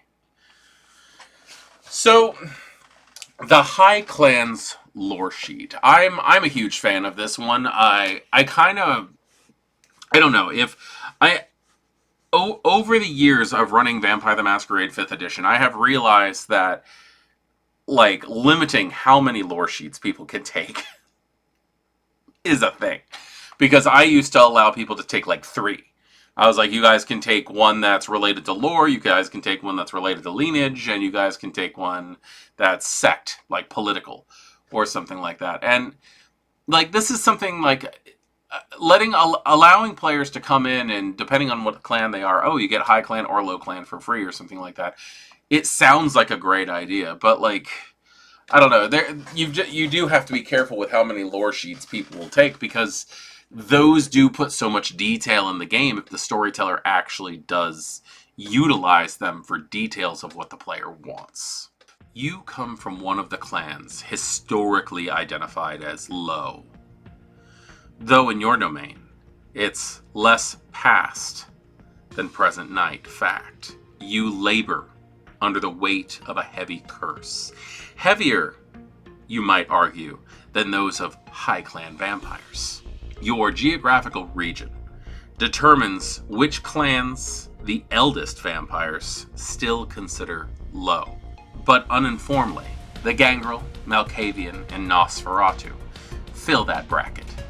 The Brujah and Tremere also occupy that position in various domains.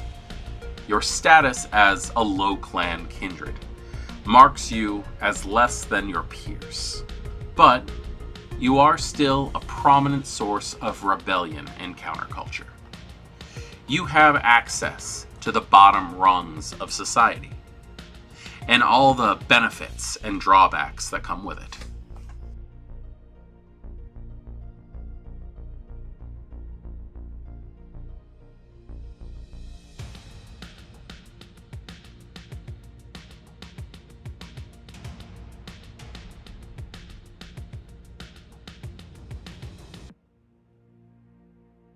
Greetings, kindred. I am voivodemekhet, and welcome back to our World of Darkness, where tonight we're reviewing the Loresheet Low Clan in the Vampire the Masquerade 5th edition Corebook. This lore sheet goes into quite the opposite of the Vampire the Masquerade High Clan lore sheet, because this is going to deal with the other side of the coin of Cainite society. So let's go ahead and just jump in and see what benefits you get for being a member of the low clans. Investing 1 dot into this lore sheet gets you thick hide. Often denigrated by those who name themselves high, your ambition and independence do not falter with belittling words and snubs. You do not respond easily to base provocations.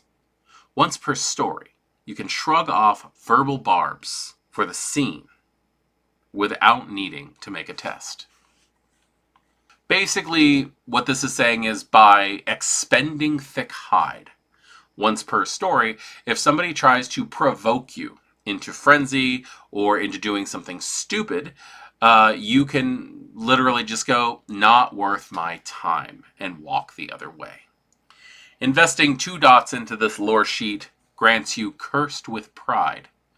In some cases, the low clans take great pride in the severity of their banes.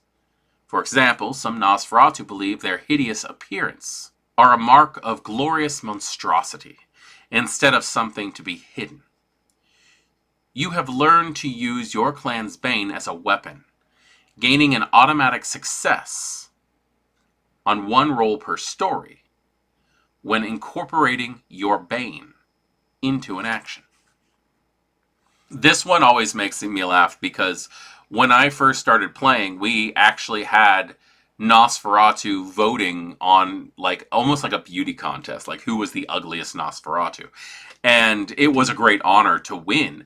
Mechanically speaking, the way that it was done out was like who had the most repulsive traits on their character sheet, because we used to have negative attributes in 2nd edition revised when I used to play. I don't know, this just kind of brings me back to that. But I like the idea that you can actually utilize your bane as a boon if you are imaginative enough to find a way to utilize it. And that's really what this is you figuring out a way to utilize it. Investing 3 dots into this lore sheet grants you Uncanny Kinship. Due to persistent persecutions from the high clans, vampires of low clans feel inclined to stick together. You often mediate between low clan disputes, and you see the merit of the underworld's kindred banding together against the hegemony of the high. You can select 3 dots from among mala or status from other low clans in the domain. This is an interesting placement because it puts you in a social order of someone who gets along with the other low clans, which most low clans are not going to have much to fight about. But this puts you in a position where you can give advice and also receive advice that other high clan or that other low clans might think highly of you to the point where they are granting you a low clan status in effect. Investing 4 dots into this lore sheet gets you trade among equals. For all their suffering, the low clans benefited from their adversity in one key way. They taught each other their powers. This collaboration may not be true in all domains, but this old tale still holds in yours. You may select 1 low clan's discipline and buy dots of that discipline using experience points as if it were an in-clan for you. Trade among equals allows you to buy other disciplines that would be considered out of clan as if they were an in-clan, as long as they belong to low clans in your area.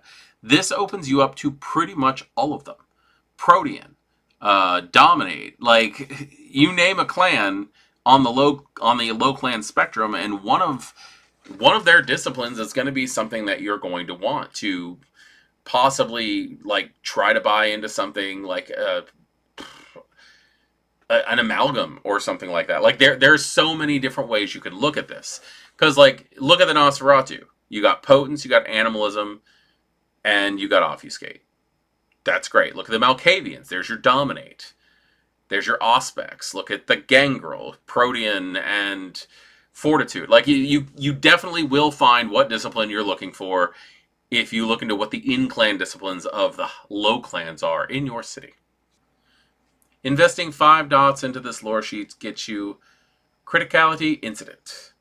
Your influence among the low clan vampires can let you tip the scales of power in your domain. If you choose, add 1 die to all your pools for projects undermining high clans in your domain. Once per chronicle, you can sacrifice up to 10 of your own background dots to bring down the same number of high clan kindred in a coup. First off, you get an ongoing effect for this one. The ability to add extra dice to your dice pools if it means that you're doing something like down low and dirty when it comes to the high clans. But being able to sacrifice your personal backgrounds to cripple and take down high clans in your city. That is, I mean, we're talking open rebellion at this point. This is something that definitely the low clans could really create a lot of trouble and possibly even undetected that it was them, depending on how you do it. This is a situation where you really need to work with your storyteller and try to figure out how you can utilize this to a benefit and make sure that you're not caught doing it at the same time. So low clan lore sheet for Vampire the Masquerade found in the Corebook. I'm a big fan of this one. I do see a lot of it being what your imagination can give you is going to be the only thing that actually stops you from like accomplishing your goals. Ambrus Maropis rarely leaves his opulent apartment in Cyprus to meet the public. Yet his reputation as a trendsetter and masquerade protector spreads wildly throughout kindred society. The Toreador, who know that Ambrus is a Nosferatu, loathe the vampire's popularity. His disciples, akin to superfans, act as go-betweens to princes and barons, while he remains forever hidden. Ambrus has a reputation as a vampire on the cutting edge of technology and culture. Embraced in his late teens, Ambrus is, at heart, an introverted fan of anime, gaming, and online role-playing, with an elaborate online persona. Ambrus uses his persona to sell software and information he hacks. Advice on the best security methods stolen from government and corporations for kindred to utilize. Inform Elysia about emerging musicians, entertainers, and trends. And makes himself an invaluable resource to Camarilla and Anarchs who want to appear more human than human.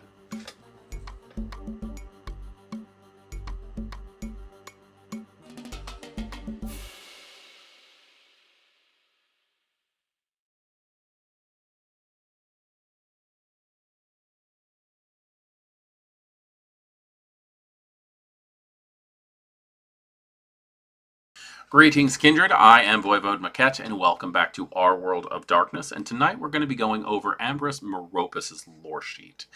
This is a very interesting character.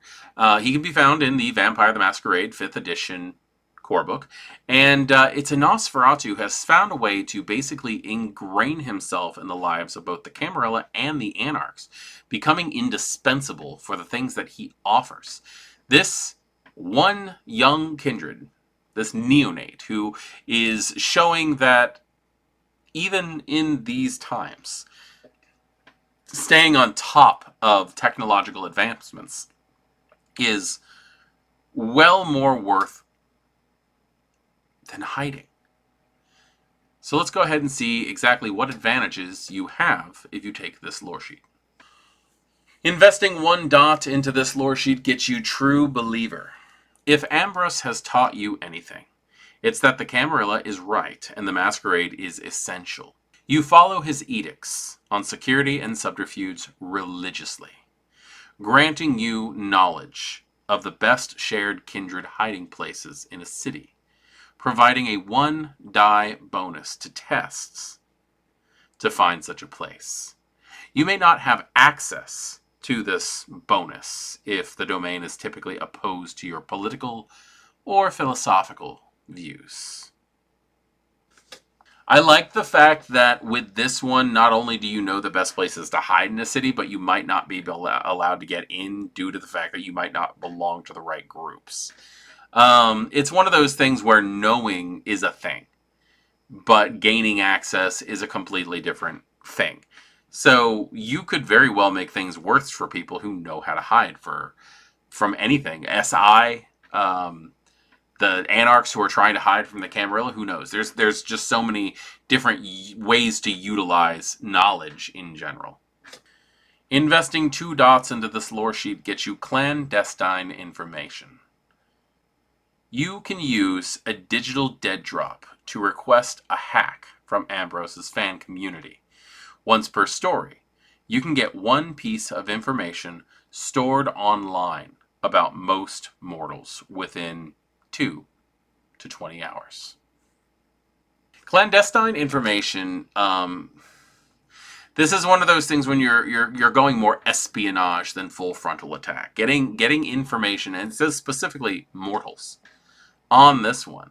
But I would actually go ahead and say that if you have somebody who's immortal and has a mortal persona, you might be able to dig into more personal information on that one on a mundane level. But that would be up to storyteller discretion. Investing 3 dots into this lore sheet gets you taught by the best. As one of Ambrus's disciples, you are provided with a ready supply of intel on topics from the Second Inquisition's operations to the fashions in Harajuku tomorrow night. Ambrus can also time lock in information in the dark web, or set you up with your own Ukrainian hacker at friend prices. Consider Ambrus a 3-dot mala. This pretty much says that you have the ability to get in contact with Ambrus himself, possibly through a series of dead drops or just being able to drop an email or something like that, and he can set you up with someone who can help you. Basically as a 3-dot mala, which is not too shabby. This is one of those things where you just have to think about what you need, and your storyteller has to think of the proper response on how to get that information to you. Investing 4 dots into this lore sheet gets you Backdoor Panopticon. Ambrus hooked you up with a backdoor into Prism Nucleon surveillance software, tracking and sorting online communications, including cell phone calls for keywords and names. Or perhaps you stole it from him, or found it on a machine in a safe house, an Ambrusite abandoned in a hurry. Either way, you can only log in once per story, for security's sake. But it gets you 2 automatic successes on any investigation test involving anyone's cell activity or online presence. As a storyteller of a player who takes advantage of this kind of thing constantly, I gotta say that this is probably, out of an annoyance factor, one of my least favorite lore sheet things.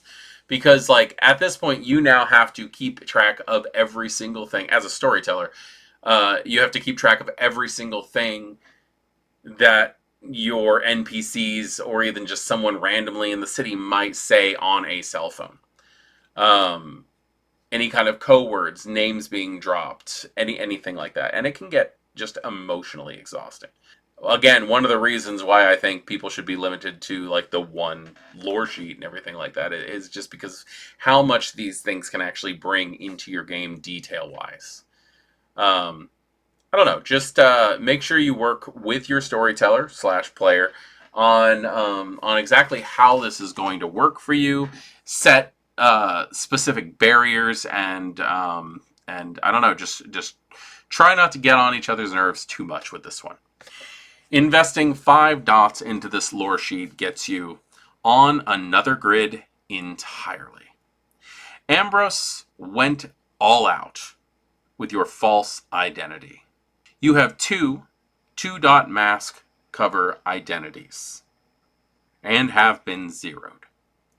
You get 3 extra dice to resist attempts to research you online or uncover your activities in the mortal world. This is a full-on cover. You have false identities on top of false identities, and the government systems do not know that you exist. You cannot tell me that this one would not be worth it. It's definitely something that you are going to have to put some background thought into. Work with your storyteller and try to figure out who your false identities are, how they work, what you can get away with. But it really is just like how detailed you want to go into this. So Ambrus Maropis is a character that, as I've said in many times, I really wish we had possible novel uses for these characters, or if they'd pop up more in like some of the interactive novel video games or something like that for World of Darkness. Vampire the Masquerade has such a lush amount of NPCs to choose from, and I do find that they just tend to use the same ones over and over again. Like, if you're going to run into a popular NPC, it's most likely going to be Victoria Ash. But, like, Ambrus Maropis is just a very interesting Nosferatu to run into. And I wouldn't mind seeing that in possible later literature and games. Desperate elders seeking ways of staving off Gehenna and the Beckoning increasingly seek out the British-Irish Toreador archaeologist Carmelita Neillson.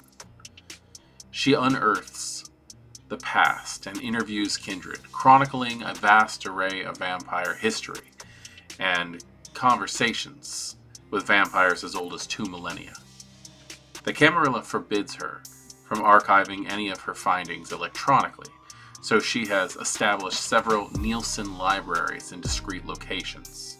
Her friendly manner, natural curiosity, and abilities as a polyglot make her a natural choice to debrief a Methuselah just awakening from torpor, investigate a ruined temple, or interpret a captured Sabbat scripture. Believing that art need not be in a frame or museum to be admired, Carmelita strongly feels that the greatest art, one ignored by kindred for so long, is the storytelling of their own kind. A gifted storyteller and writer, Carmelita's skills appeal to many Toreador who wish to break the pretty and talentless stereotype.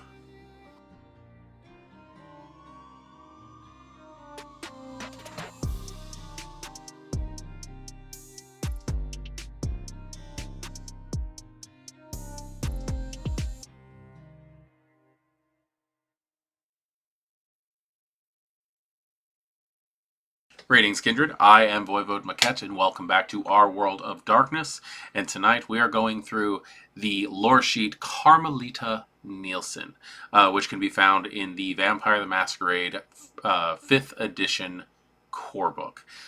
This is a very interesting lore sheet in the fact that it has to deal with finding lore. It has to deal with finding more information. You're not directly related to Carmelita here. You might work for her in a fashion. I'm personally a huge fan of the Neillson libraries. Having a place where your game has the ability to go and look up odd lore in expenditure of time can be very useful in a game that deals with heavy-hitting multi-splat style games. So let's go ahead and take a look at what benefits you can have for taking this lore sheet. Investing 1 dot into this lore sheet gets you the art of story. You and Carmelita share the belief that storytelling is one of the lost art forms. Whenever regaling other vampires with historic lore or tales of myth and legend, Toreador naturally gravitate to hear your words, regardless of your standing, toward each other. So, the art of the story. This point in the lore sheet basically makes it so that Toreador are interested in what you have to say. That you can frame your words into a point of entertainment to the fact that, like, the Toreador, who tend to be either the most prominent or second prominent clan in most cities, specifically Camarilla, they will want to hear what you have to say if you can frame it in a manner that makes it more of storytelling than just information pushing. Investing 2 dots into this lore sheet gets you the art of will. A specific object d'art or relic entrusted to your safekeeping by Dr. Neillson inspires and enthralls you. If you spend an hour meditating on this object and make a Resolve plus Academics test at a difficulty of 5 before resting for the day, you awaken with 1 extra willpower point. You can meditate in this way once per session.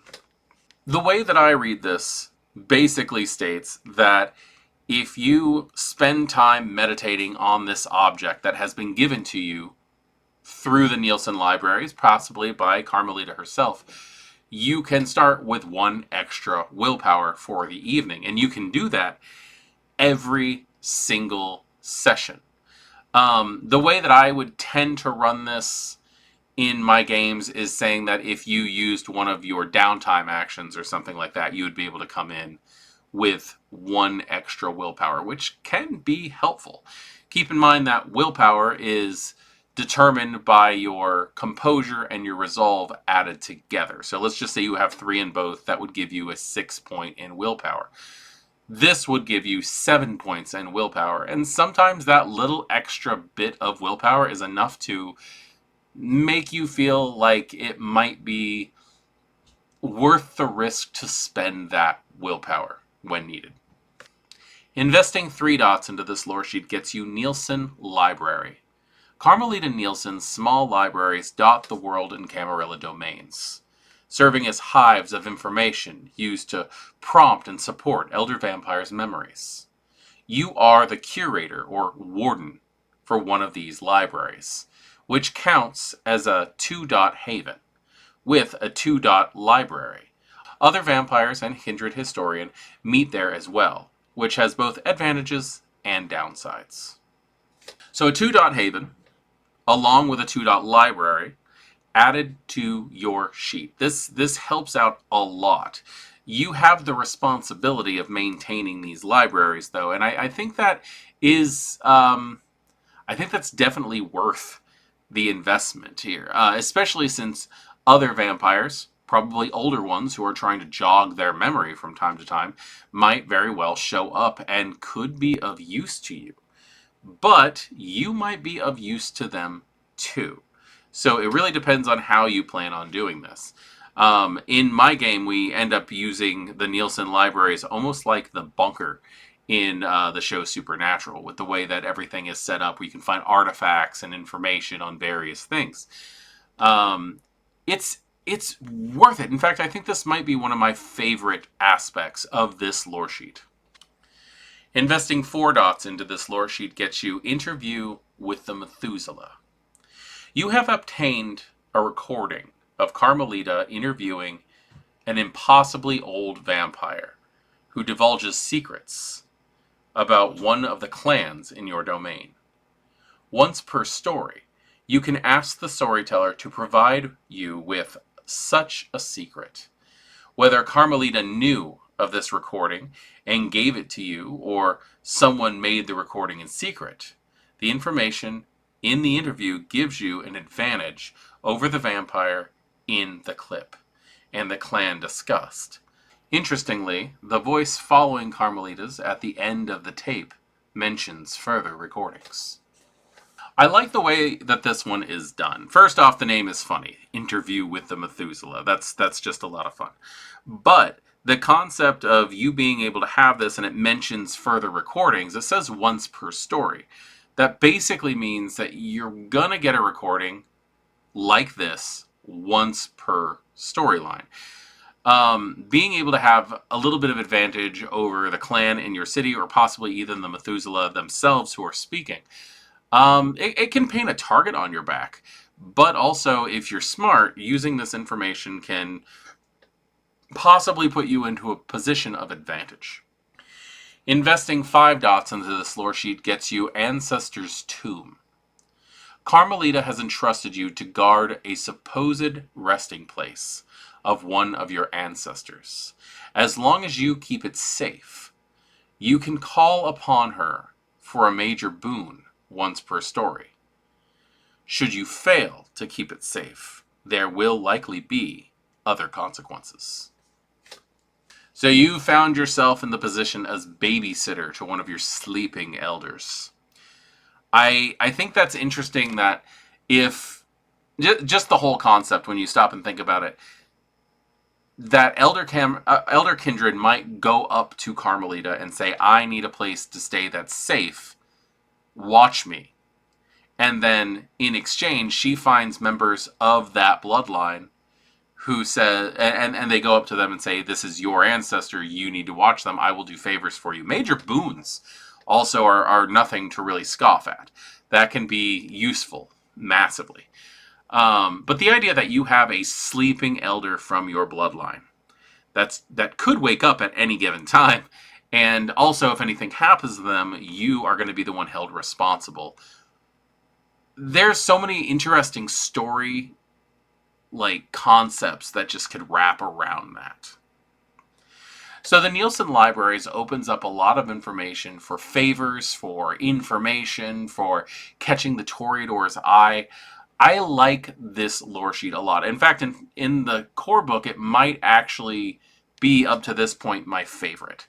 And the various things that you can do with it, and the benefits alone are they're just insane. But I actually get more out of the idea of what could happen if you fail at a thing. Like, where does the story go if you have to deal with repercussions?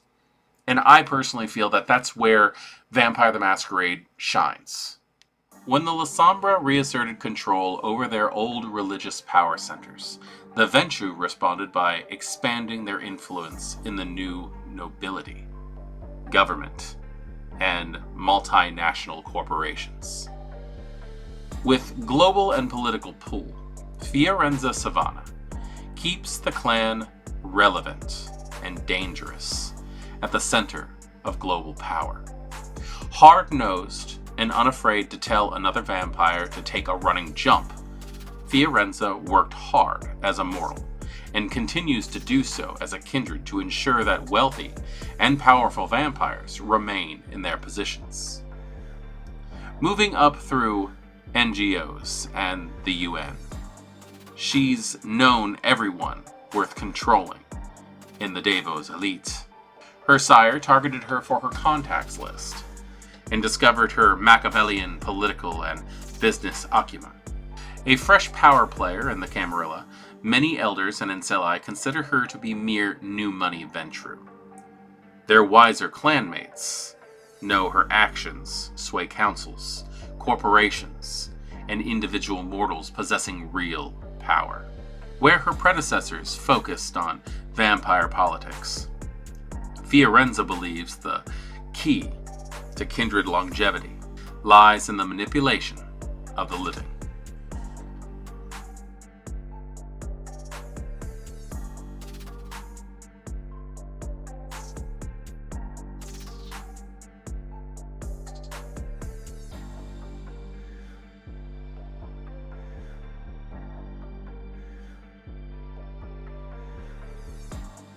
Greetings, kindred. I am voivodemekhet, and welcome back to our World of Darkness. And tonight we're going to be going over the Fiorenza Savona Loresheet, found in the Corebook of Vampire the Masquerade 5th Edition.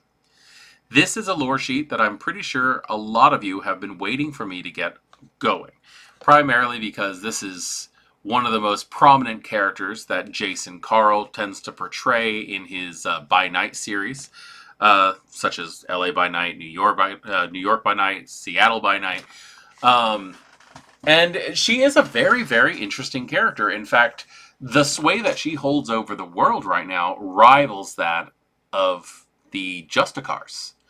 And the things that she can do actually kind of scares them. And I think that her as a neonate figure of Clan Ventrue really does lead to some interesting ideas of where the Camarilla might head in future nights. So let's go ahead and take a look at what the advantages are for taking this lore sheet in Vampire the Masquerade 5th Edition. Investing 1 dot into this lore sheet gets you on Fiorenza's list. Fiorenza knows who you are, which either means she thinks you're an asset to the clan or a problem. Consequently, she has assigned a gifted mortal, a retainer, bodyguard, driver, butler, etc. to you. And though they remain in her employ, they make no secret of spying on you and reporting back to Fiorenza. And they never drift far, even if dismissed. If the mortal is harmed or killed, Fiorenza makes a note that you're not to be trusted. But if your conduct is good, you move further into her good graces. This one right here, obviously, if you're a fan of LA by Night, is Eve. This character that is now set to spy on you will do things for you. Will handle whatever situations that you give them. However, they are reporting back everything that they have to say on Fiorenza, who is now evaluating your worth. This is the first step into possibly a whole new way that the World of Darkness actually works. Investing 2 dots into this lore sheet gets you breakfast with Fiorenza. Despite her high-profile role, once per story, Fiorenza will make a space in her busy schedule to meet with you. Maybe you have dirt on her, or perhaps you are a close friend. A meeting with Fiorenza can be lucrative and informative.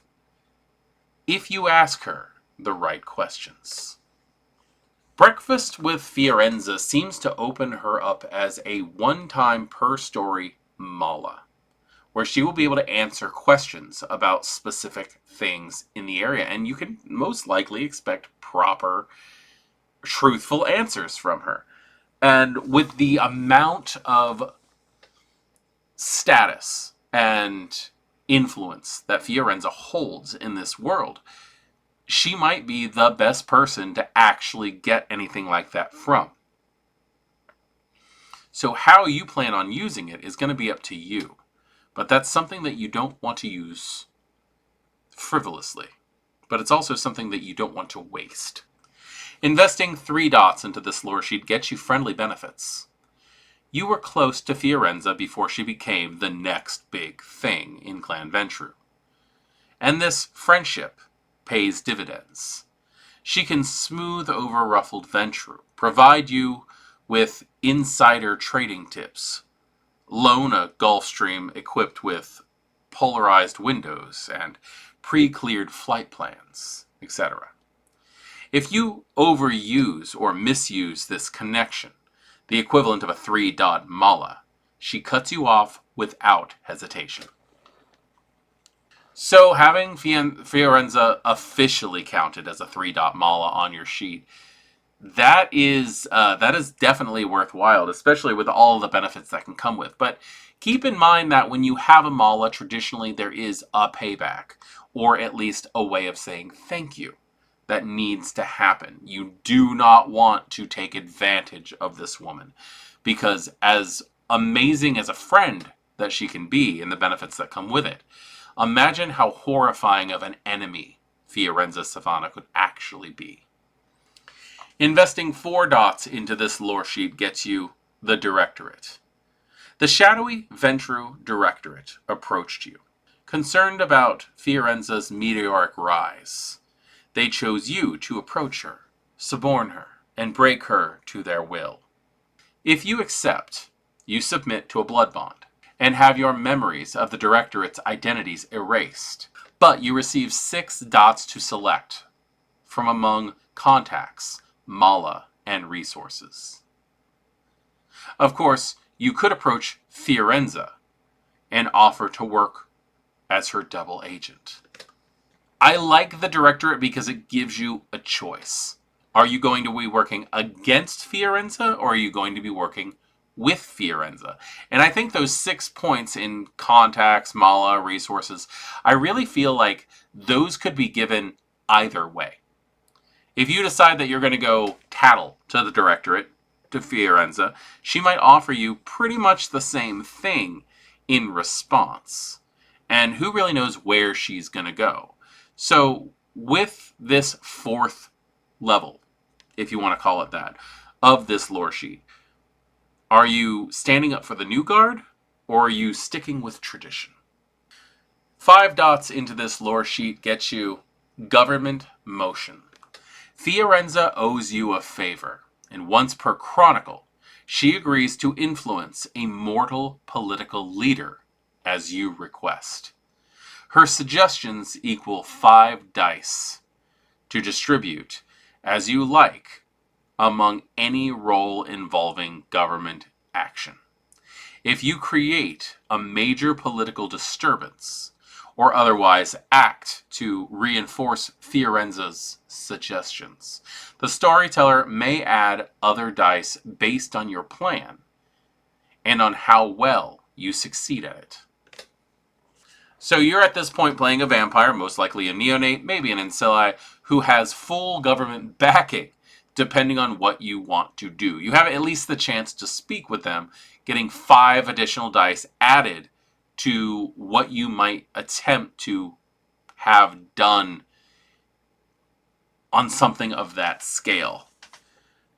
Declare martial law, firebomb a city, have an area cut off, have the DEA come in and start ripping things apart. Like, there's so many different things that you could acquire with this, and it gives you a chance. It does not give you an automatic success.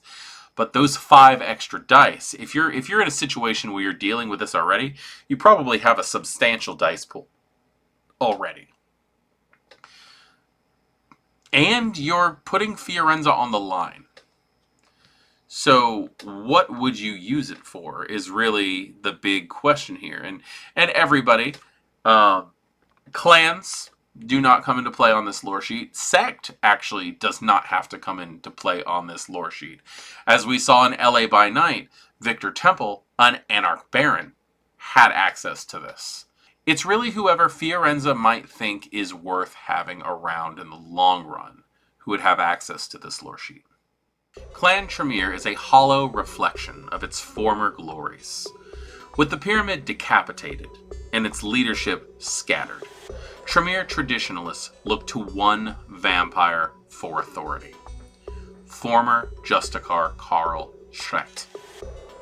The legend within his own clan, and the Camarilla, Schreckt hunted vampires before his embrace in 1235. For centuries, he acted as the Camarilla's weapon against the Sabbat, anarchs, and occult menaces. He suppressed and destroyed lore regarding antediluvians, eliminated countless threats to the masquerade, and did it all without mercy. He earned his share of disciples, but few enemies. Those he got, he killed. Now, he's one of the eldest Tremere remaining. Schreckt's descendants largely follow their ancestors' hardline clan and sect views, enforce the traditions, strengthen the clan, and hide the secrets of blood magic from other vampires.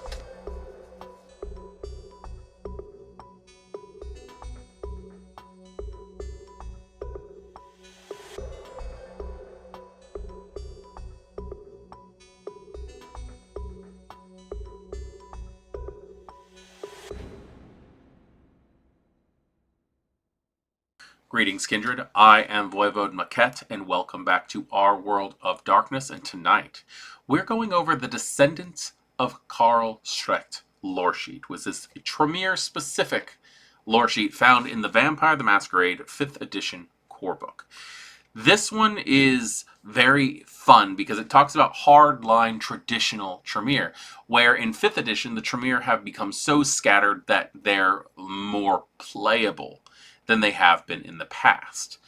A character who takes this lore sheet will most likely play somebody who's more on a traditional bend of who the Tremere were back before 5th edition happened.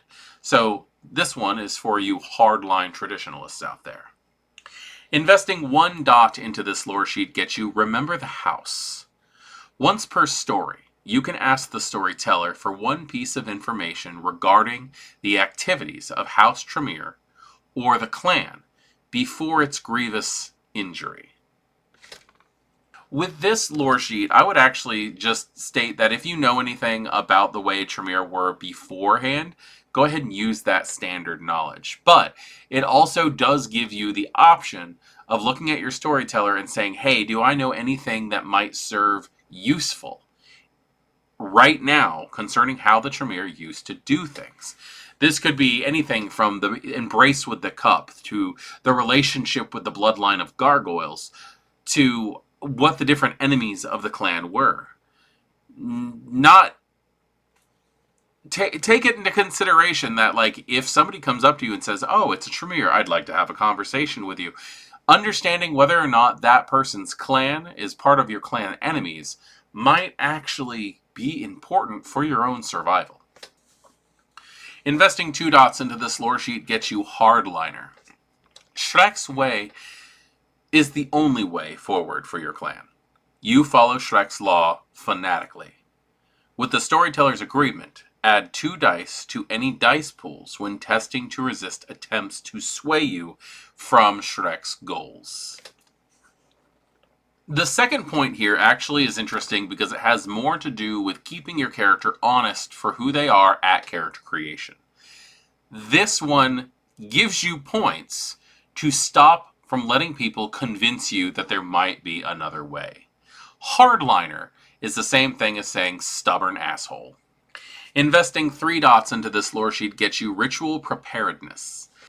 Allegedly, Karl Schreckt prepares all of his rituals in advance and keeps several such pre-prepared rituals about his person at all times. Once per story, you may perform one of your rituals in 5 minutes without preparation, having done all the preparations beforehand. Ritual preparedness does save you a lot of time. It basically makes it so that you have everything just ready to go. And some of these rituals can take a while to do, to prepare and get everything ready. All you have to do is get out what you already worked on, meditate on it for like 5 minutes, and break the bottle or light something on fire or whatever. Basically, you don't have to do anything to make a ritual go off, except spend the 5 minutes to reacclimate yourself to the idea. This can come in handy, especially with higher level rituals. Investing 4 dots into this lore sheet gets you Archon's Bane.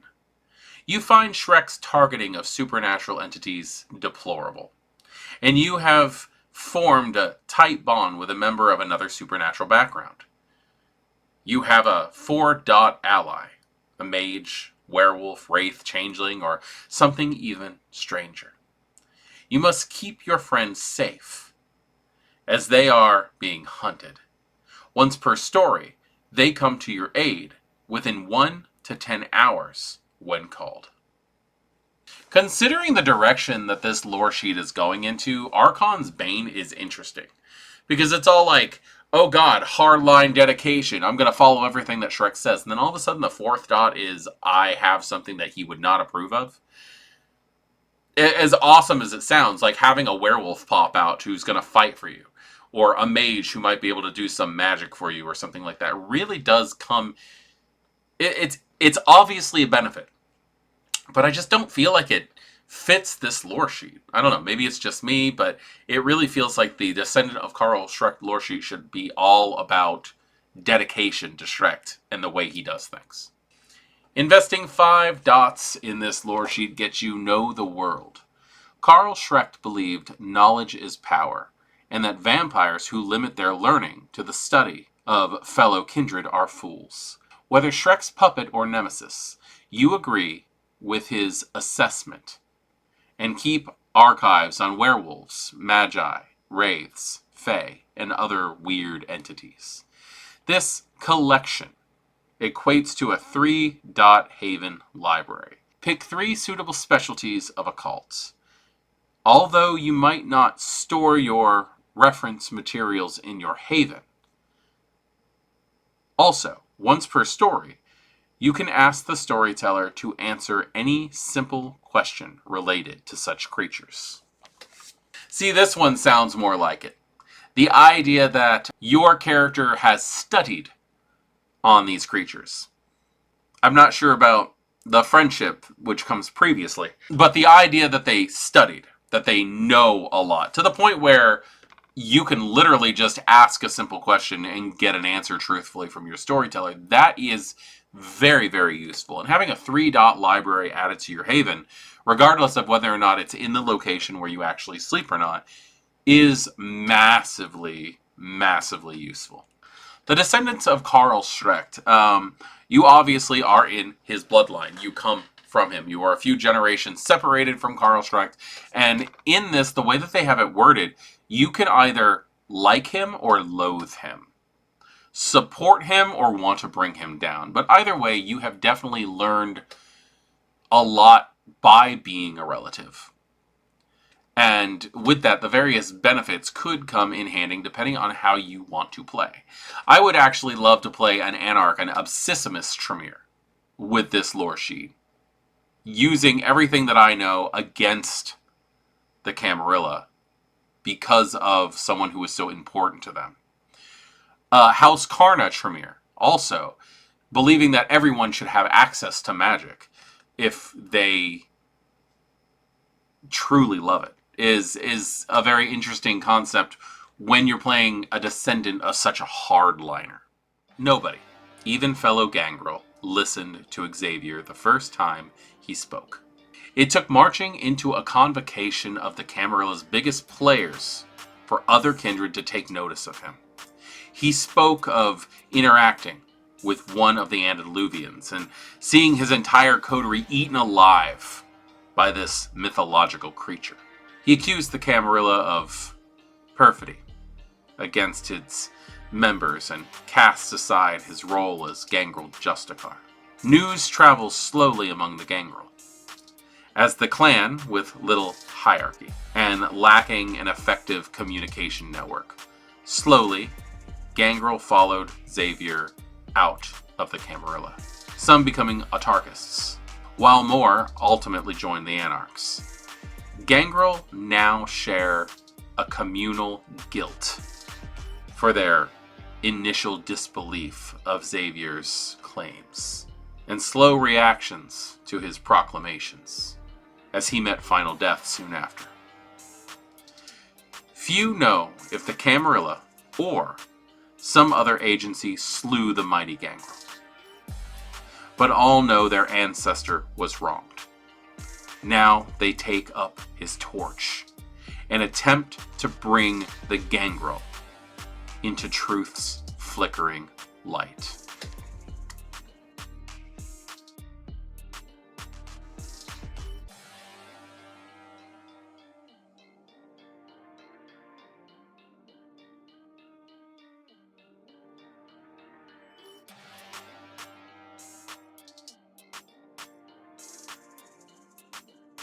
Greetings, kindred. I am voivodemekhet, and welcome back to our World of Darkness. And tonight, we are going over the lore sheet Descendants of Xaviar, which is a gangrel-specific lore sheet found in the Vampire the Masquerade 5th edition Corebook. This lore sheet touches on a very powerful character found in the World of Darkness. My first interaction with Xaviar was reading his event that took place at Table Rock in upstate New York in the Fall of Atlantis series, when Ramona accidentally put out a call, gaining all of the gangrel in the area, who then fought for her against Leopold, and they all lost their lives, which was the tragic beginning to what happened to Xaviar in the long run, where he marched into the conclave room and spoke to the other Justicars that he had just battled an antediluvian, and they all scoffed at him. Xaviar is probably one of the more tragic members of Clan Gangrel due to what happened to him, but he does give some very interesting advantages for being one of his descendants, and that tonight is what we are going to be looking at. Investing 1 dot into this lore sheet gets you Martyred Ancestor. Other gangrel treat you with the respect they took too long to afford Xaviar. Despite any personal grievances, you can always find sanctuary with other gangrel, if any are present in your current domain, at least until you insult them grievously. With them, you have 2 dots of status. This actually makes a lot of sense, considering the fact that the gangrel were very much based off of like a Nordic hierarchy, like Vikings and stuff, because in those communities you were given the respect of your ancestors until you lost it. They believed that courage and nobility ran through the blood, and being embraced into Xaviar's lineage would truly bring you that respect from others of your clan. Being able to have a place to hide out or just seek sanctuary from the sun is highly useful to a kindred, even the gangrel, who are known for their survivability. The fact that you get basically 2 dots in gangrel clan status is very useful, in my opinion. Investing 2 dots into this lore sheet gets you Where the Bodies Are Buried. Xaviar's experiences with melding through the earth, blood and vitae, left a mark on his lineage.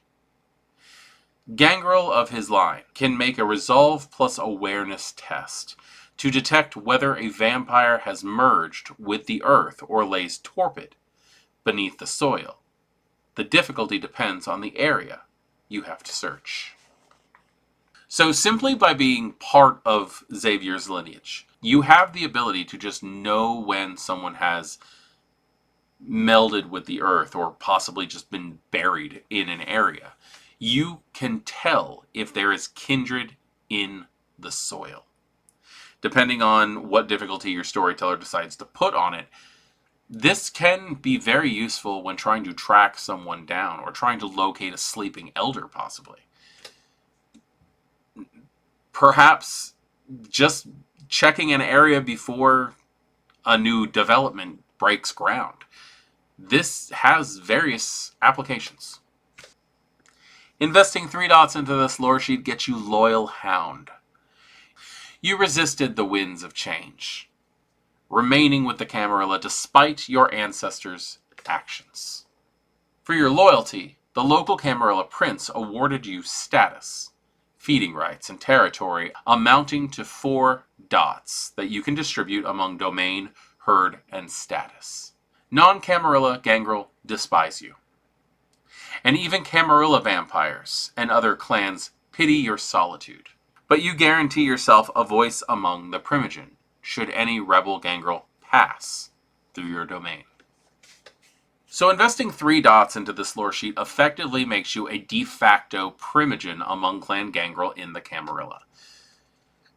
Gangrel who left the Camarilla don't trust you, but the Camarilla is offering you quite a bit of benefit of staying with them. There are reasons why a Gangrel might stay with the Camarilla. It could be the only way they know life to work. Knowing that the Camarilla might be able to hide you, perhaps just avoidant of the Sabbat. There's many reasons why a Gangrel might take this. But being a descendant of Xaviar and sticking with the organization that put him down, that eventually led to his death. I don't even really know how I feel about this. Like, I don't have any problem with Gangrel in the Camarilla, but like the idea of a descendant of Xaviar in the Camarilla, just, I don't know. There's actually just a part of me that just internally scoffs when I think about it. Investing 4 dots into this lore sheet gets you Monstrous Bat. Xaviar's preferred bestial form was once that of a bat, but following his encounter with the Antediluvian, he found his form capable of changing into a hybrid between human and bat. Once per story, when the moon is just right, you can take the same form, this man-sized bat, as an extra dot in all physical attributes, and can glide in the air from any height. Biting at this form adds +1 aggravated damage to mortals and vampires alike. So the Tzimisce used to call this Chiropian Marauder. This was basically a horrid form with bat qualities. But this is actually more of just a man-bat kind of situation. The fact that you get an additional 3 physical traits when everything is said and done, because you get an extra strength, an extra dexterity, and extra stamina, which increases your health levels, mind you, when you're in this form. Then you also deal extra aggravated damage. You do +1 aggravated with your bite. Bites deal 2 aggravated damage, which means now you're dealing 3 aggravated damage in a bite. That's just terrifying. All in all, just all the way around. Monstrous Bat is truly a monstrous bat form.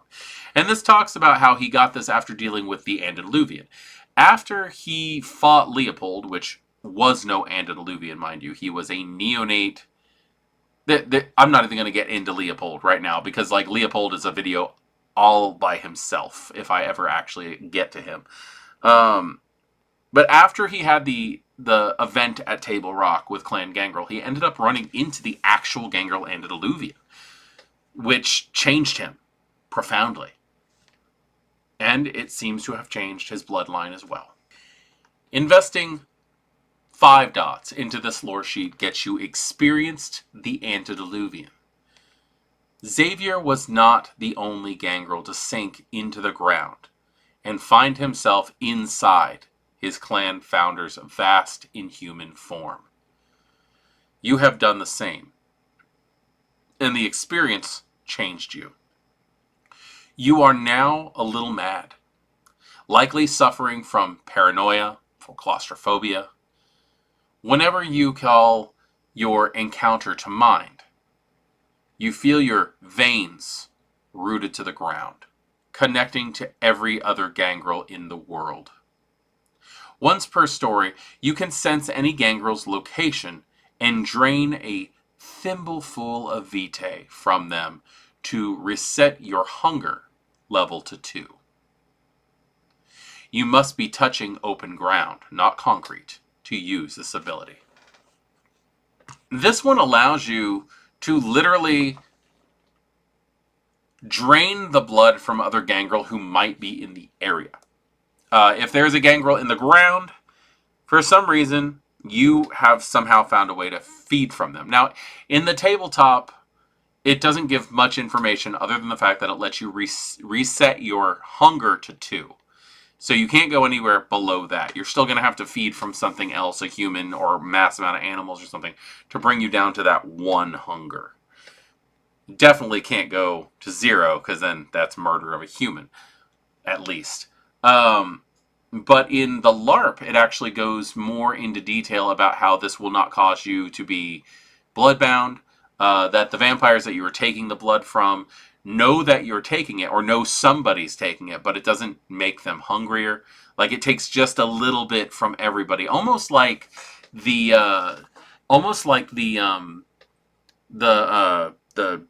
Bahari ritual that allows you to seep blood from those around. But this takes directly from Clan Gangrel.